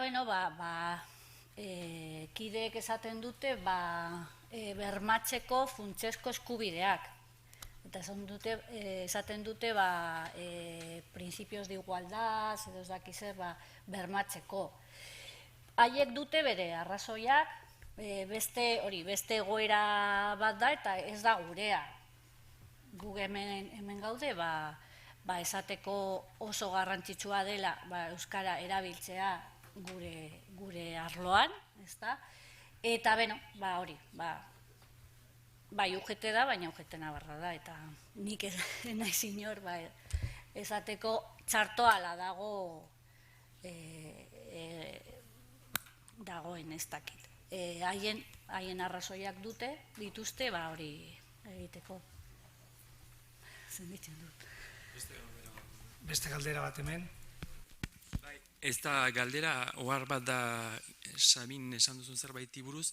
Aipatu dituzu hizkuntza perfilak eta esan duzu zure ustez behar litzatekeela neurtu eskaria, enpresetan euskaraz zerbitzua eskuratzeko eskaria eta araberan gero moldatu hizkuntza profila, hau da, nik ontsa ulertu badut, zein eta zenbat hizkuntza profil euskaldun beharko irateken. Hori da, esan duzuna? Eta nik ohar bat badut, doidoia errateko gehienetan hizkuntza politikan eta adibidez iparraldean, guk beti alderantziz planteatu dela hizkuntza politika, hau da, garatu da eskaintza eta ondotik etorri da eskaria. Adibidez, atzo aipatu genituen hezkuntzako xifrak eta eskaria izan bazen iparraldean, baina asko tokitan garatu dugu eskaririk etzen tokitan eta eskaintza eskaria etorri da gero. Eta enpresetan lan egituen dugunean berdin gertatzen da, ez da eskaririk izaten, garatzen da eskaintza bat eta gero hortik sortzen dira eskariak edo beste iniziatibak. Ohar hori egin nahi nuen, ez da baitez bada galdera bat.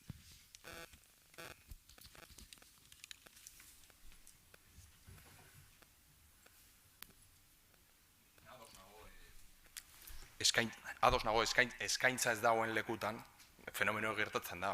Gure ekarpena da gehien bat, erabaki behar dezunean, call center batean, telefono arreta horretan, zenbat langile jartzen, zenbat perfila eskatzen den, zenbat postuetan. Eta nolabait, badau perspektiba bat dela ez dugu perfili jarriko, eta beste nolabait kontrakoa da lanpostu guztietan. Eta guk uste dugu nolabait neurketa bat egin behar da, zentzu horretan. Baina, ados nago, eskaintza ez dagoen nolabait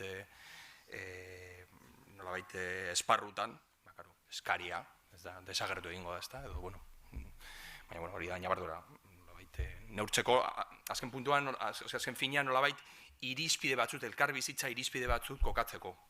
Gero, diskriminazio positibo ikuspegi batetik, hartuko duzu eskari hori, eta hori da izango, nolabait, gure dokumentuan planteatzen dugu, hori da, erreferentzia bat formulan. Gero, haratago joan behar da, baina erreferentzia hori egon behar da, nolabait sistema diseinatzerakoan. Baina kontua ez da, bakarrik hori nolabait mugatzea lanpostu horietara. Baina bai, formulan, diseinatzerakoan eta nolabait erabakitzerakoan zenbat postuetan eskatu behar, hori formulan agertu behar da eskariaren neurketa. Eskerrik asko, azken galdera bat hartuko dugu eta ia atzeen aldira joango gara.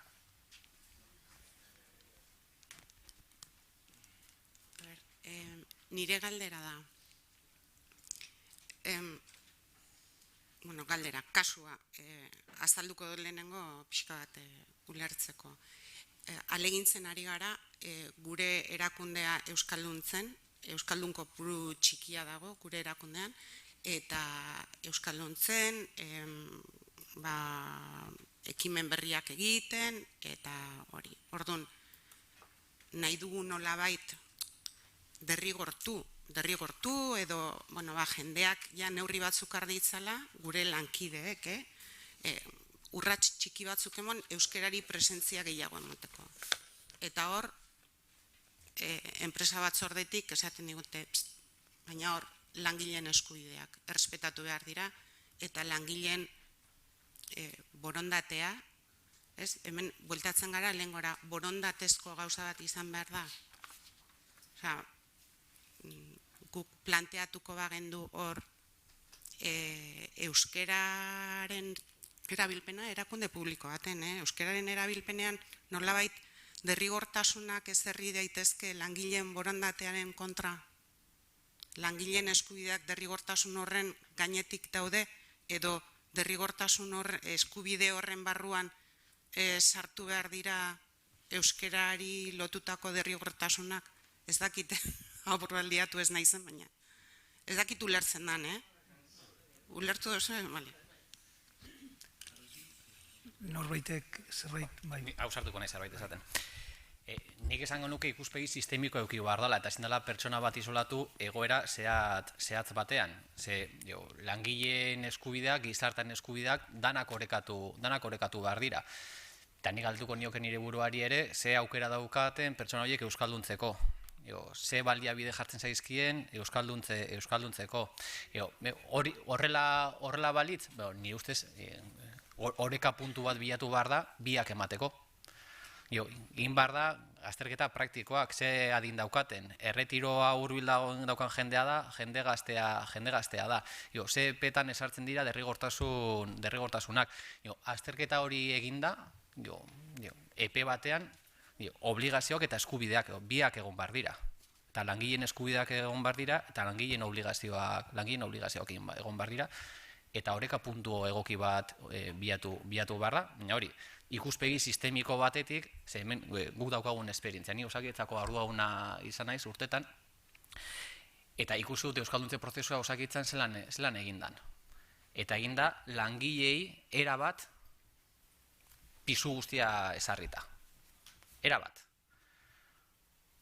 Epe batzu jartzen dira egiteko, eta gero pertsona hori isolatu egiten da. Eta guk adibidez azterketa bat egina genuen. Euskalduntze aukerak ez dira berdinak gizon eta emakumeengan. Gizonek askoz ere errazago ikaste dute euskera, emakume baino, eta gizonak ez gara emakumea baino inteligenteagoak.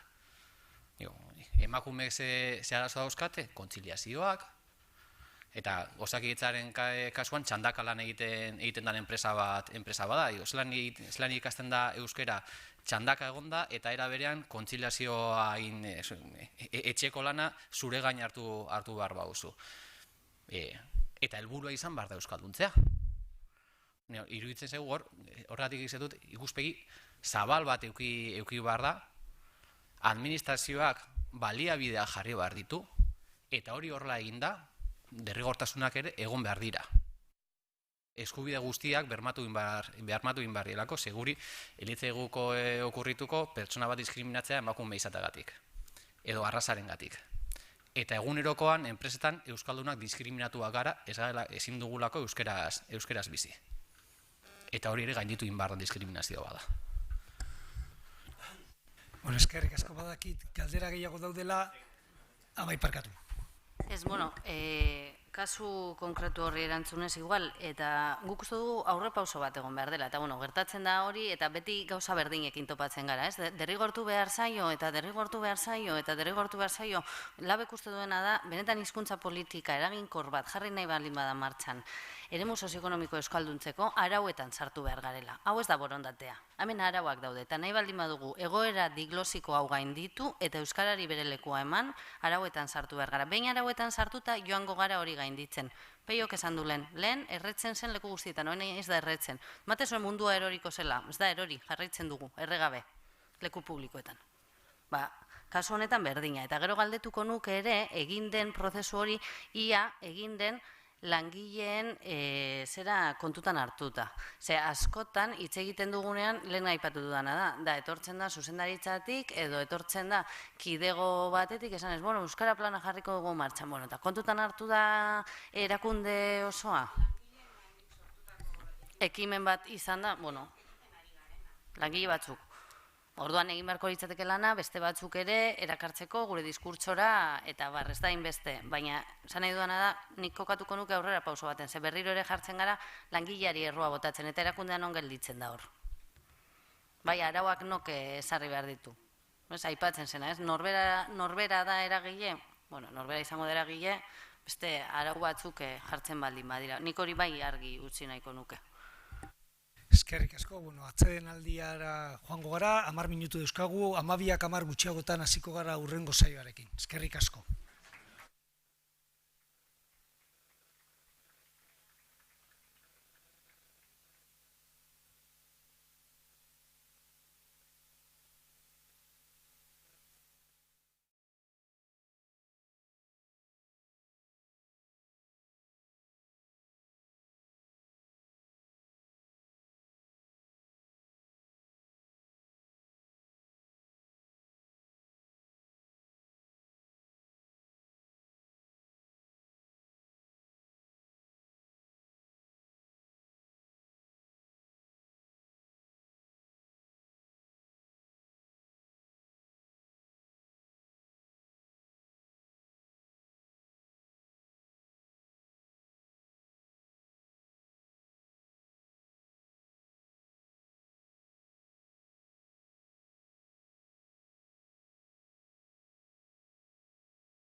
Esperientzia desberdinak ikusten ari gara, eta hainbat protagonista bildu dira gaurkoan, oraingoan abokatu, ekonomista eta psikologoen ikuspuntua ekarriko dugu mahaira, eta horretarako hiru dira gurekin ditugun gonbidatuak. Jarraian aurkeztuko ditut eta gero hasiko gara bereien hitz tartearekin.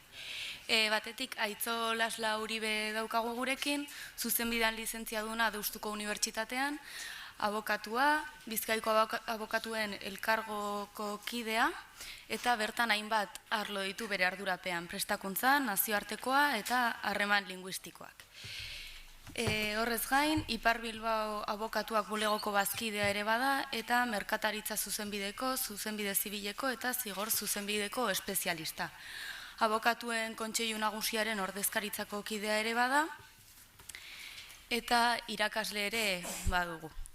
Horrez gain, gurekin batera dugu Asier Vallejo Itxaso ere, ekonomista da, gaur egun ekonomisten Euskal Elkargoaren Euskara Komunitateko kidea dugu, zientzia ekonomiko eta enpresa ikasketak egin zituen Deustuko Unibertsitateko Donostiko egoitzan, ikasketa hauek Estatu Batuetan amaitu ondoren bere ibilbide profesionala bertan hasi zuen, ondoren Euskal Herrira itzulita 5 urtez Donostian egoitza nagusia duen elkargi entitate finantzieroko marketing eta komunikazioko zuzendaria izan zen, era berean entitate honetan Euskara Planaren koordinatzaile bezala aritu zen.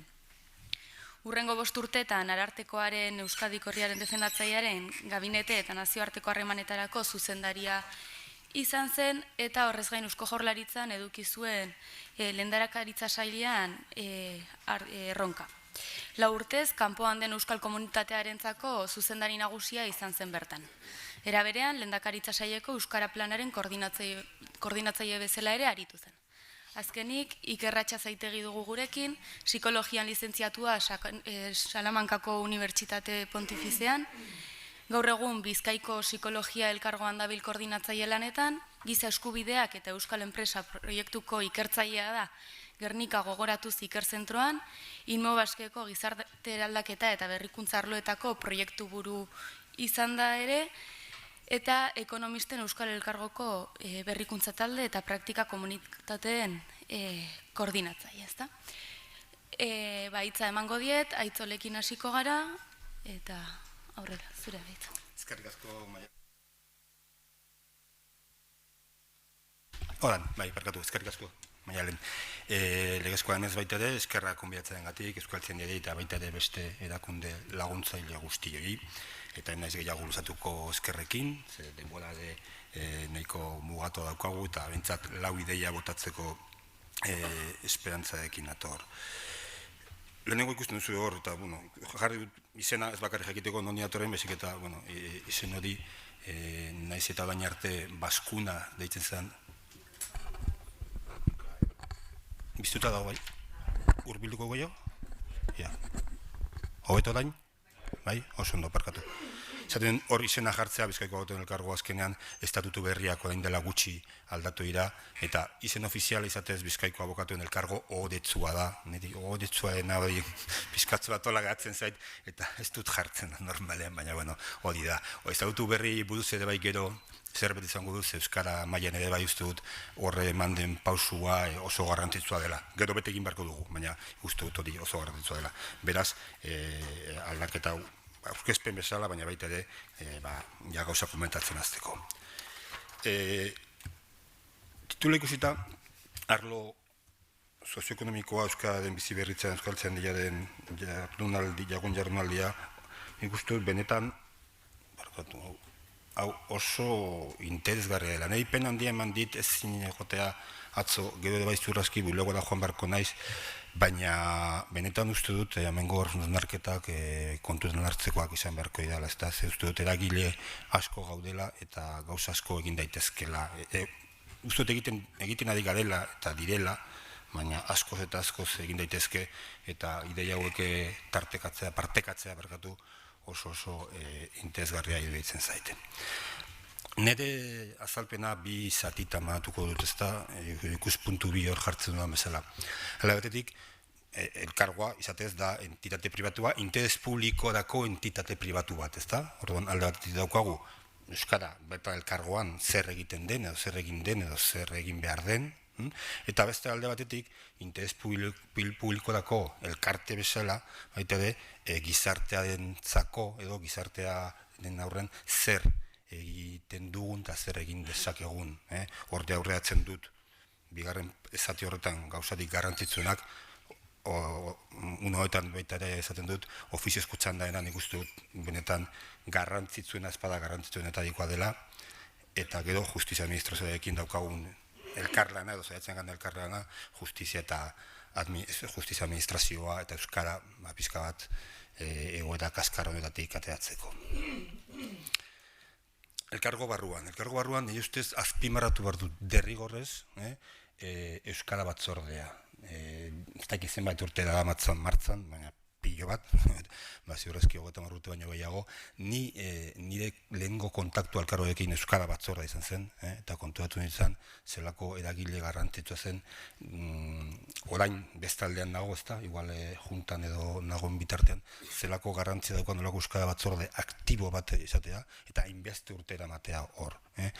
Hor egin diren lanak laburbiltzea ezinezkoa da, gure memorietan eta gertzen dira, baina epoka oso gogorrak bizi izan dira, euskeraz justizia administrazioan erabiltzea gaur egun oso zaila baldin bada, suposatu gain dela 30 urte. Orduan, zentzu horretan euskara batzorde horren lana goraipatzea uste dut legezkoa dela. Eta bere dira bultzatzen dutena, bai elkargo barruan gauzak egiteko, eta bai kanpora horrela.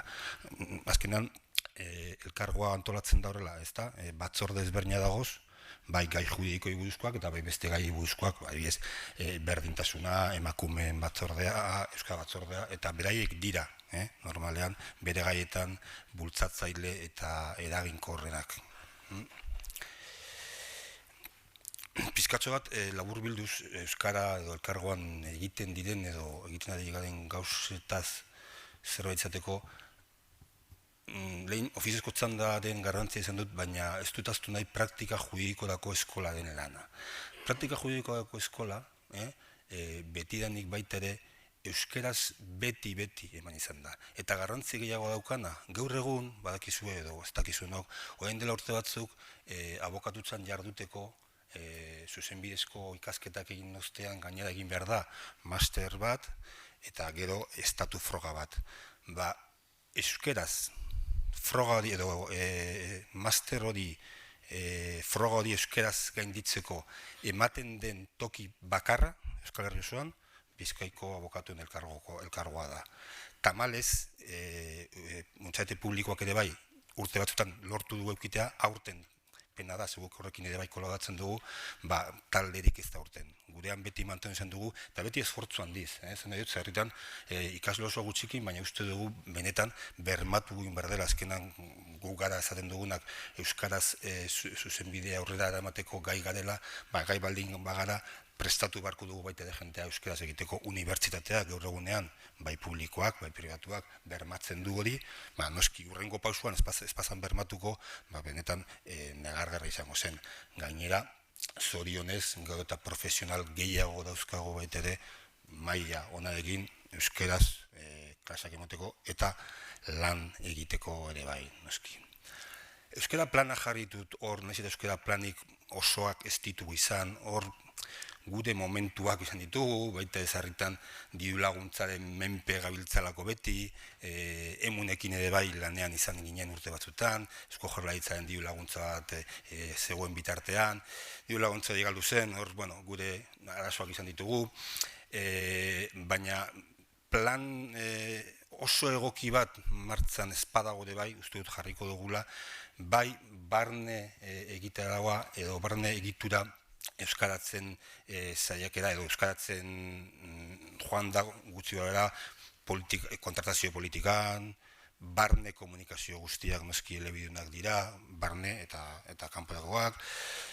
Argitalpena dagoena nik uste dut euskaraz ematen duen zatia ere bai oso egokia dela. Hor, eredu bat egon zen, hori ja nik uste dela eredu sistemak, ez da, guztia itzultzea, baina ikusten genuen ez zela oso egokia, ez da, ze guztia itzultzea eukitea alde batean da bestean, argitalpenean, ematen zuen zarritan, igual errezagoa denak, erdeako jatea, orain, mantentzun dugu gehiago, eta euskeraz dauden artikuluak eta erderaz daudenak. Gauza batzuk, batez egin informazio eta hienak itzultzen dira, zentzurretan, uste dut oso lan ona egiten nahi dela.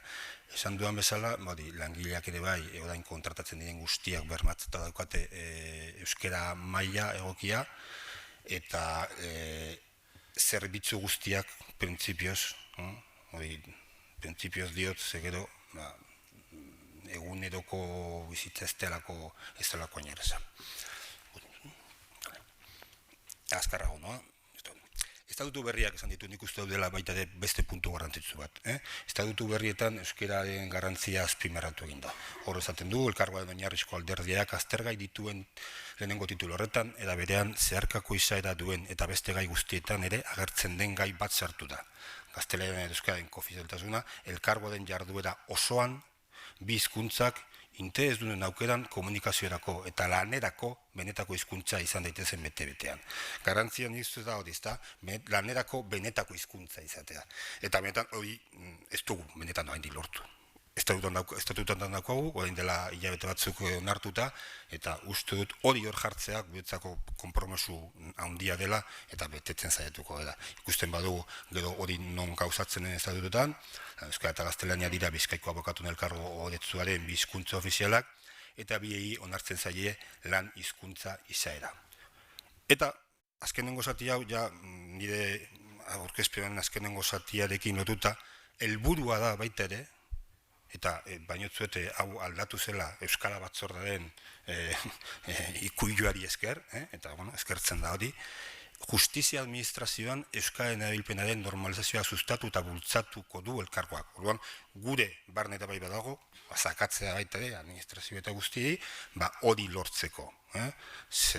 Hori horretik nion lortzen dugula bigarren parte horrekin. Baina horrekin joan aurretik, hori izango azkenengoa, azkar, baina bai azpimarratuz, elkargoak bermatzen duela urteko 365 egunetan, 24 orduetan, edozeinek ofiziozko txandan edo atxilotu den batek euskaraz behar baldin badu abokatu bat bermatuta dagoela.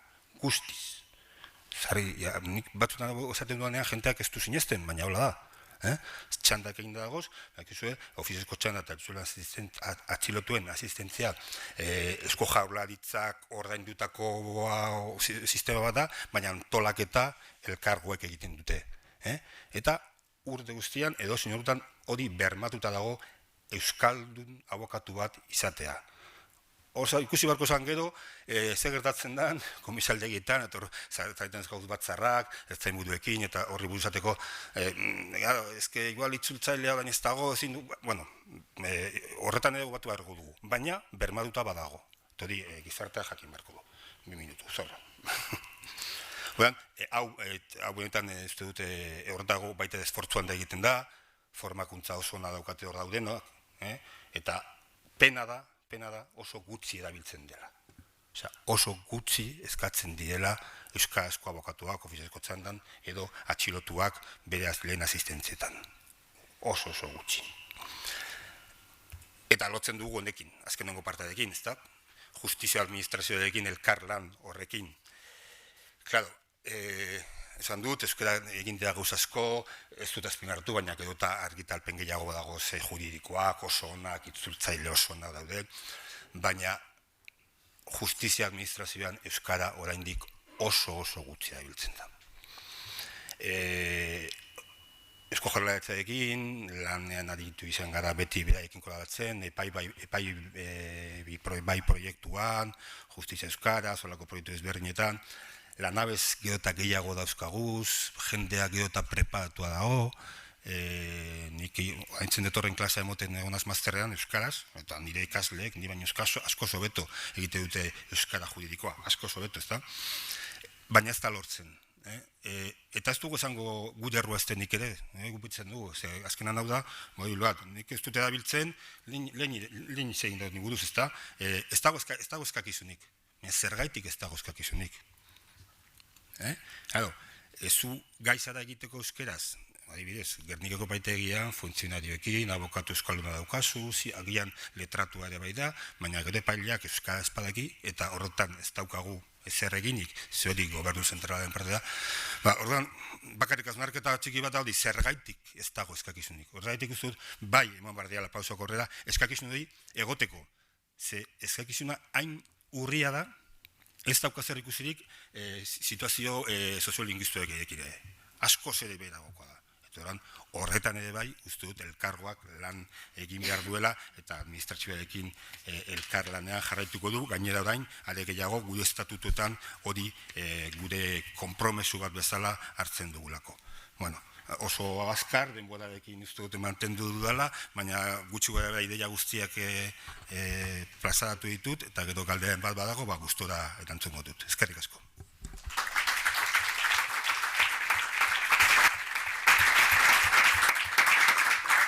Oso ondo, eskerrik asko Aitzol. Asier, zurea da hitza, denbora bat izu. Eskerrik asko Maialen. Eguardian guztioi, labur, albari madare. Olenik eta ekonomisten euskal elkargo bezala zorionak eman nahi dizkiogu Euskaltzaindiari bere 24. jagon jardunaldi honetan arlo sozioekonomikoak euskararen biziberritzean jokatu behar duen paperari buruz antolatu izanagatik. Era berean, jardunaldi beharrezko eta interesgarri honetan, gure ekarpena egiteko ekonomisten euskal elkargoa gonbidatu izana biziki eskertu nahi diogu Euskaltzaindiari. Ni, Maialek lehenago aipatu duen bezala, inguru honetara ekonomisten euskal elkargoaren euskara komunitateko kide bezala natorkizue. Zentzu honetan, labur badima ere, ekonomisten euskal elkargoari buruzko datu gutxi batzuk aipatu nahiko nizkizueke. Ekonomisten euskal elkargoa, ekonomisten erakunde profesionala da, Euskadin ekonomisten lanbide antolatu, ordezkatu, defendatu eta sustatzeaz arduratzen dena. Ekonomia eta enpresa fakultatetako unibertsitate titulazio ofizialak ditugun profesional elkargokideok osatzen dugu ekonomista lanbidea. Oroar, honakoak dituztenek, enpresa, administrazio eta zuzendaritza, ekonomia, finantza, marketinga, fiskalitatea eta bestelako arlo batzuetako gradu, lizentziatura eta diplomaturak. Gaur egun elkargoa, Araba, Bizkaia eta Gipuzkoako 4.500 inguru profesionalok, ekonomistok osatzen dugu, eta honetatik gehienak enpresa pribatuetan lanean dabiltzan ekonomistak dira. Elkargoak garatutako lankidetza eredu hau topaleku bilakatzen da Euskadiko profesionalentzat, eta funtsean profesionalet edo elkargokideentzako parte hartze eta konpromisoan oinarrituta dago. Horrela besteak beste, garapen pertsona eta profesionaleko zerbitzu espezializatuak eskaintzen dira, prestakuntza, laneratzeko laguntza, informazio profesionala eta bar. Eta aldi berean, erreferente izaten saiatzen gara, ekonomista elkargo bezala, Euskal gizarte osoari ekonomia arloan ekarpen, interpretazio eta ikuspegia eskainiz. Gure esparru profesionalean, euskararen erabilaren inguruan, onartu behar daukagu ekonomisten lanbidea eta orokorrean, nik uste lanbide gehienak ez, oraindik oso erdaldunak direla. Eta nahiz eta gaur egungo egoera hori izan, elkargoak ekonomista euskaldunen arteko topagune izanik eta ekonomia mailan Euskadin erreferente izanik, lan munduan lanbidea euskalduntzeko eta ekonomia alorrean euskara bultzatzeko konpromisoa dauka. Horregatik euskal gizartearekiko daukagun erantzukizunagatik eta gure lanbidea oso erdalduna dela ikusirik, ekonomisten euskalgoak iaz euskara komunitatea sortu zuen euskara lan munduan eta elkargoan bertan bultzatzeko asmoz. Eta labur honako hauek dira elkargoaren euskara komunitatearen helburu nagusiak. Lehenengoa, ekonomia arloko euskararen normalizazioan lagundu, ekonomia eta enpresa arloan euskara zainduz, bultzatuz eta garatuz, euskararen sentibetasunari bide emanez lan mundu euskalduntzeko. Bigarren helburua, ekonomia arloan eta lan merkatuan lan euskaraz burutzen jardun nahi dutenentzako topagune izatea. Laguntza osagarri, bultzatzaile eta aktivitate gune gisa. Eta hirugarren azken helburua, elkargoan euskara bizirik eta aktibo mantendu. Behin euskara komunitatearen helburuak finkatuik zeudela, gure elkargokideek euskararen erabileraren inguruan zeukaten iritzia lortzerik egin genio. Horretarako elkargoak daukan tresna bat erabili genuen, ekonometroa, hain zuzen ere. Ekonometrea zer dan, labur esplikatuko dizuet, ekonometroa testu inguru ekonomikoaren eta haren balizko bilakaeraren gainean ekonomisten Euskal Elkargoko kideek izan dezaketen pertzepzioa jasotzen duen adierazle sozioekonomikoa da. Urtean 2 aldiz, 6 ekainean eta abenduan argitaratzen dena. Hortaz, ala nola, 2018ko abenduan argitatu zen ekonometroan, euskarak enpresa eta lan munduan daukan presentziaren inguruko atal bat egon zen, inkesta honetan 551 gogoratu, 551 elkarrokidek parte hartu zuten, hau da, 12 gutxi gora bera, eta ondoren labur, inkesta honen emaitza aipagarriak laburulko dizkizuet, asko dira, orduan harin joango naiz, ez? Lehenengo tamen, inkestan parte hartu zuten ekonomisten gehiengoak uste zuen euskarari egotzitako balio ekonomikoa mugatua izan arren, eta enpresetan planteatzea kostuak eta eragozpenak sortzen dituen arren, sustatu egin behar dela eta politika publikoen bidez babestu behar dela merkatu ezpaita berez erregulatuko. Gainera, euskararen sustapena enpresen gizarte erantzukizuen barnean dagoela uste zuen gehiengo nabarmen batek. Urrengo emaitza jakina, ez? Lurralde historikoen arabera emaitzetan alde handiak egon ziren Gipuzkoa, Araba eta Bizkaien artean, baina ez daiz horretan orain momentu honetan gaituko ze luze joango ginake hori aipatzen, ez? Urrengoa egoera profesionalen arabera aipatu behar da langile publikoak zirela euskara sustatzen aldeko jarrera argina zutenak, bai sektore publikotik, baita enpresatik ere. Eta haiek ziren euskararen erabilera gehien baloratzen zutenak zerbitzuaren berezko osagai moduan. Beste ondorio bat, norbere kontura dabiltzan langile aktiboak ziren euskara baldintza moduan planteatzea sortzen dituen eragozpen eta kostu gehigarriak gehien somatzen zituztenak, eta euskararen balio ekonomikoa mugatu dela uste zutenak neurri handiagoan euskarin soilik erabiltzen delako. Gero adina kontua ere aipatu zen, adinaren arabera aipatu behar dugu 60 urtetik gorakoak, gorakoen artean antzematen zela euskara babestu eta sustatzen jarrera ezain aldekoa, bai sektore publikotik baita enpresatik ere. Eta haiek ziren enpresetan euskararen erabilera gutxien baloratzen zutenak, zerbitzuen berezko parte moduan. Aldiz gazteenak ziren euskara sustatu eta babesteko jarrera argienak zutenak eta neurri txikienean uste zutenak euskarak balio ekonomiko mugatua zeukala, euskain solik hitz egiten delako. Hortaz, esan dezakegu alderatizko harreman bat dagoela adinaren eta euskararekiko babesaren artean. Zenbat eta gazteago, orduan eta babes handiagoa. Orduan, 2018 urtean amaieran egindako inkesta honetaz gain, aurten, 2019an, euskararen erabilaren inguruan gure elkarrokideen iritzia hobeto ezagutzeko beste saiakera bat egin dugu eta aurtengo martxoan elkarrokidei galdetegi bat, espresuki euskararen inguruko galdetegi bat bidea izitzaien eta galdetegi honi ordea askoz jende gutxiago erantzun zion, neko 2,4ak, 108 elkarrokide bakarrik erantzun genion, eta hor labur esplikatuko izkizuet neko emaitza esanguratsuak atea zitezkigulako. Lehengo eta behin, nabarmen, euskararen ulerpena oso nabarmena zen, hain talde txikia izanik, baina neko 35ak euskara asko ulertzen zuen, bi herenek euskaraz hitz egiten zuten, bere eguneroko jardun profesionalean, eta erdia gutxi gara bera, eneko 52ak euskaraz asko hitz egiten zuen. Gero, edabideek ere askotan guri elkargoa etortzen diren ekonomistek nahi dutena da, ekonomista horiek euskaraz hitz egiteko gai izatea, eta hogeitatik, 108, eneko 18 inguru dana, presta agertu ziren agerraldietan egoteko, komunikabietan. Eta ziurtagir hitz egin da hemen, atzo eta gaur hitz egin dugu, bikain bai euskari eta bezalako ziurtagiek berein erakundetan eneko 54 dauka, erdia baino gehiago. Eta erdia gutxi gora bera beraien profesio bizipen horretan euskaraz eskaintzen dituzte beraien zerbitzuak. Eta elkargoaren bultzada, euskarakiko bultzada horren inguruan nabarmen, gehiago nabarmen batek, 83ak ados dagoela aipatzen zigun. Eta komunikazioak ere euskaraz jasotzeko nahia ere, 72ak nabarmen jaso nahi dutela euskaraz hori argi dago. Eta bukatzeko, azkenengo ondorioa izan zen, 140ak elkargoan euskaraz antolatutako prestakuntza ekintzetan eta jaronitan parte hartzeko preste agertu zirela, eta beste 140a gutxi gora bera, 140 guztira gaian arabera.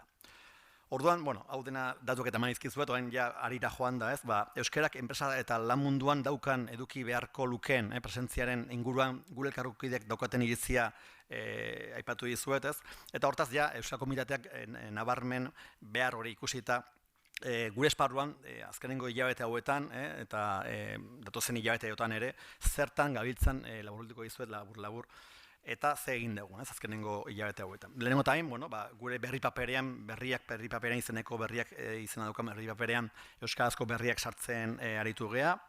Gero euskaraldian noski parte hartu genuen, iazko edizioan, eta torkizena begira noski bigarrenean parte hartuko dugu. Itzaldia antolatu genuen Euskal Planen inguruan, korrikan parte hartu genuen, Arriaga Antzokian urtero egiten den klasikoen irakurketa jarraituan ere parte hartu dugu. Gero bikain ebaluazioan ere ebaluazio bezala eraritu gea, memoria laburtu eta ez laburtuaren euskarazko itzulpenak ere egin ditugu, Wikipedia tailerak antolatu ditugu euskarari garrantzia emateko Wikipedian, sarean eta edukiak sortu eta igotzeko.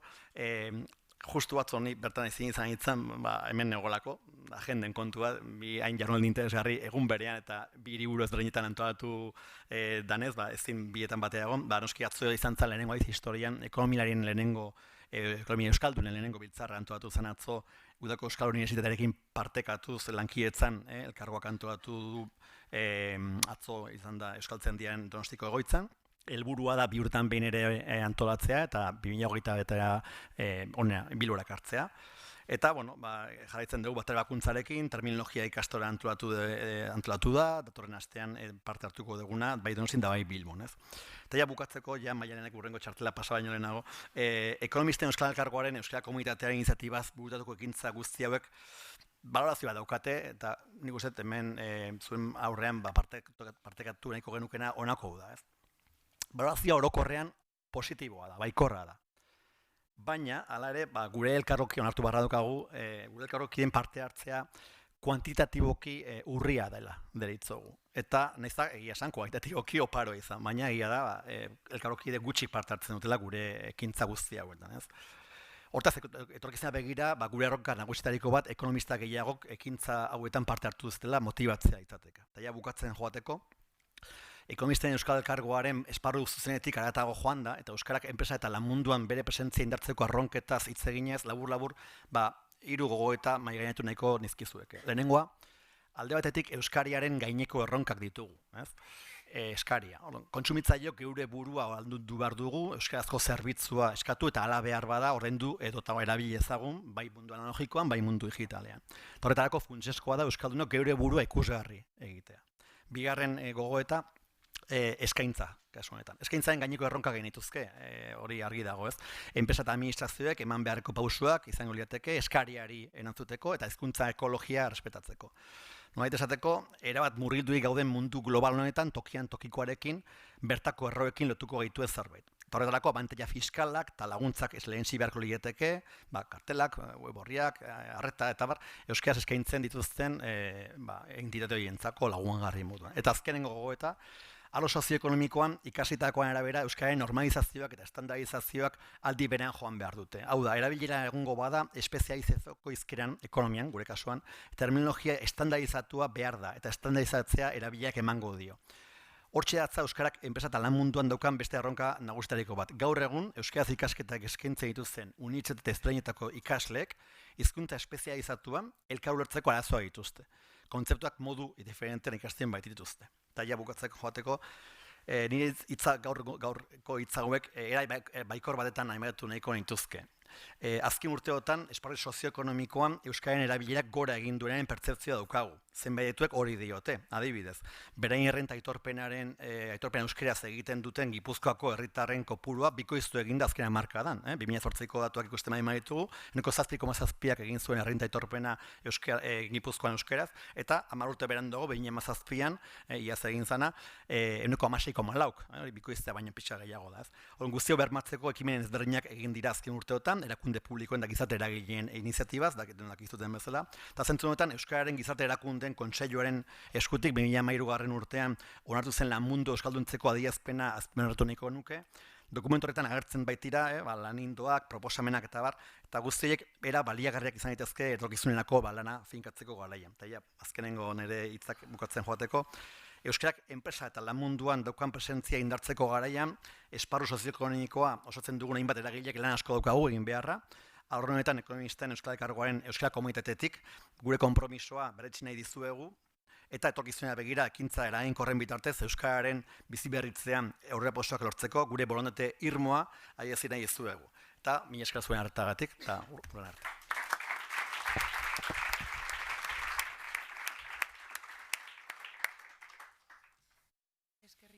lehenengo Asier eta Iker zurea da. Bai, bale, aurkezpentzu bat. Bai, bueno, lehenik eta behin Euskaltzaindiari eskerrak eman. Bueno, Bizkaiko psikologoen elkargo ofizialetik, eta behin izenean eskertzea hemen egotearren.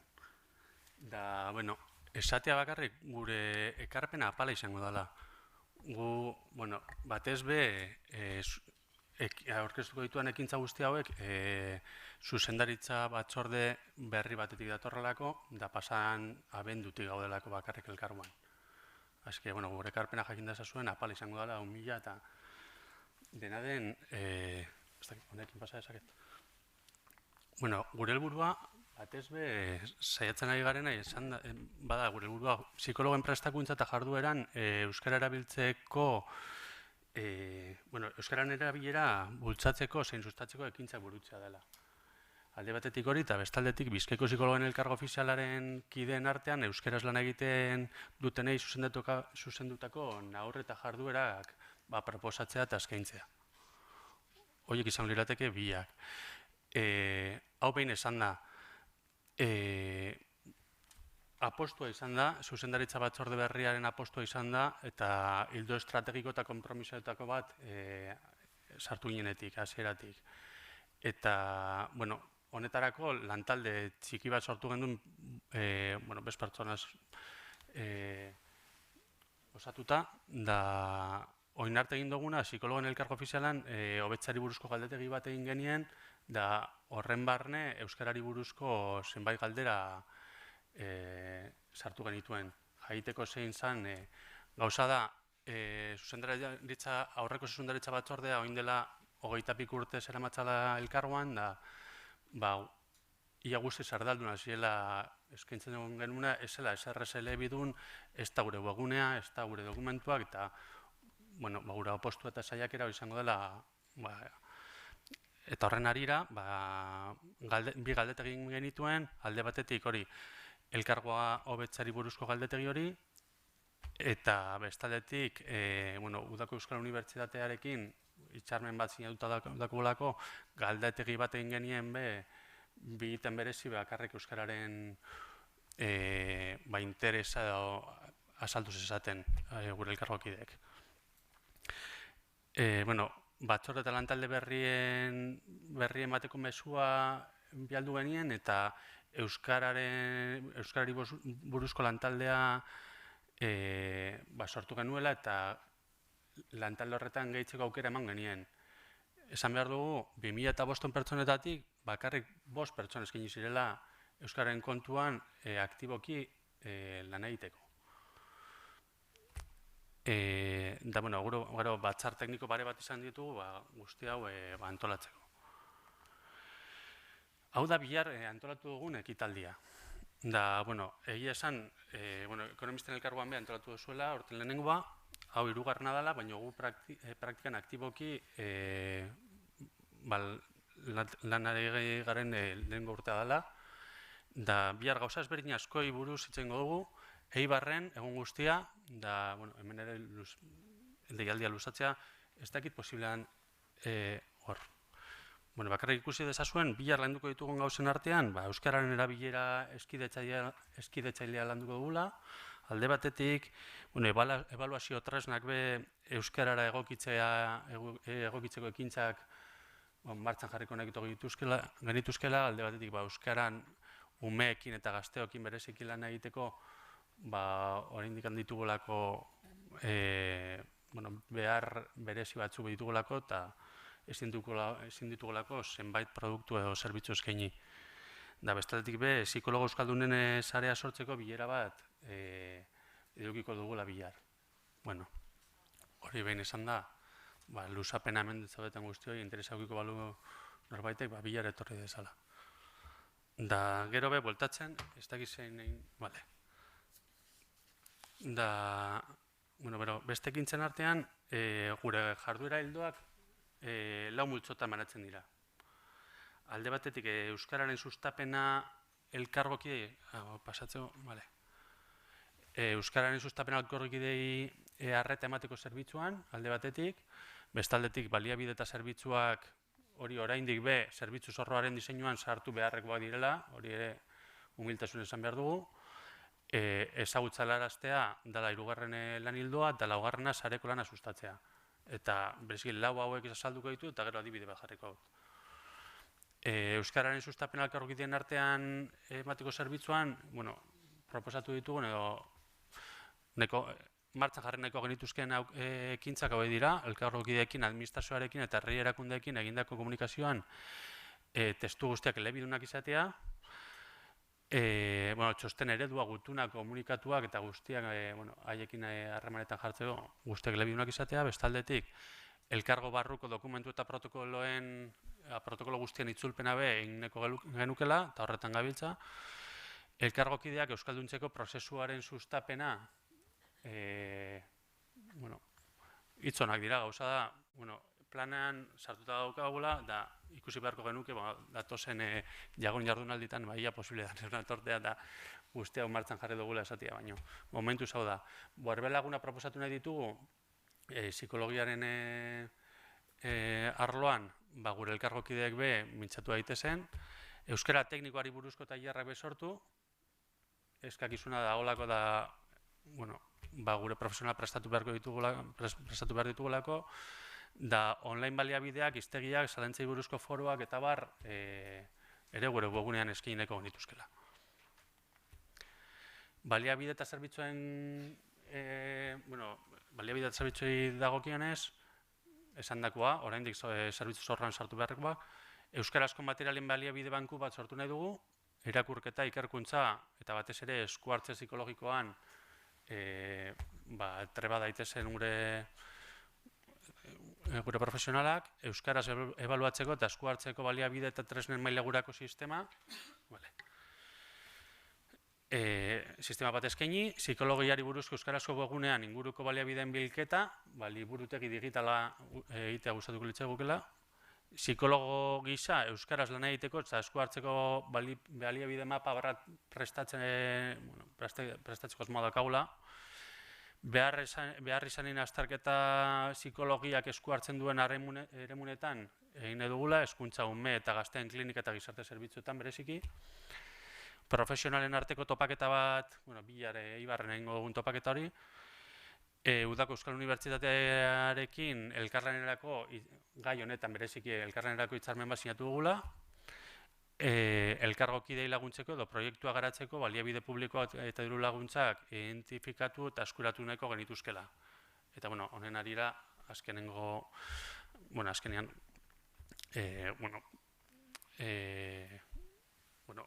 oin azalduko adibide bat.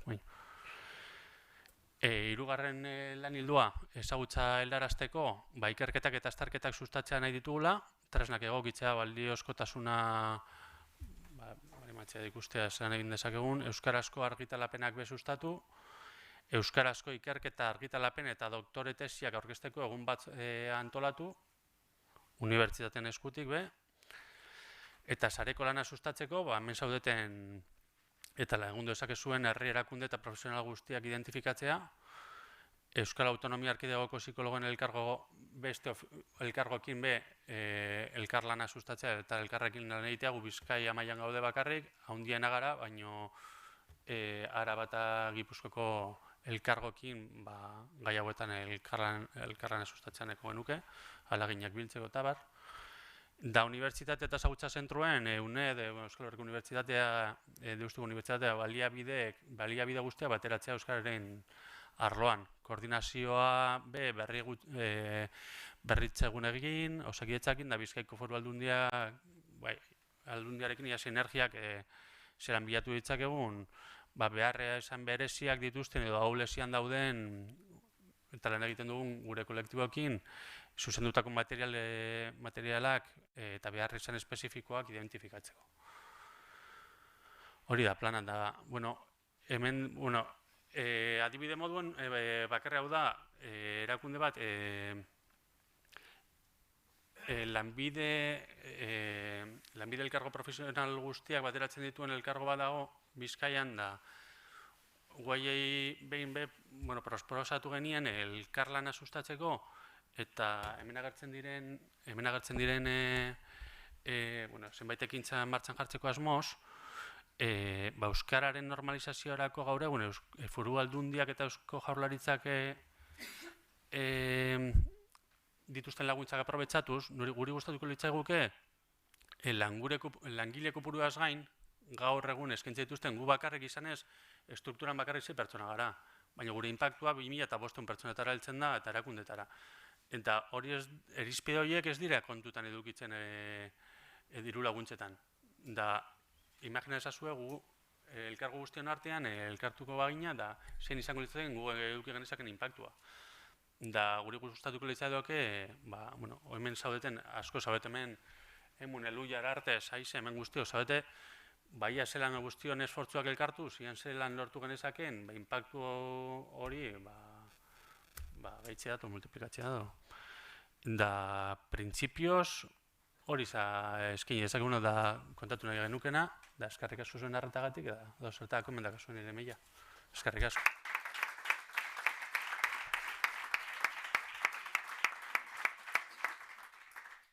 Eskerrik asko hiruroi, eskerrik asko. Orain galderetarako tarte bat daukagu, ez dakit galderarik dagoen. Anatzen.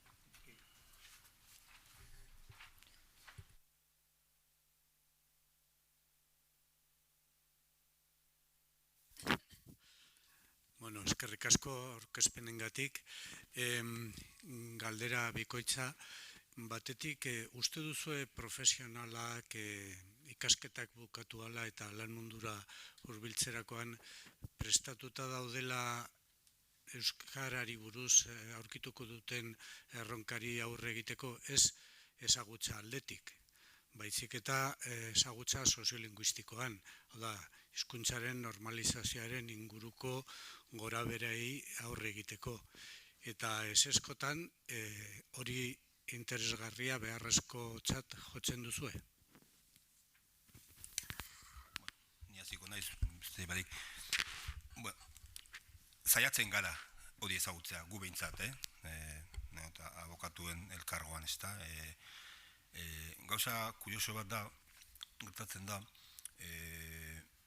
nik ematitu klasea bai unibertsitatean, eta edo baita ere, masterrean, eta unibertsitatean baldin badauzkaguz, agian, 70 pertsonako taldeak euskaraz zuzenbidea ikasten, masterra egiteak orduan, batzuetan, 11 pertsonako taldeta bilatzen gara. Eta ganea masterran jaztagoz bakarrik unibertsitateatua, guztikoak. Eta hori horregatik da, ez da? Beraiek gerora ikusten daudelako. Eta agian ikuspuntu desegoki batetik azaldu zaie. Nola gero ezin izango duzun euskaraz lan egin, hobeto orain masterra jardea zaiten zuen. Ni beti izaten diet, hori buelta emon, guztiz kontra. Zu daukazu aukera, euskaraz egiteko, erderaz egiteko, eta gainera egoera hori, ni nago hitz egiten gure esparruan, justizian dagoen egoera makal hori, buelta emoteko eragile bat izan behar zara, baita ere. Beste gauza bada, gero ja bakoitzak ze konpromesu maila hartu dezaken.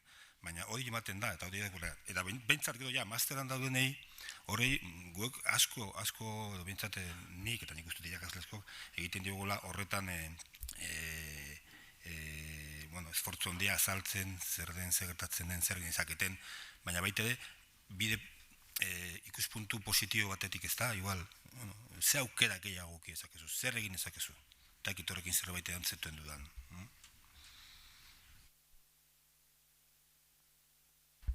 Bai, Iñaki oso galdera egokia. Egia esan, gure esperientzian, eta nik uste oro gizarte osoan ikusten dugun goza badala, ez? Ereduetatik etorritan ikaslego hori, gero jardun profesionalizitakoak, nabarmen ereduan ikasitako norbaitek ez dauka kompetentziarik euskaraz lan egiteko, eta B ereduan ikasi duten askok ez da.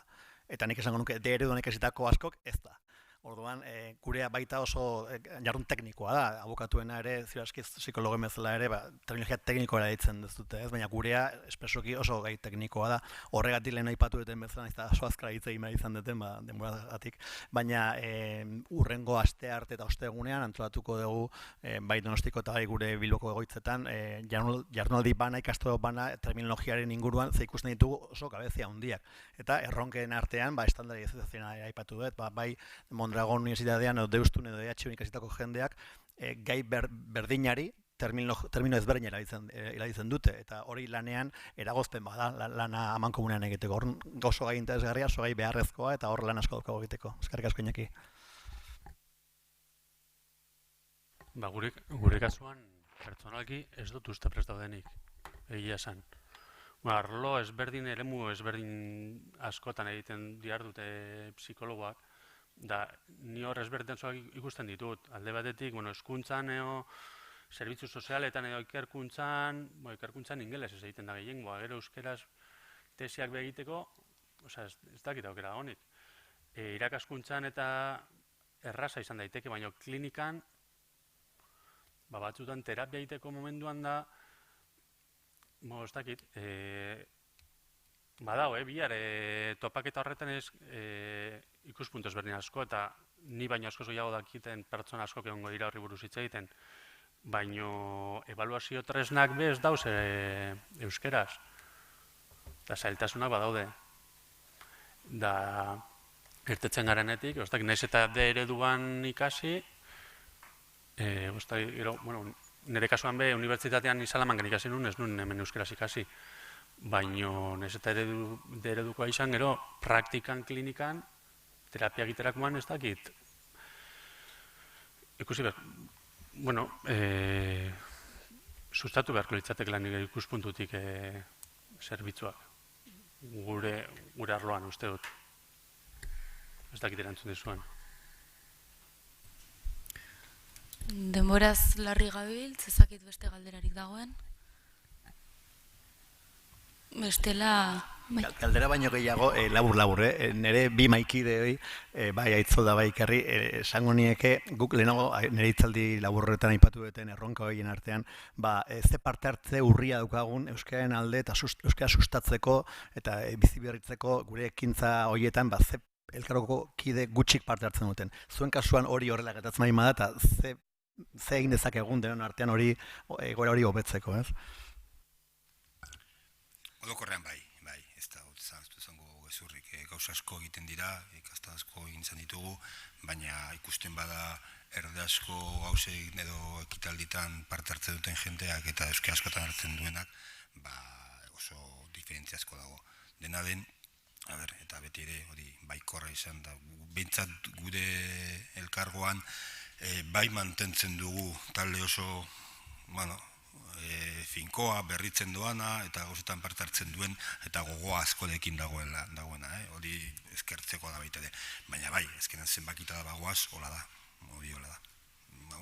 Gauza asko egin daitezke, egiten dira, eta gehiago egiteko gai bagadan artean, bazkerreko asuntoa komentatu dugana, gu ere bai elkarretan agoz, eta uste baita zentzu horretan pausu garrantzitsu bat izan daitekela, bazkerrok demo askotan egin duela, nik uste dut zolan interesgarria eta oso gana, euskararen alde ere baizagaitik ezin du egin. Da, gure kasuan, ez dakit, adierazle moduan erabiliko bagenu, galdete egitan esaten diguten edo euskeraz erantzuten duten portzentaia, ez dakit, erosotasun gai bat izan daitake be, baino bai basua da, gure kasuan be. Da, lehen aipatutakoa 2005 pertsonetatik euskeran jartuteko edo lan egiteko lantalde horretan 5 pertsona lortza, gutxi dirudi, baino hori da realitatea momentuz. Bueno, espero dezagun momentuz izatea eta hemendik aurrera gora jatea hori ere. Amaituko dugu saio hau, Iñaki Martinez Elunari eta hizkuntza aholkularitzei emango diegu eta. Eskerrik asko.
Bueno, jatokea eman didatela denbora dela eta ordutegia dela eta, hortaz ez dugu denbora alferri galduko.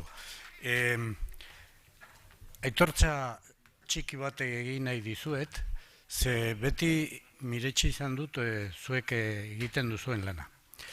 Izan ere, bueno, zuek daukazue euskalgintzaren misioa eta bisioa, eta, bueno, epeltasun horretatik ateata, gero egunerokoan hurbildu behar zarete eremu latzetara,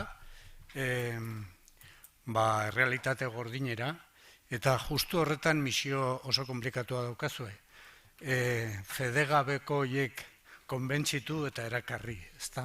Eta alde hortatik nire eskerrak, eta eskerrak ere deialdi honen inguruan izan du zuen erantzunagatik, eman du zuen erantzunagatik. Gurekin dauzkagu Leire Solozabal Bergara, Portugaletekoa, Artes Aholkularitzako bazkide sortzaileetako bat, eta bertoko gerentea. 21 urte ja horretan ematen dituela. Gero daukagu Magi Etxeberria Bilbao, Gernikarra, eta aekan euskarazko eskolak ematen, hasia, eta gero ja mende honen iritsiarekin, 21 urte eman ditula beste maila batean, ezta? Aholkularitzan, koordinatzaile Elujarren, eta zuzendaritzan, bai aholkularitzako zuzendire bezala, eta zuzendaritza orokorreko kide bezala. Elias Zumalde Barrena, Oñatiarra, eta emunen ere mende honen bueltan hasitakoa. Mende honek markatuzun aholkularitza guztiak. Eta Fagorren izan zen Euskara Planen proiektu arduraduna, eta gero gaur egun Euskara Planen zerbitzuaren ardura orokorrari heltzen dio. Mikel Urdangarin Montero, Ibartarra, dauzkagu bi bizkaitar, bi giputxak, eskerrak arabar bat arbitro lanetan. Aekan, 1988an hasita, eta mende honen hasieran nola ez, haize aekan aholkularitzan ere. Bueno, saioa zatitu dugu 3 multzotan. Lehenengo multzo bakoitzean parte hartuko dute denak 3 minutu dauzkatela, oso zehatz eta labur. Eta lehenengo blokea da hizkuntza aholkularitza zerbitzuen ekarpena euskararen bizi berritzean. Zer dari?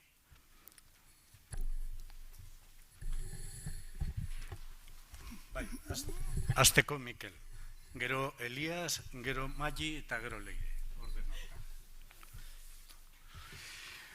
Bueno, lehenik eta behin eskerrik asko Euskaltzaindia antolatzagatik, hemen zaudeten hori. Eta bereziki ere eskerrak eman nahiko nizkieke, hemendik gaina atzota gaur pasatu zareten enpresa, elkargo eta erakunde guztiei, zuen aleginagatik eta egiten nahi zareten lanketarengatik. Labur, nik uste dut enpresetan gaur egun oso ohikoa dala, beraientzat kritikoak ez dian elementuetan edo beraiek duten ezagutza baino handiagoa topatu dezakete, kanpoan topatu baldin badezakete, askotan kanpora jotzen dute laguntza bila, hori produkzio arloan gertatzen da, trokelgintzan edo montaian, edo gerta daiteke hausnarketa estrategikoa egin behar dutenean, edo berdintasunaren kasuan, kalidadea olako kontutan. Iruditzen zait hizkuntza kudeaketaren ikuspegitik gauza bera dela, eta orduan aholkularitzan lana da metodologia bat eramatea enpresara, ezagutza bat, pilatutako esperientzia eramatea, eta baita ere berrikuntza. Uste dute azkeneko urteetan metodologikoki asko aurreratu dela, eraginkortasunan asko irabazi dugula, baina lotu nahiko nuke lehen ekonomisten elkargoko kideak aipatu duen bezala, merkatua ez dela autorregulatzen. Orduan, iruditzen zaite gure ekarpena ez dagoela gure lanaren kalitatearen baitan bakarrik, baizik eta baita ere sustapenean. Eragile guztion lerrokatzean norabide beretsuan, iruditzen zait momentu historiko batean gaudela. Belaunaldi aldaketak ematen nahi dialako enpresetan eta jende alfabetatua iristen nahi dalako enpresetako maila guztietara, gizarte aktibatzen nahi dalako, erantzunkizun soziala lantzen nahi dalako enpresa munduan. Orduan,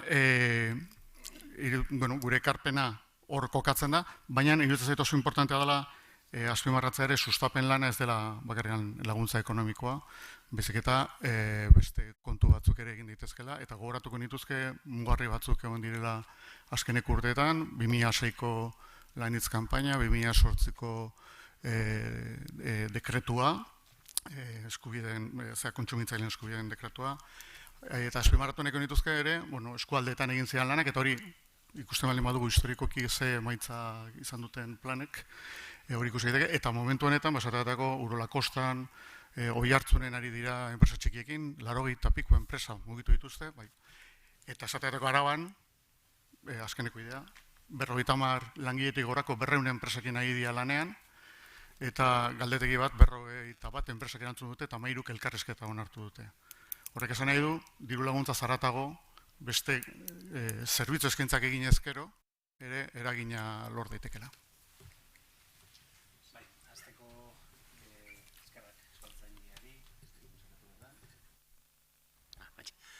Eskerrik asko Euskaltzaindiari jardunaldi hau antolatzeagatik. Eta, zein da aholkularitza honen ekarpena? Atzo Jon Sarasuak aipatzen hemen beso teknikoa, ezta? Eta nonbait hori garagu, beso teknikoa kontu honetan. Uste dut gure ekarpena handiena dela, beso tekniko horretan sakontzea. Gaur goizean beste norbaitek esan du, euskara planak ez direla helburu, tresna baizik. Iruditzen zaigu, gure ekarpenik handiena dela tresna hori ondo oliaztuta, ondo eguneratuta edukitzea. Eta horretarako uste dut lan handia egin dugula, egiten ari garela, eta hor nik neuk emonen 22 urte honetan, uste dute gauza asko ikertu, berritu, probatu, kopiatu, beste normalizazio prozesu batzuk aztertu ditugu, saietu gara handik zer daukagun ekarteko, zer aprobetxagarri, eta horretan lan handia egin dugula uste dut, bai? Eta horretan jarraitu behar dugula, bai? Tresna eguneratu, egokitu bat eskaintzeko. Ibilbide horretan, ez dakit, emonen barruan bertan abiatu ginean misio batekin, ez? Lana euskalduntzea zen gure misioa, gure helburua, bai? Bilakaera horretan, pasatu gara berrikuntza sozialean aritzera, edo gure ikuspuntua berrikuntza soziala da. Orduan, eremu sozialeko, edo onura sozialago eta esan da duten zerbitzuak eskaintzen ditugu. Eta euskara hor kokatzen dugu, onura soziala duen zerbitzu gizara. Gizartearen eraldaketan lagundu nahi du, bide lagun izan nahi dugu prozesu horretan. Eta aipatzen dut, prozesua, azken finean lan tresna horretan, guk prozesu aholkularitza bat egiten dugulako, baita eduki aholkularitza bat, baina nagusiki prozesu aholkularitza bat.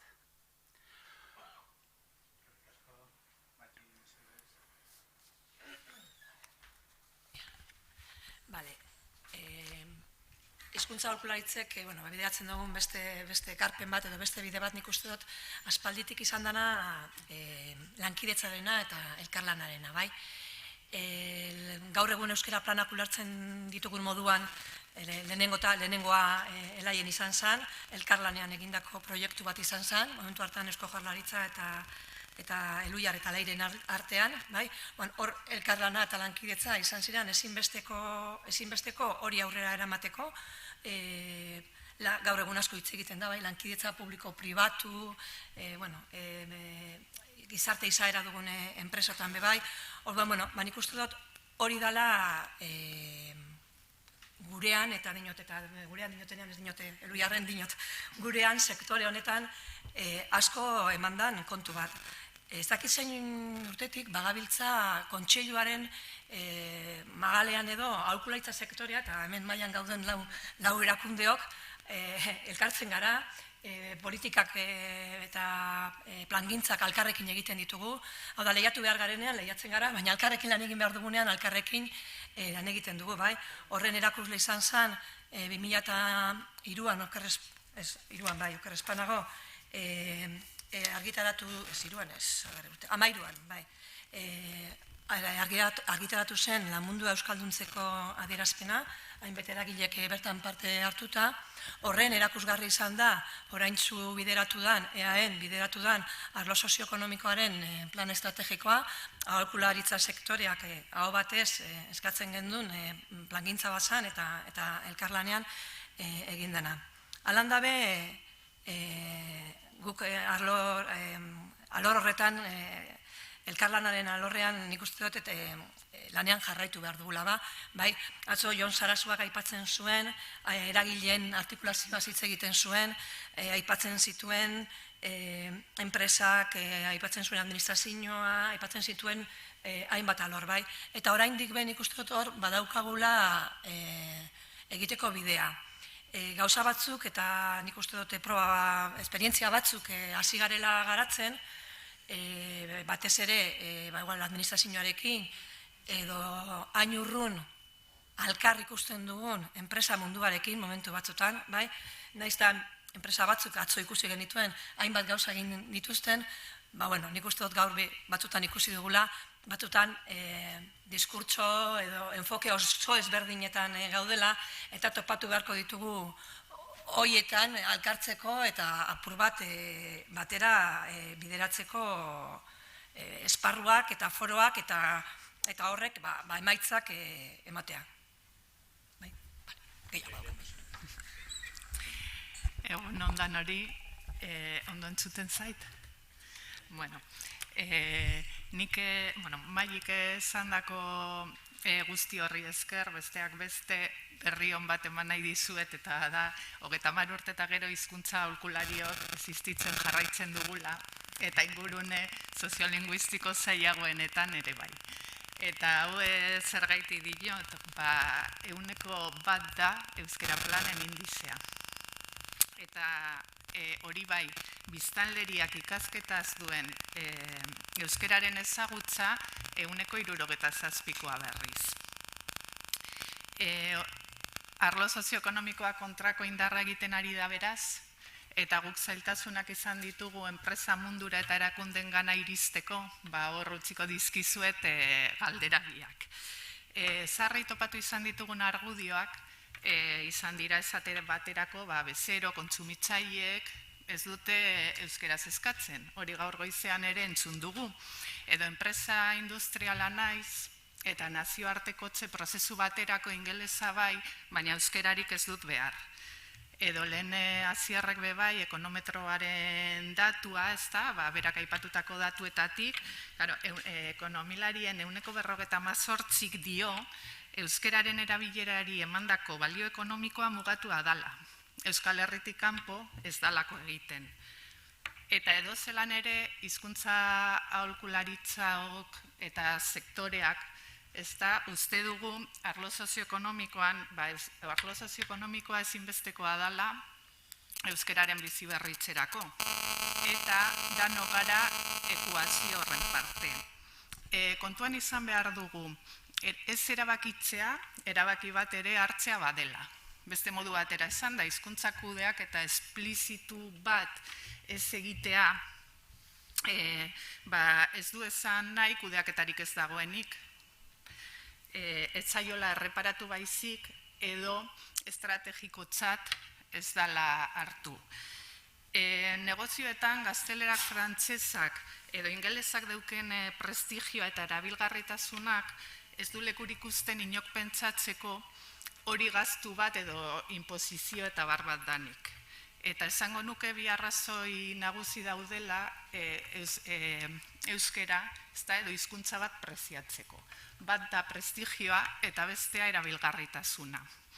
Nik nire esperientzian eta batez ere ingurune soziolinguistiko zailagoenetan hasi ginenean topatu izan genuen euskera plan bat abian jartzeko edo hizkuntzakudeak eta kontratatzeko topatzen genituen argumentuak edo topatzen genuen errealitatea zen enpresako jabegoa, azionariadoa edo zuzendaritza euskaltzalea zala eta kontzientziazio handi bat zeukala, edo sindikatuen aldetik eta langileen aldetik eskaera edo presio berezi bat zegoela.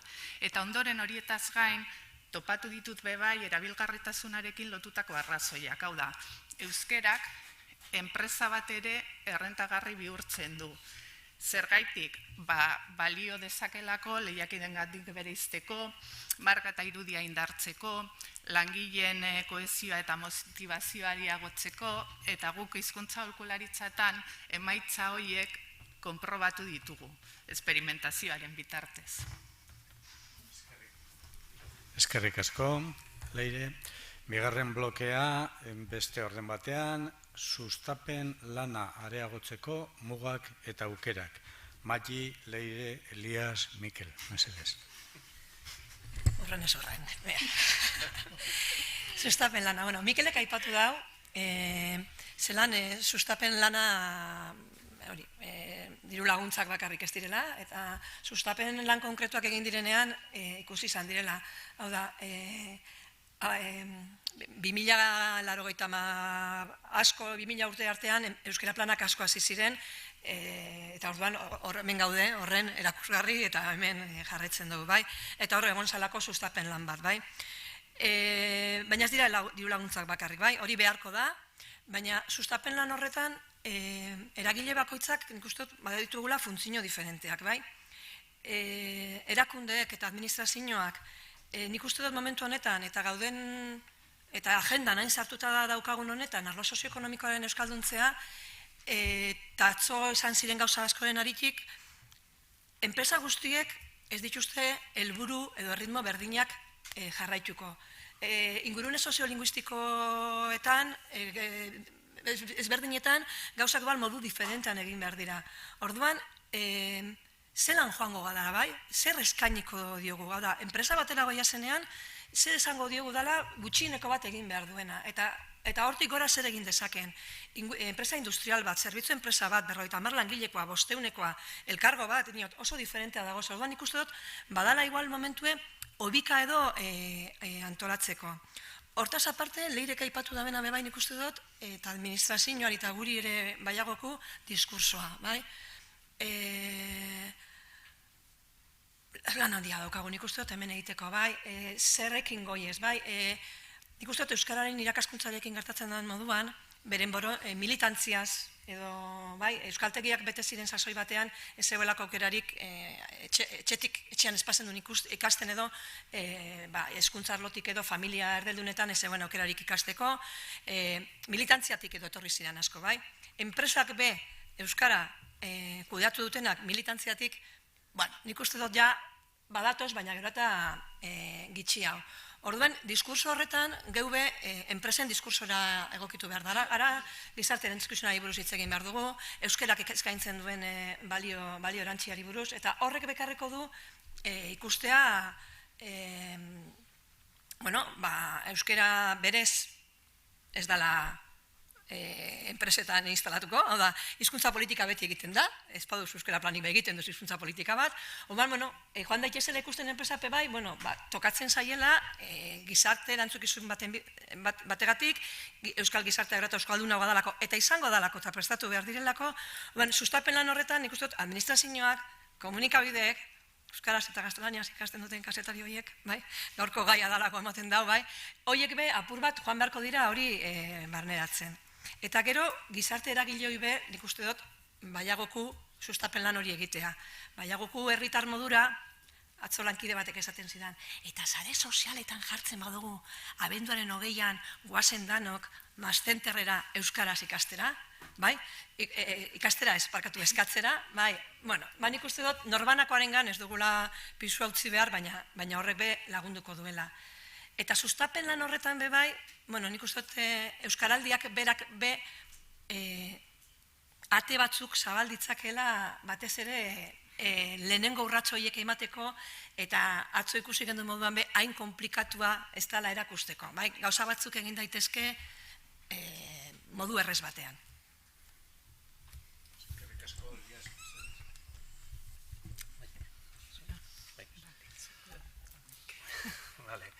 Bueno, sustapenean gauza asko egin daitezke, Maiek aipatu ditu batzuk, nik hirutan zentratuko naiz, ez?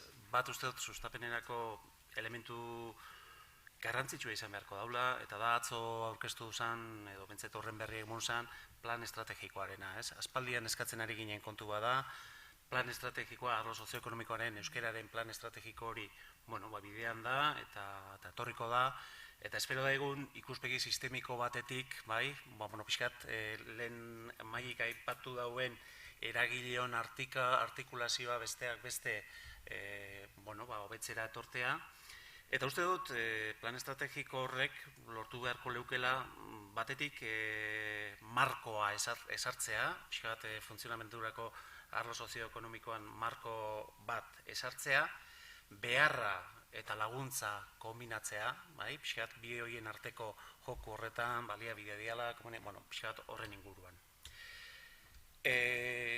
Plan estrategikoa aipatu gura nuke beste elementua sustapenerako garrantzitsua izan daitekena edo izango dena, ezta?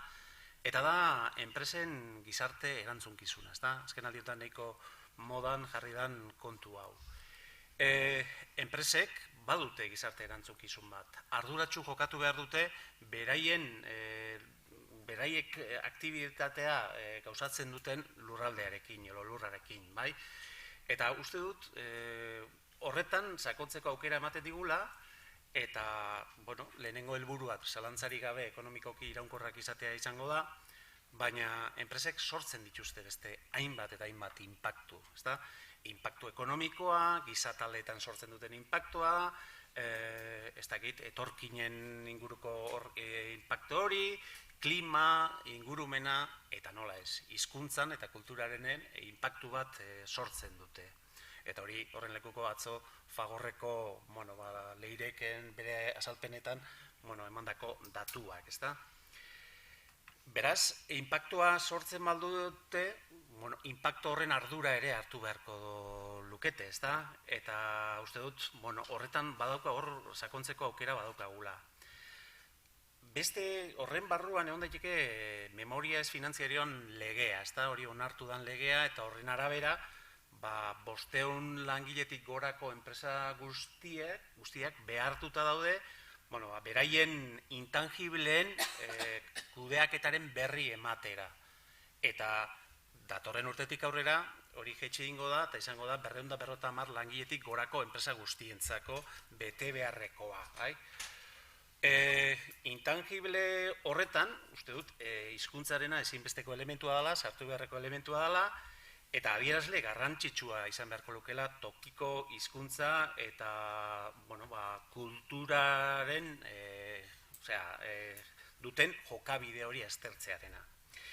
Eta ja bukatze aldera, nazio batuek, GIG edo ODS horretan, hau da, gizarte iraunkorreko helburuak, azken aldiotan oso modon daudena, 17 helburu zehaztu ditu, euskera kanpoa, tokiko hizkuntza kanpoan geratu da, egon dialako beste preseinu batzuk eta bar, baina uste dut hori aprobetxatu behar dugula hor hizkuntza gutxituak txertatzeko.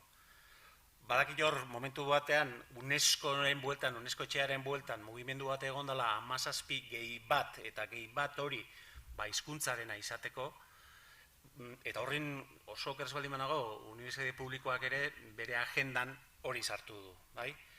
Guk, emunen egindako hausnarketan, iruditzaigu 16 helburu horietan modu integralean badagoela hizkuntzarena sartzea. Eta uste dut hortik analizi batzuk egin behar ditugula.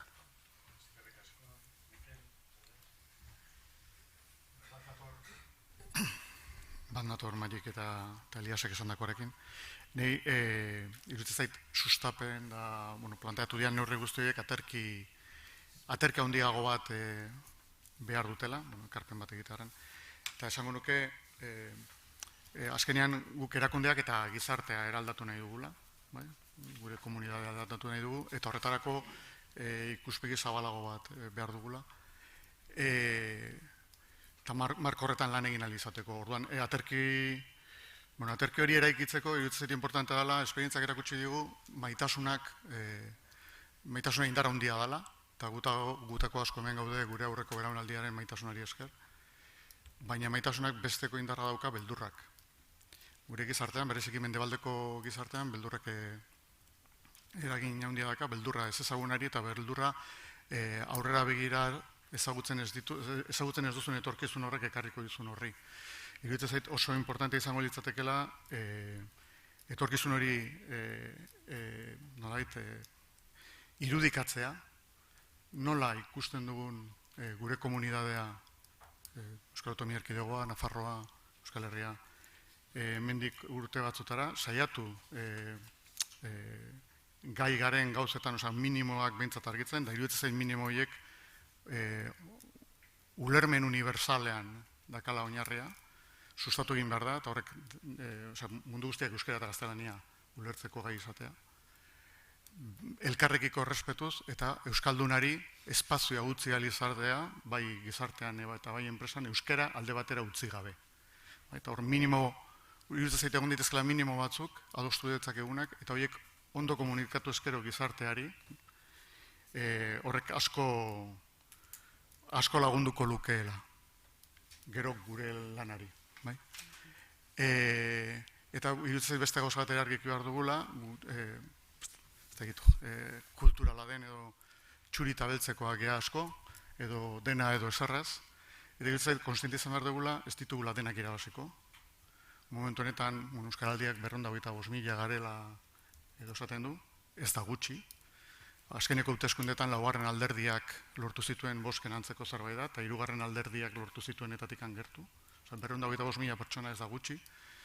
Ez ditugu denak komentzetuko, baina pentsa dezagun 225.000 izatetik 3.000-ra nola iritsi gaitezkeen, eta gizartaren 20% izanik nola eraldatu dezakegun, nola eragin dezakegun beste gainontzeko 80.000-aren gan. Iruditzen zait, guretzat, gure lana ondo egin alizateko, ezinbestekoa dela olako marko edo etorkizun hori eraiki eta ondo komunikatu etengabe gizarte osoari. Irudikatu dezaten noragoa zen. Horrek lagunduko digu beldurrak desaktibatzen. Iñaki, honi gauza bat gehitzeko, eta txanda pasarik ez egiteko. Aipatutako guztiaz gain, nik uste dut aukera berri bat ere irekiko zaigula, eta gaur Confebaskeko diskurtsoa eta entzunda gero, esango nuke orain arte, eta oraindik gaur egun ere, handi batean interes ekonomikoak gidatu duela enpresaren jarduera. Baina joerak aldatuz doaz, eta asteburu honetan adibidez El Paiseko ekonomia zaian artikulu bat agertzen zen eta titularra irakurriko dizuet. Directivos e inversores, hori bai danakantza gizonak, cuestionan la maximización de las ganancias como único objetivo de las empresas. Eta hau, Business Roundtable erakunde estatu batuarrak eman zuen berri mediatikoa, abuztuaren amaieran. Azkenean, enpresa helburu tradizionalen hierarkia leku aldatzea proposatzen zuen. Eta honekin, konpromisoa hartzen zuen, etekin ekonomikoak bateragarri egiteko bezeroen, langileen, hornitzaileen eta jarduten duten komunidadeen interesak azebetetzearekin. Ideia bat egin dezazuen, elkarte horrek Ameriketako estatu batuetako 181 enpresa handienetako zuzendariak biltzen ditu, 15 milioi langile baino gehiago eta 7 bilioi dolarreko fakturazioa urtean. Honekin lotuta azte honetan bebai, bezero batekin enpresa munduko foro baten, berak azaltzen zidan, bera hemengo enpresa garrantzitsu eta indartsu bateko zuzendaria da, eta esaten zidan eurek zuzendaritzan argi ikusi dutela, euren etorkizuna, eurena eta sektore osoarena, eta etorkizuna esaten zuenean zan jarraitu edo desagertu legitimazio sozialetik pasatuko dala. Eta eurek oso argi eduki behar zuten, komunidadeari eta jendarteari zer aportatzen zioten, enpresa erakunde moduan, eta era berean, komunidadeak edo jendarteak hori hauteman behar zuen. Eta eurek egiten duten euskararekiko inbertsio osoa, eta euren hizkuntza politika horren baitan kokatzen zuen, eta hor oso argi ikusten zuen. Orduan, espero dut, diskurtso eta argumentazio eta dato hoiekin, Confebaskera bebai hurbildu ahal izatea. Eskerrik asko, Lauroi, barkatu Leire, eta orain konpensazio modura hasi zaitez, mesedez. Eskerrik asko, Iñaki. Blokea litzateke, aholkularitza zerbitzutik antzemandako utzunean. Bai. Utzune modura eta niri hemen gustatuko litzaidake merkataritza arloan ere fokoa ipintzea, bereziki txikizkako merkataritzan. Eta hemen utzunea antzeman dugulako. Bitarteko gutxi bideratu izan dira eta gehien bat udalek ez badu lidergoa hartu, arlo hau ez da askori jorratu. Orduan, udalek merkataritza arloan egindako lana nabarmendu nahi badut, baina behar bada, erakunde eta entidade ezberdinen artean, elkarlanean oinarritutako plangintza orokorrago bat falta izan da. Izan ere, mundua euskalduntzeari begira, sarritan industriako enpresa handietan jarri izan dugu fokoa, eta kontuan hartu behar dugu, erkidegoko enpleguaren zati handi bat, hirietako zerbitzuetan dagoela kontzentratuta. Datu ematen dudanean, esan mesedez ez bat zenute, ez duzuenik estrategikotzat joko. Euskal Herrian, txikizkako merkataritzan, diharduten 17.000 saltoki inguru ditugu, handiak zein txikiak. Eta saltoki horien 188an 10 langile baino gitxiago daude.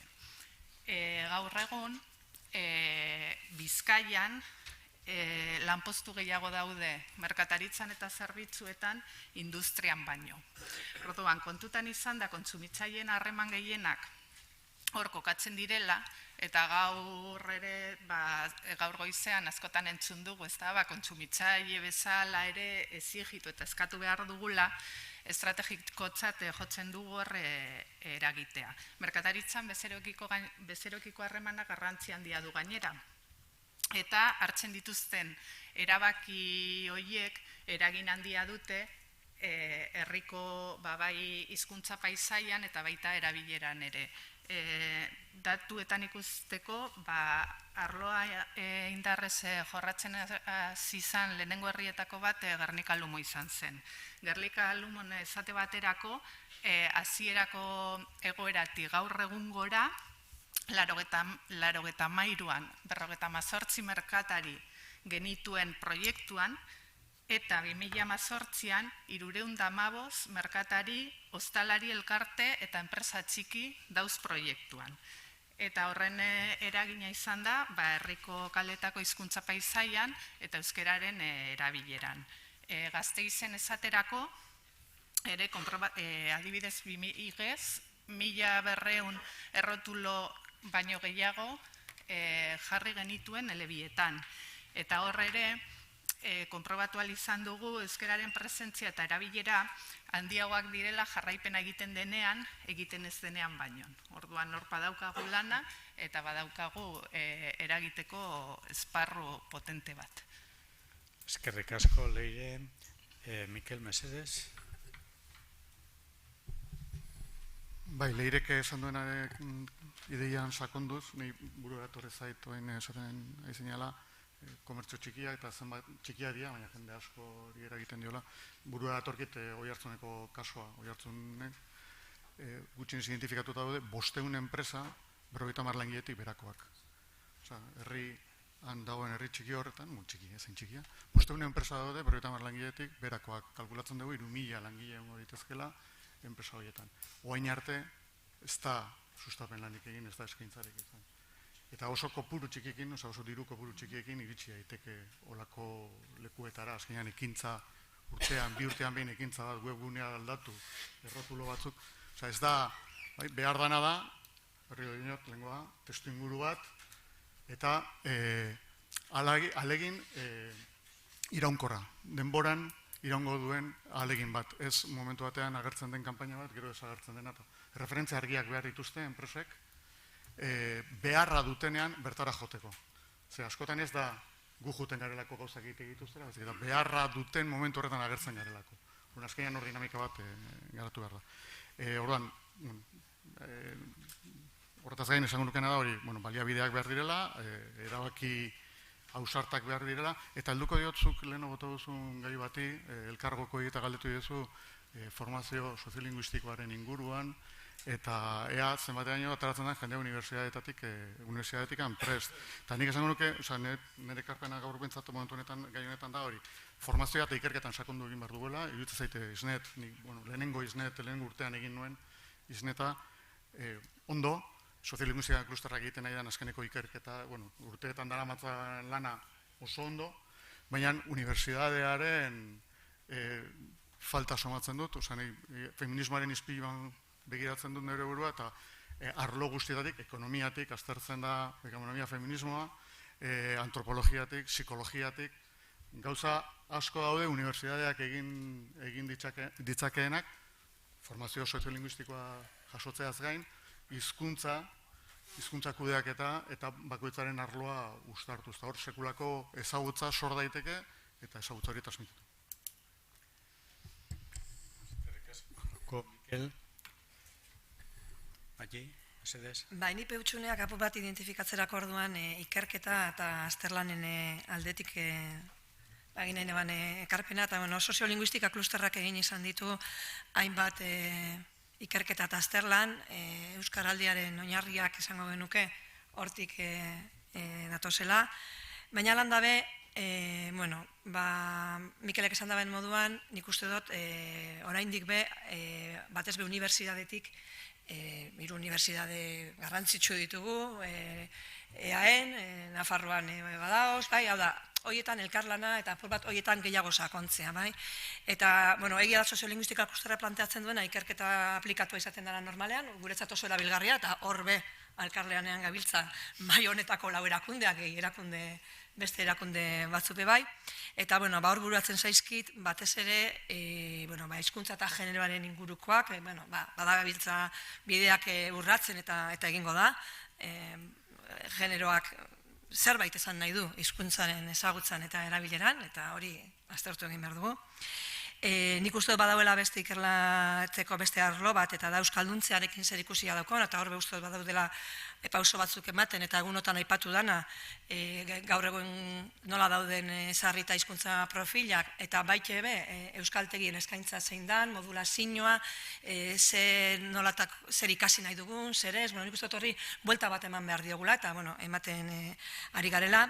Bai iruditzen jate be bai,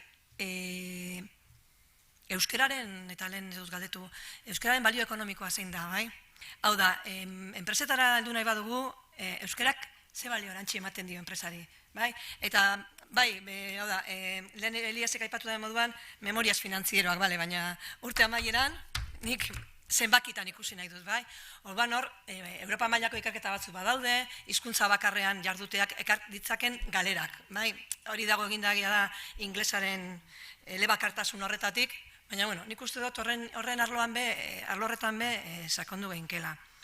Eta ikerketa, formazioa, nik uste dut euskararen biziberritzearen erronka gero eta konplejoagoa dela, eta orduan, profesionalak trebatzea be, bada beste alor importante bat.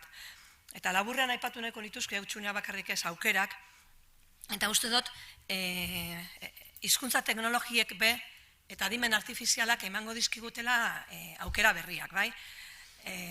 Ni natorren etxetik honi buruz hitz egin beharra derri horrean daukat, bai?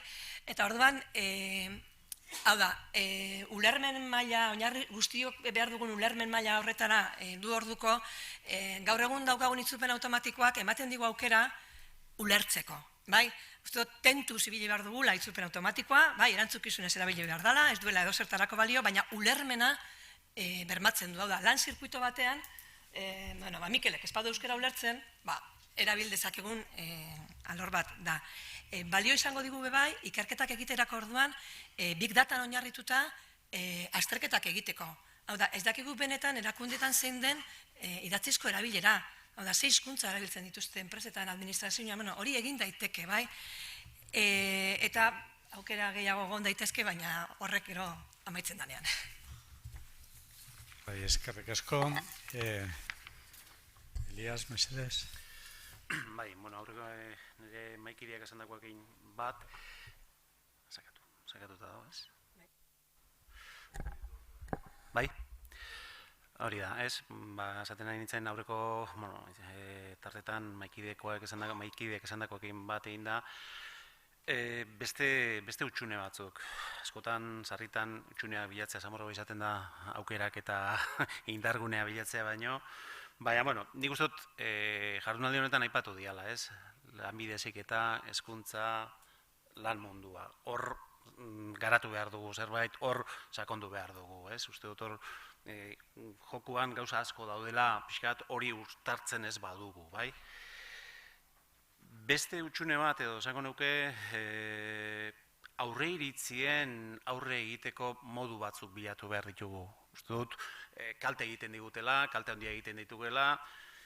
Jardunaldi honetan entzun dut, behin baino gehiagotan zaila den kontzeptua, ez? Euskara oso zaila da, euskara normalizatzea oso zaila da, hori oso erlatiboa da, eta uste dut, olako iritziei, edo eta enpresa munduan sarritan entzuten dugun, hau berez euskaldunduko da, badatoz, bai? Eta gazteak euskaraz datoz, eta realidadeak ez digu hori erakusten, ez? Beste gauza bat erakusten digu. Aldekotasun handia dago, eta datuak ere erakusten dute hori, ez? Pixka bat, euskararen alde jende asko gaude hemen, ez? Baina gero hori erabakiak hartzerakoan ez da isladatzen askotan, ez da? Pixka bat, igual hor, Mikelek aipatu daulen, erabaki ausarten behar hori, ez da? Momentu batzuetan, ez? Erabaki horiek hartzea. Impresioa daukat, eta hor landu beharreko kontu badala iruditzait, ez? Lan handia egin dugula, elebidunekin, bai? Eta hor badaukagula elebakarren multzo handi bat, eta eskaintza askotan ezagutzara bakarrik bideratzen dugu, ez? Uste dut, normalizazio planetan eta, gehiago hartu behar ditugula kontutan eurak, eta hor bideak egin beharko genituzkela, euren parte hartzea erosotasuna sustatzeko, ez da? Eta azkenik, ze bat, ez? Euskara planak, edo euskara normalizatzeko proiektuak maila ezberdinak ditu, eta maila guztietan eragin behar dugu, eta baikotzak bere rola jokatu behar duela uste dut. Badago maila norbanakoaren maila, aktibazioarena izan daitekena, eta hor, eskaintzen dauden aukerak aprobetxatzea da, norbanakook izan beharko genuken bidea, euskaraz egin dezakeguna egin dezagun, pixat bide hortatik, taldearena dago, eta uste dut, horra ere joan behar dugula aktibazioarekin, arau sozial hori taldearena aldatzeko, badaude praktika batzuk, aldaitz, eta bat, baina hor sakontzen joan behar du genukela. Hirugarren maila bat izan daiteke erakundearena, eta uste dut maila oso garrantzitsua dela, hitz egin dugu jardunaldi honetan hontaz, eta erakundeak babestu, aukera eman, politika definitu, guzti hori erakundearen egitekoa da. Eta ez dakit, sarritan erakundeak ardura hori ez ote duen oso sendo hartzen. Eta bukatzeko, Maiek esandako kontu bat indartu nahiko nuke, ikerketarena, bai? Uste dut, ikerketa aurrera egiteko, garatzeko, Maiek esan duen moduan, erabili behar dugula eta gero eta gehiago, baina uste dut, prestigiatzeko erabili behar dugula, bai? Piskat egiten ari garen lan hori, eta neuren batean gaur bizian lanbide heziketako lagunek esan dutena, bai, hortik ere bazeukan, ezta? Eta uste dut hor badaukagula hor jorratzeko bide bat. Bueno, eskerrik asko guztiei horren txintxo jokatzeagatik, horien sari bezala daukazuen minutu bana. Gaia libre. Ordena, Magi, Leire, Elias, Mikel.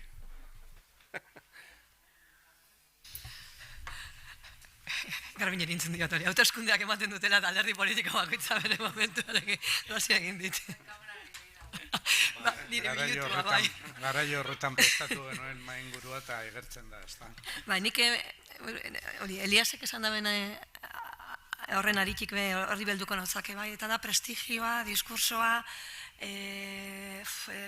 gaur hemen gaudenok, ni publikorako nago, etxerako nago berbaiten, etxean nago, zuekin topatzen naiz gehienokin, bailean behin, gitxi gora bera, bai, eta batzukin sarri jaue, bai.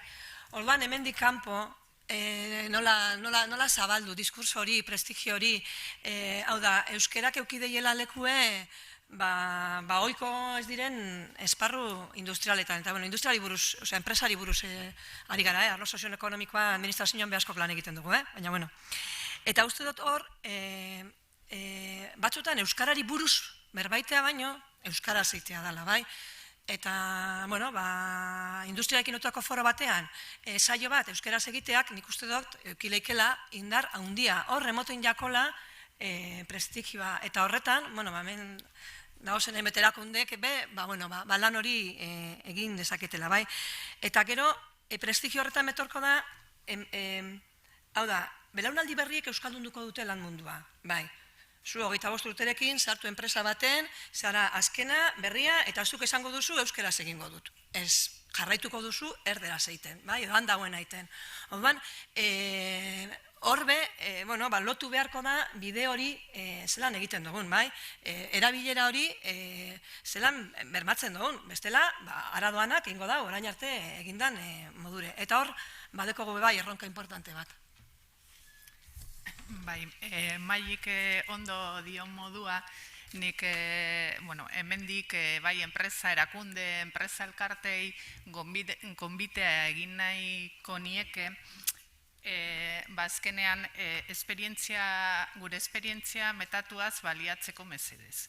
Esperientzia metatu handia daukagu danon artean, eta ideia bat egin dezazuen hori datu eta ekarrita, hizkuntzen industria neurtu genuenean eta hizkuntzen industriaren barruan sartzen da euskararen irakaskuntza, euskaltegiak akademiak hizkuntza eskolak eta abar, itzulpengintza eta interpretazioa, hizkuntza aholkularitza bera, korpusaren lanketa eta zabalpena eta teknologia berriak sartzen dira hoietan, 2015ean atera genuen datua da erkidegoko barne produktu gordinaren 0,2koa dala.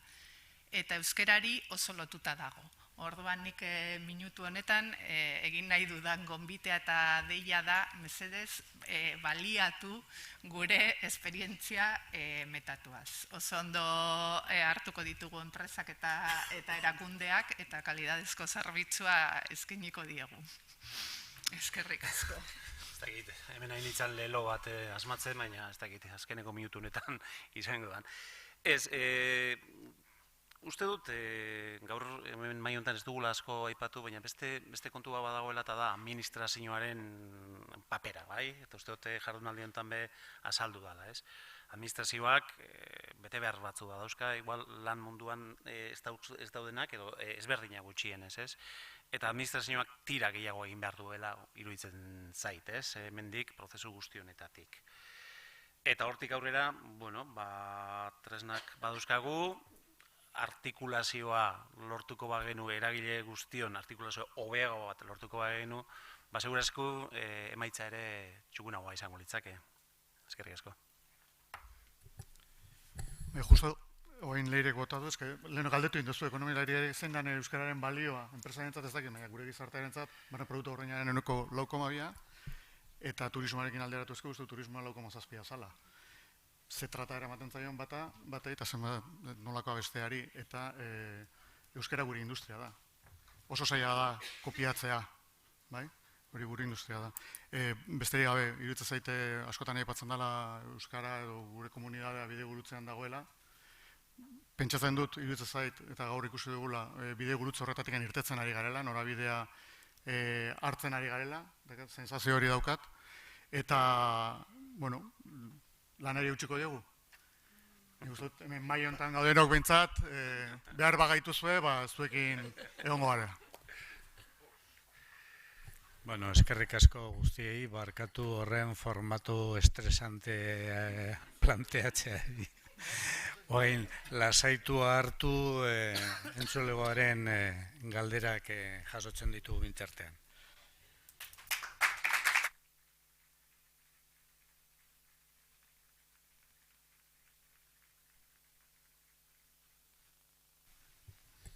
Galderarik, mesedez.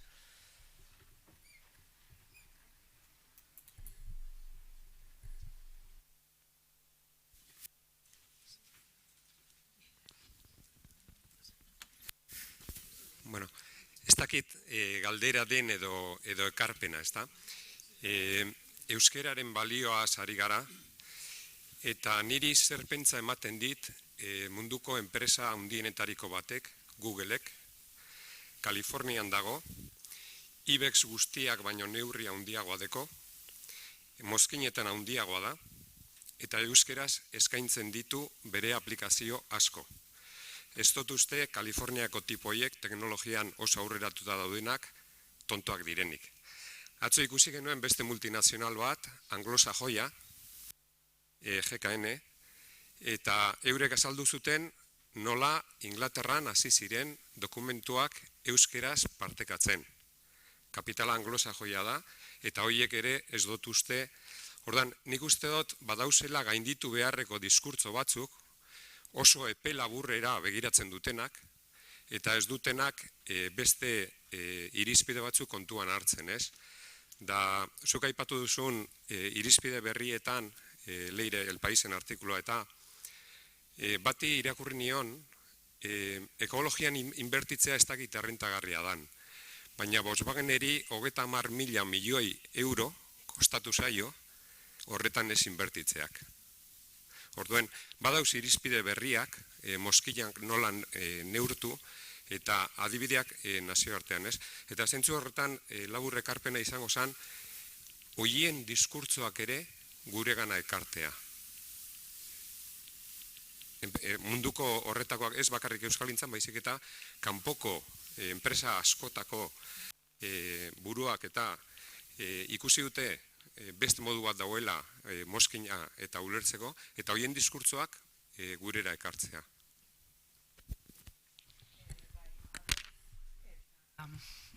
Eta gainera multinazional askok euskera erabilita ikusi dute hizkuntzarekiko aniztasuna eta oso kontziente dira gainera etorten diren komunidadeari errespetua adierazteko modu bat dela.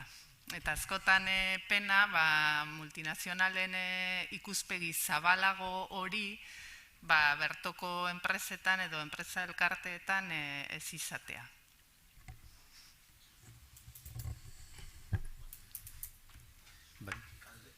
Aipatu duzue, eskerrik asko eta zorionak.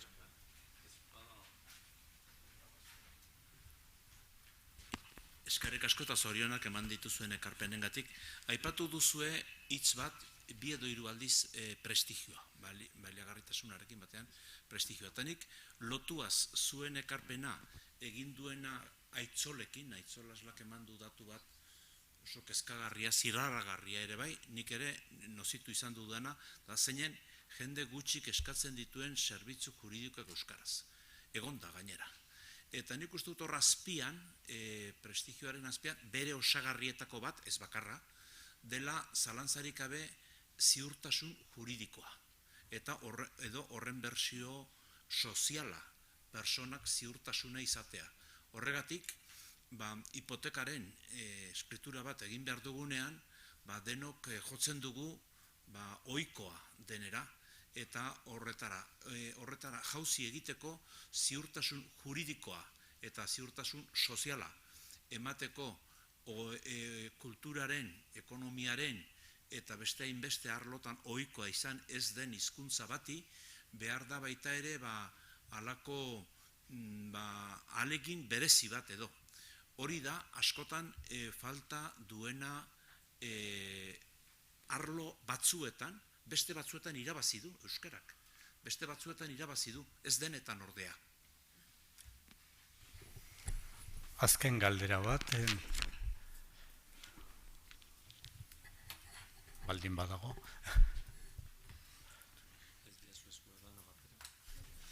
Patxik esan duen horretan, hipoteka zitzen egin duzuen, azken boladan tokatu zaigu entxesalmentan eta notaritzekin eta egon beharra, eta hor omen dago beste aldagai bat, eta da eskrituratzera zoa zenean, ni bali moduzu gauzak euskaraz egin ditzakezu, baina derrigortuta zaude gaztelaniaz ere egitera.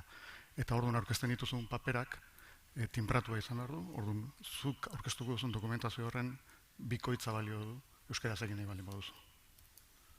Ez da horrela? Hola esplikatzen digute notaritzan.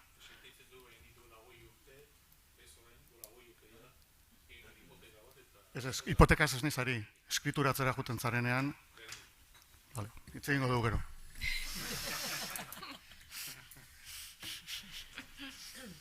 Ez dakite. Baina, pixka bat horren arazoaren sakontasuna adierazteko, esate baterako epaiketa bat euskaraz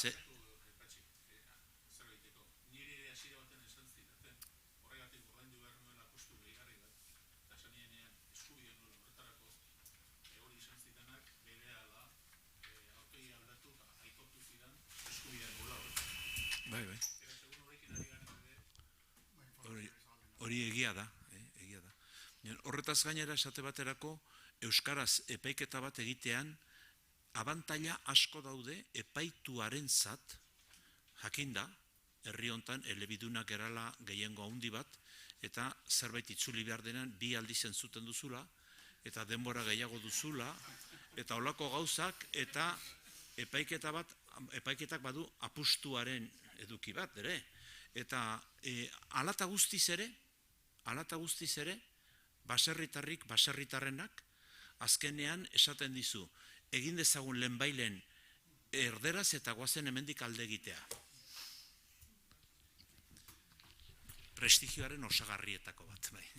Bueno, iruditzen bazaizue bertan utziko dugu gaia, beste galderarik ez badago, goze aurpegiak ikusten ditut, beraz eskerrik askota.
On bai. Erase.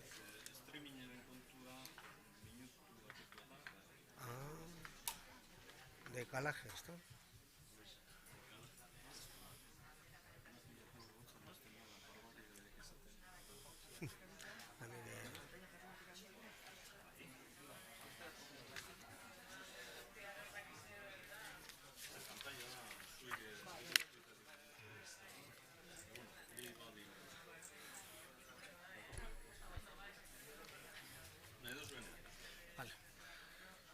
Bueno, egunon guztioi, hemen gaude azkenengo tartearekin, gurekin dira Jasone Aretxabaleta, Markinarra, eta Galder Lazuen, Euskalitetik datorkiguna. Jasone Aretxabaleta, Markinarra da, zientzia politikoetan lizentziaduna da, Arrati-irratian hasi zen bere ibilbidean, nire zatoso irrati maitagarria eta hori bete aitatuko dut aukera dudan bakoitzean. Hortik azera ibili izan gero bai ETB-en, baita Televisión Espainolan, gure lurra programarekin, gero berriro segitu zuen ETB-en programa batzuekin, eta 1989 urtetik azera industriarekin egonda erabat lotuta edo oso lotuta. Bai prentza aholkulari legez Ana Agirre sailburuarekin, eta gero haren kabinete buru legez, eta gero ibili da Sprint, eta hortik aparte bere ibili da Euskadiko parke teknologikoen sarearekin lotuta. Eta gaur egun ere berriro ere Sprint dago. Jasone, nahi duzunean.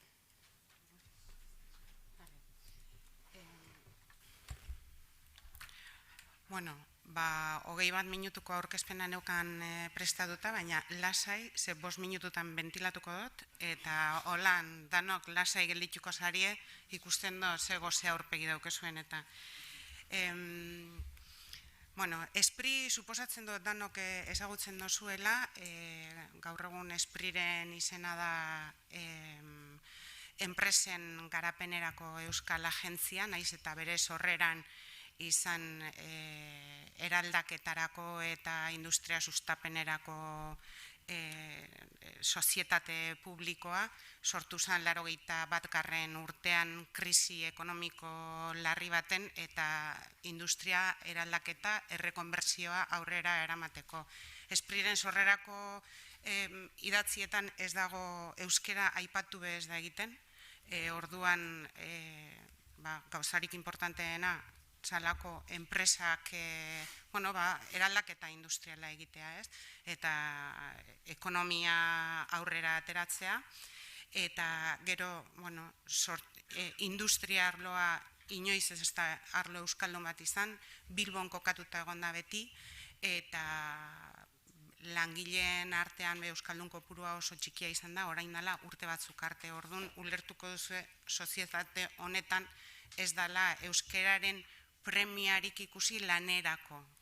Kanpora begira, beti egon da sozietate publiko guztiek bezala, gauza danak eleditan atera dira, albisteak eta hori, baina ez da barruan horretarako premiarik ikusi.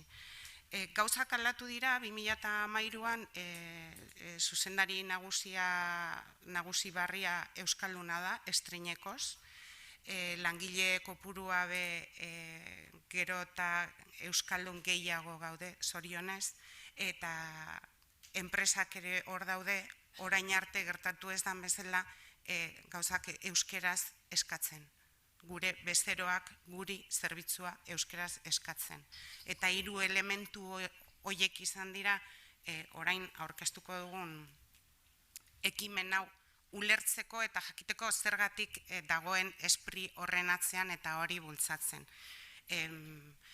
Duela pare bat urte, enpresa bat etorri izan Esprira, esaten arazoak zituela, lehiakortasun arazoak zituela. Berak duela urte batzuk egin zuen apostua bere lan hizkuntza euskara izateko, eta euskaraz bakarrik funtzionatzen zuela, eta orduan lehiakortasuna mantentzeko arazoak zituela. Ez daukalako arazoak zituelako zerbitzuak euskaraz lortzeko, arazoak zituelako produktuak euskaraz lortzeko. Eta orduan esan genuen, zer egin dezakegu? Hizkuntza politikarako sailburu ordetzarekin eta energiaren euskal erakundearekin pentsatu genduen ekimen bat martxan jartzea enpresei laguntzeko. Badaude beste ekimen batzuk eta beste proiektu batzuk sensibilizazio egiten dutenak. Hau ez da hainbeste kanpora begirako ekimen bat, barrura begirakoa baizik. nahi dugu enpresei lagundu, eta nahi duguna da euskal enpresen sare bat ehundu, alde batetik produktuak eta zerbitzuak euskaraz eskatzen dituzten enpresak eta produktuak eta zerbitzuak euskaraz egin alduten enpresen artean. Eta nahi diegu enpresei galdetu, zer behar duzuzuk produktuak eta zerbitzuak euskaraz egiteko? Eta bestei, ze produktu eta zerbitzu behar dituzu euskaraz? Eta orduan, danon artean ikusi hor, nolako lana egin dezakegun, ze elkarlan egin dezakegun, hori eguntzeko. Eta, bueno, beste esparru batzuetan egingo dira euskeraz egiten diren lanak ezagutzera ematea, edo sensibilizazio kanpainak. Guk nahi duguna da lan hori egin, enpresekin, ekimen honi jarri diogun izena da Industriaren Euskal Plataforma, Indeus, espero dugu epe laburrean publikoki aurkeztea, eta horretan gabiz. Esan dut, 5 minututan aurkeztuko nuela, eta 5 minutu ia amaituta daude. Honen barruan, lan egiten ari gara elementu diferenteekin, laguntza programetan esprik estreinekoz pasadan urtean eta aurten euskera baloratzen du bere laguntza programa batzuetan, pasadan urtean 2 laguntza programetan sartu gendun, aurten ja 4 laguntza programetan baloratzen da bikain ziurtagiria daukaten enpresek puntu gehiago dituzte, eta kasu batzutan diru laguntza handiagoa da. Eta beste alde batetik mintegi bat antolatu dugu, eta mintegia datorren astean da, azaroaren 20an, lehen hemen aholkularien mailan aipatu da adimen artifiziala, adimen artifiziala eta hizkuntza teknologiak aukerak eta erronkak datorren asteazkenean, azaroaren 20an izango da, arratsaldeko 3 eta 4 eta Basque Industry 4.0 kongresuaren barruan. Esango nuke kongresu horren barruan euskera utxe ez egingo da lehenengo tailerra hau dala. Beraz, gonbidatuta zaudete, eta listo.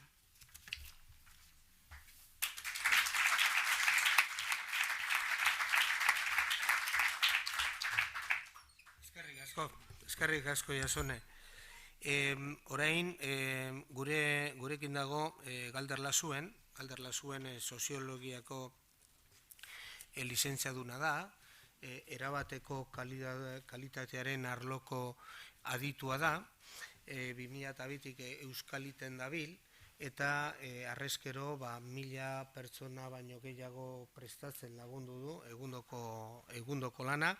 Gero beste alde batetik bere bikain ziurtagiriaren bidean badabil 2006tik ona, eta une honetan kudeaketa aurreratuaren euskal programa Euskal Eredua prestatzen diardu, eta 2018an erratuta espanago aldatu dute eredu hori. Orduan, Galder, nahi duzunean, zeuria da hitza. Eskerrik asko gonbiteagatik eta ordu biak dira. Eskerrik asko aguantatzeagatik. Batzu joan dira, zuek ez, eta utzi gaituzte azkenerako, posterea gara, azken burukoa, ea beteka da hartzen ez dugun. Nik bai aprobetsatuko ditudan minutuak, eta izugarri ikasi dut. Niretzako gauza berri asko jaso ditut 2 egun hauetan, kudeaketa kontuetan, kudeaketa aurreratuan, eskarmentua daukat, hizkuntzen kudeaketan gutxiago, eta beraz, niretzako oso interesgarria izan da atzokoa eta gaurkoa ere. Eta gaurkoa ere ikuspuntu desberdinak ere izan ditugulako. Oso desberdinak, baina nik esango nuke oso garrantzitsua zela danak mahai gainean jartzea eta entzutea. Kudeaketa aurreratua eta hizkuntzen kudeaketa. Euskal zer den oso labur, 83an sortuta, 18 pertsona gara, Zamudion gaude, fundazio pribatua gara, eta egia da Eusko Jaurlaritzak, 1982an gu sortzeko premia ikusi zuen, horretarako erakunde batzuk batu zituen, eta hori dira gure patronatuko kideak. Orain ikusiko ditugu, zentzu diren. Baina gure sedea, eginkizuna da, erakundetan kudeak eta aurreratua bultzatzea. Lehen, aipatu da, fedegabekoak konbertitzea dela, lanetako bat gurea ere bada. Hori ere bada. 25 urte eman ditugu enpresei, erakunde guztiei, erakundea beste modu batean kudeatu daitekeela esanez. Eta baina datuekin, demostratzen, honek tekinak izango ditu, eta hala ere kostatzen zaigu izugarri. Bai, ez da bakarrik hizkuntzaren kudeak eta ez da bakarrik euskararen mundutik gatozenak ere zenbat kostatzen duen enpresek ere honi garrantzia ematea, kudeaketa kontuetan ere berdin gertatzen da. Bai. Patronatua, enpresa oso potenteak, erakunde publikoak, gehiena pribatuak, hemen izan ditugu batzuk, hor daude denak, ez ditut irakurriko. Eta zer da kudeaketa aurreratua? Ba, enpresa erakundea ulertzeko modu bat. Gauzak antolatzeko modu bat, erabakiak hartzeko modu bat, eta emaitzak ditu erdigunean, emaitza hobeak lortzeko da, lehiakortasunerako bidea da, lehiakortasunerako tresna bada, baina modu iraunkor eta orekatuan eta interestalde guztientzat. Langileak, bezeroak, merkatua, herritarrak, hartzaileak, gizartea, hornitzaileak, aliatuak, beraz, ez da bakarrik bezeroari zuzentzen zaion eredu bat, edo gizarteari, hemen interestalde guztiak hartzen ditu kontuan, eta izan behar du modu orekatuan. Badakigu zer gertatzen da, bezeroei gehiegi zuzentzen baldin bagara, langileei, gizarteari, orekatu behar dira, eta ez da bat ere erraza. Ez da bat ere erraza erakunde bat kudeatzea. Hori ere argi izan behar dugu. Gauza asko ditugu erakundetan kudeatzeko.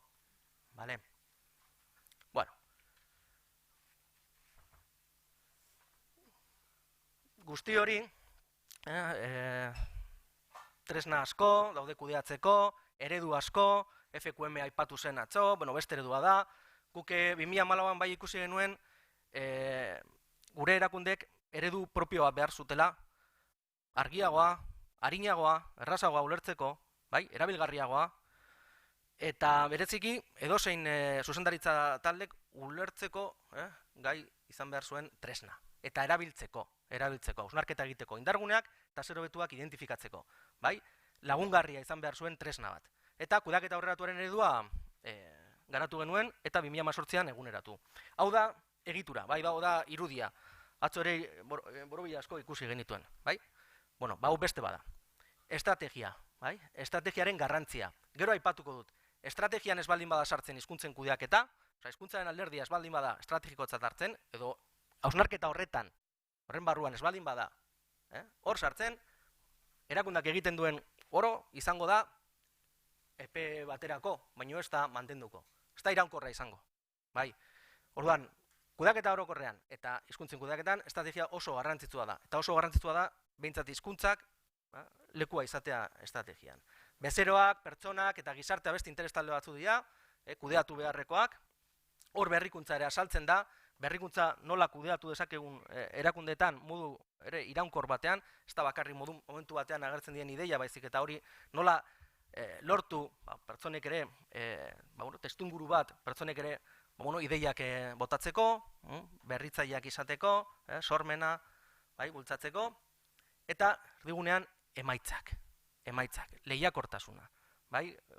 Lehiakortasuna, enpresa pribatu batean gauzak saltzen dituena, izango da, merkatua, bezeroak, dirua. Beste erakunde batean, osasun zentro batean lehiakortasuna ez da dirua. Baina hor beste adierazle batzuk erabil daitezke, esateko, nola funtzionatzen ari gara. Hobeto goaz, nola egin ditzakegu gauzak hobeto. Orduan, emaitzak oso garrantzitsua dira.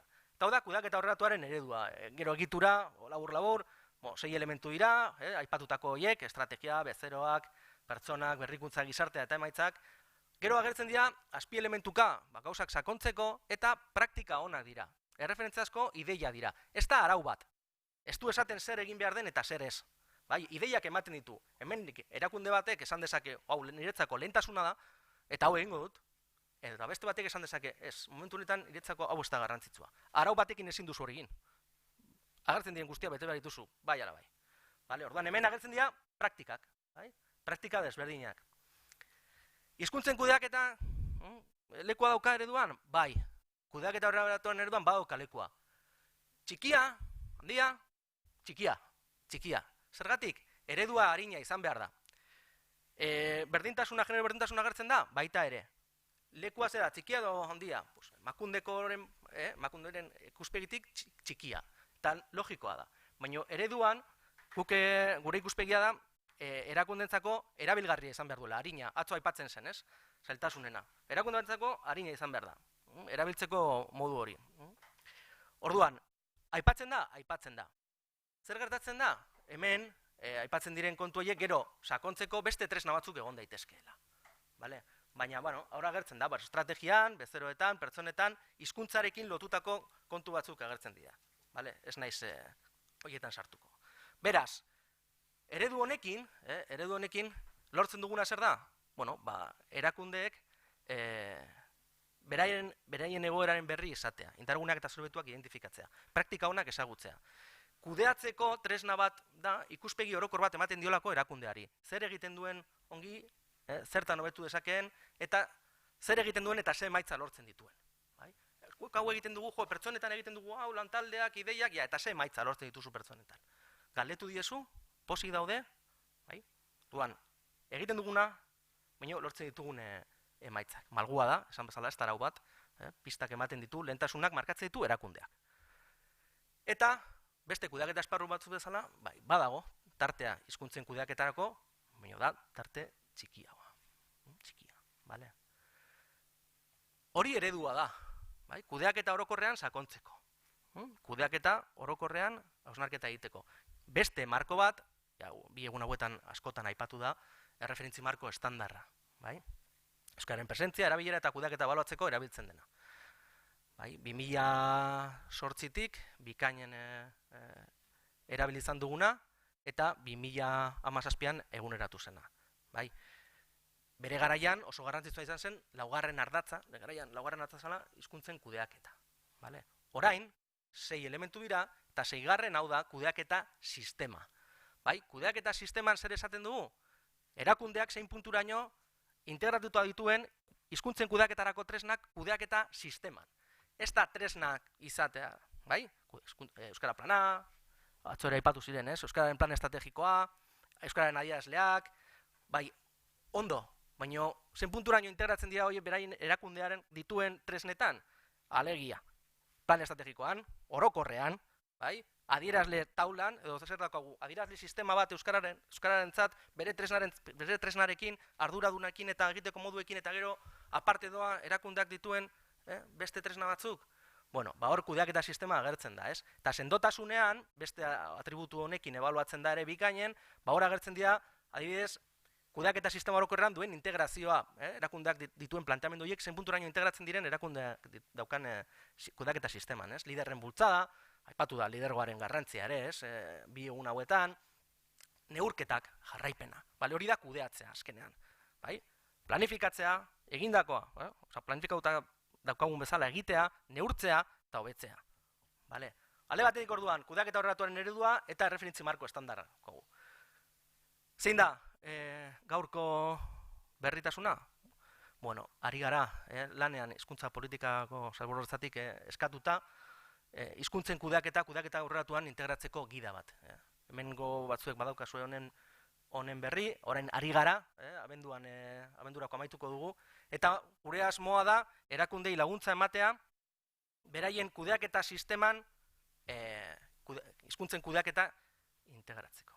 Pista batzuk ematea. Hausnarketarako gida bat egiten ari gara. Hori da helburua. Kudeaketa elementu desberdinetan, agertzen dira, estrategia, bezeroak eta bar, horietan nola integratu hizkuntzen kudeaketarekin erlazionatutako alderdi horiek. Hau da, momentu honetan daukan egitura, ziurrenik aldatuko da.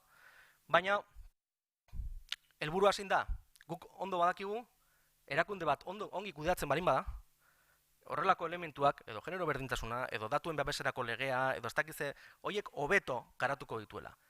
Aukera gehiago izango ditu horiek bermatzeko, bai? Besteak baino. Eta badakigu ere kudeaketa aurreratua, filosofia honekin bat egiten duen erakundeak ere kontuan hartu behar dituela hizkuntzak. Bale? Horregatik, hau da adibide bada, baina estrategian guk planteatzen duguna, galdera bezala, erakundeek erantzuteko, bintzat hausnarketa egiteko, puntu hauek dira. Zergatik hizkuntzak kudeatu behar ditut? Nik esaten dudalako, hau gizarteak eskatzen duelako, bezero batek eskatzen dizulako, merkatuak eskatzen dizulako, langileek eskatzen dizutelako, zergatik.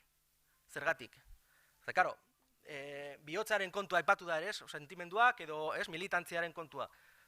Lehen aipatu da ere, enpresak ez dira irla bat, enpresak irla dira. Bai? Nik esango nuke badirela. Enpresetan gauza asko ikusten ditugu, kanpoan ikusten ez dienak. Bai, enpresa askotan, enpresa asko kudeatzen dira orain dela 40 urte bezala.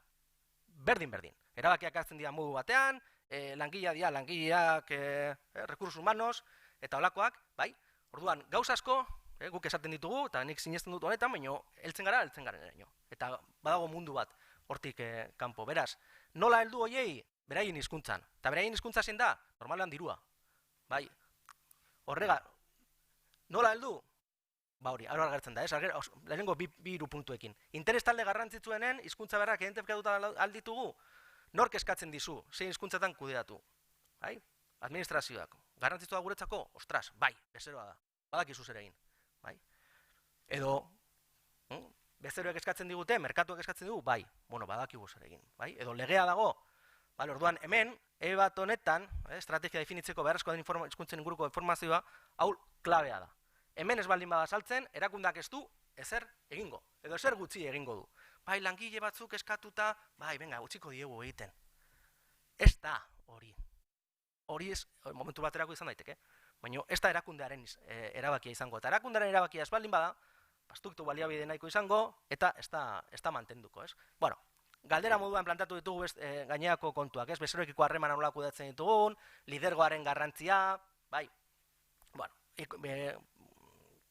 amaitzen dugunean, orain ari gara kontrastetan, amaitzen dugunean izango duzu honen berri. Amaitzeko, ideia garrantzitsuenak.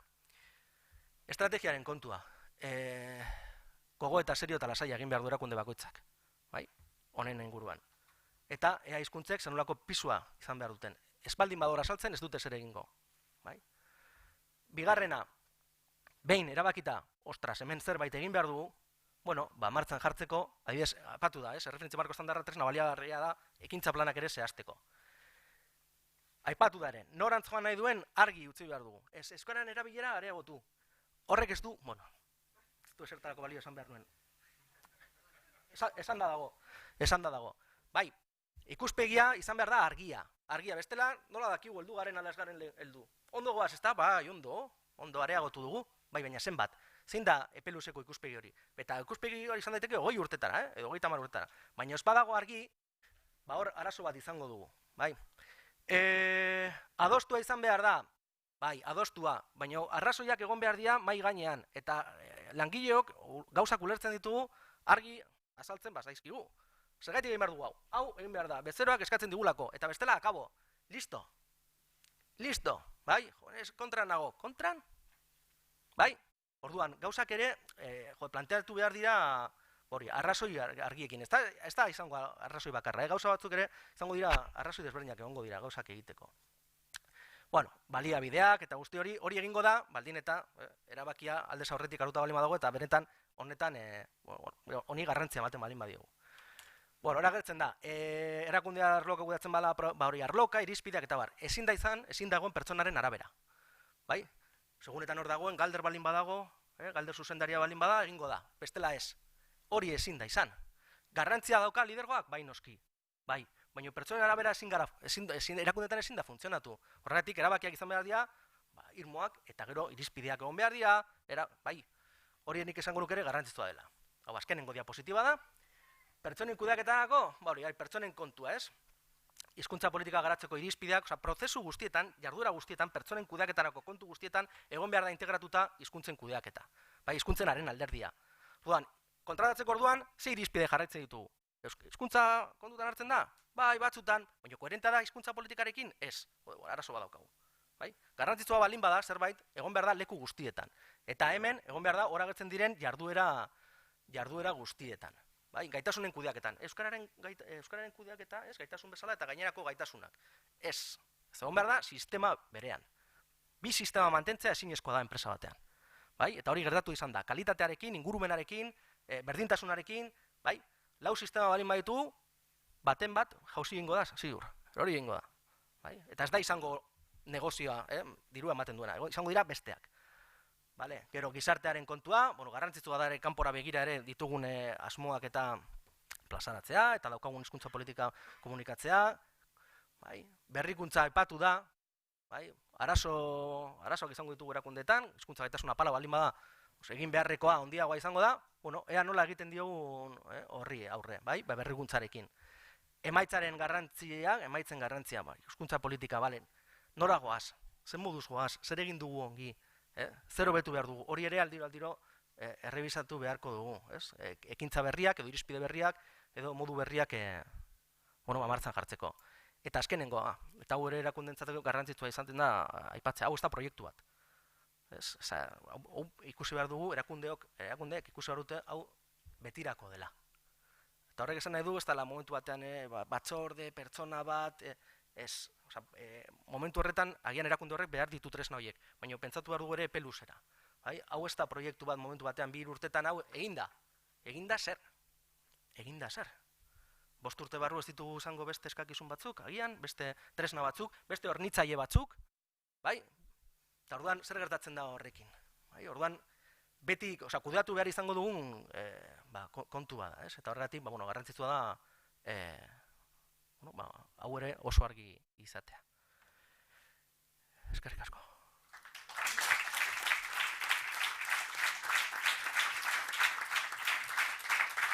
Eskerrik asko, Galder, eskerrik asko, Jasone. Orain baten batek itaunen bat edo baleuko, hor, Antonioan, gogoan hartu indabak osten da bizela. Nik galdera bat baino gehiago gogoeta bat nahi nuke. Bagenekien, eta hemen bi egun hauetan oso argi geratu da, euskaren etorkizuna ziurtatu nahi badeu, Holandiek ahalegin handiak egin behar direla, egiten jarraitu behar dugula, euskaren etorkizuna ziurtatu nahi badeu. Alboan baditugu hizkuntza batzuk, erdera guk, iparralden frantsesa, inongo aleginik egin gabe, etorkizuna ziurtatuta dutenak. Zergatik, beharrezko direlako. Eta euskera, zoritxarrez, Euskal Herrin ez da beharrezko. Egin dezagun beharrezko. Eta nola beharrezko egin, dudik gabe, hemen bi egun hauetan esan diran gauza guzti hauek eginda, baina honik momentu honetan buruan ditut gazteak. Eta esan behar dutenak, balio lezake, euskera dakigun edo norrentzat. Gazteak esaten dut, ia gazte gehienak euskera dakitelako, eta berez borrokalaria direlako. Sartu dezagun, beren buruan, edonon eta beti euskeraz hitz egin behar dela. Hori lortuko balitz, baita arlo sozioekonomikoan ere, erabat gauzak aldatu egingo lirateke. Nola lortu hori, ez dakit. Behar bada, gaur utopia bada. Baina herri honetan utopiak aurrera ematen ohituta gaude. Orain dela 50 urte, euskerak eskola irabazi bertzuela utopia bat zen, eta irabazi du, eta nola irabazi. Gaur egun euskeraz ematen den irakaskintza, erderaz ematen den bezin hona, hobiago da. Hemen berdin egin dezagun. Eskerrik asko, Antonio. Gazteak direla eta nik hor, gure sprint, nik lan egiten dudan etxesantu horretan, gertatu izan da, batzuek esan dutela, ni ja zarra naiz, laizter jubilatuko naiz, laizter, igual, 10 urte barru edo 7 urte barru, eta berriak, datozen berriak horrek euskeraz badakite hoiek egin dezatela. Horrek sekulako arriskoa dauka. Sartzen diren berriek ez dute euskeraz egiten. Euskaldunak dira, baina euren lan eremu guztia erdalduna da. Mundu guztiak erderaz egiten badu eurek lana erderaz egingo dute. Orduan guk hasi behar dugu, guk, orain. Esaten ez, nire hizkuntza da, eta nire lehentasuna. Eta nik euskeraz bizi, euskeraz lan egin, eta hori egiteko eskubidea daukat, eta oraintxe hasi behar dugu, bai, orain gaztei erakutsiz, baina oraindik eta gu gaur bizigaren esparrutik. Uste dut lehen atera dela hemen, norbaiteke komentatu duela hori, baina oso importantea da gaztei, gazteengan esperantza jartzea, baina gaztei guk erakutsi behar diegu, guk eman behar diegu adibidea. Ezin dugu eurek oso prestatuta daude, euskera maila ona daukate, euskeraz hasi dira, baina euskeraz bizitzeko guk izan behar dugu eredu, ez? Azkeneko bat, inork nahiko balu, bestela Batituko Joz Jagon Sailburuak eta Sagarrio Aleman sustapen batzorde buruak emango lizkigute agurritzak. Eskerrik asko guztioi eta orain agurritzak.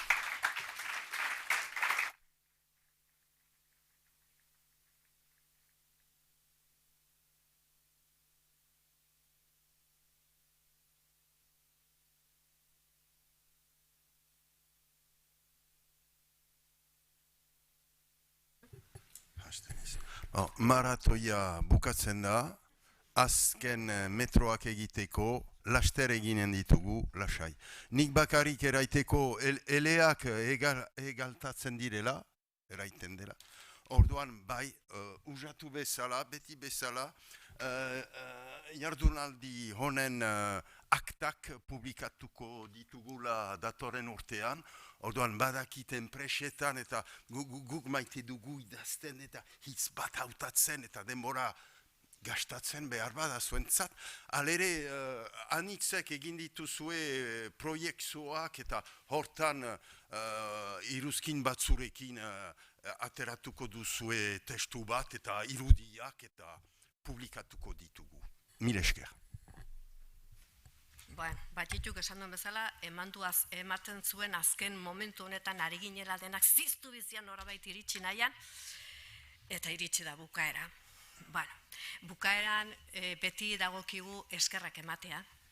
Eskerrak eman dizkizuet alde batetik laguntzaile izan zareten taldeei, hor dituzue, Aize, Artez, noski Bilboko Merkataritza Ganbarari, hemen hartu gaituelako, Eluiar eta Emuni. Laguntzaile izan ditugu hau prestatzeko eta beraz eskerra guzi hoiei. Eskerrak aldi berean hemen parte hartu duzuen guziak, egin duzuen ahaleginagatik, zuen gogoetak, zuen eginak eta asmoak agerian jartzeko. Uste dut, pentsatzeko zer pentsa edo eman digutela, pentsatzeko bidea eman digutela eta hemendik ateratzen garenean beranduxago orain ez, nekaturik gaude, baina beranduxago segurazki hasiko gara pentsatzen horren inguruan entzun ditugun gauzen inguruan.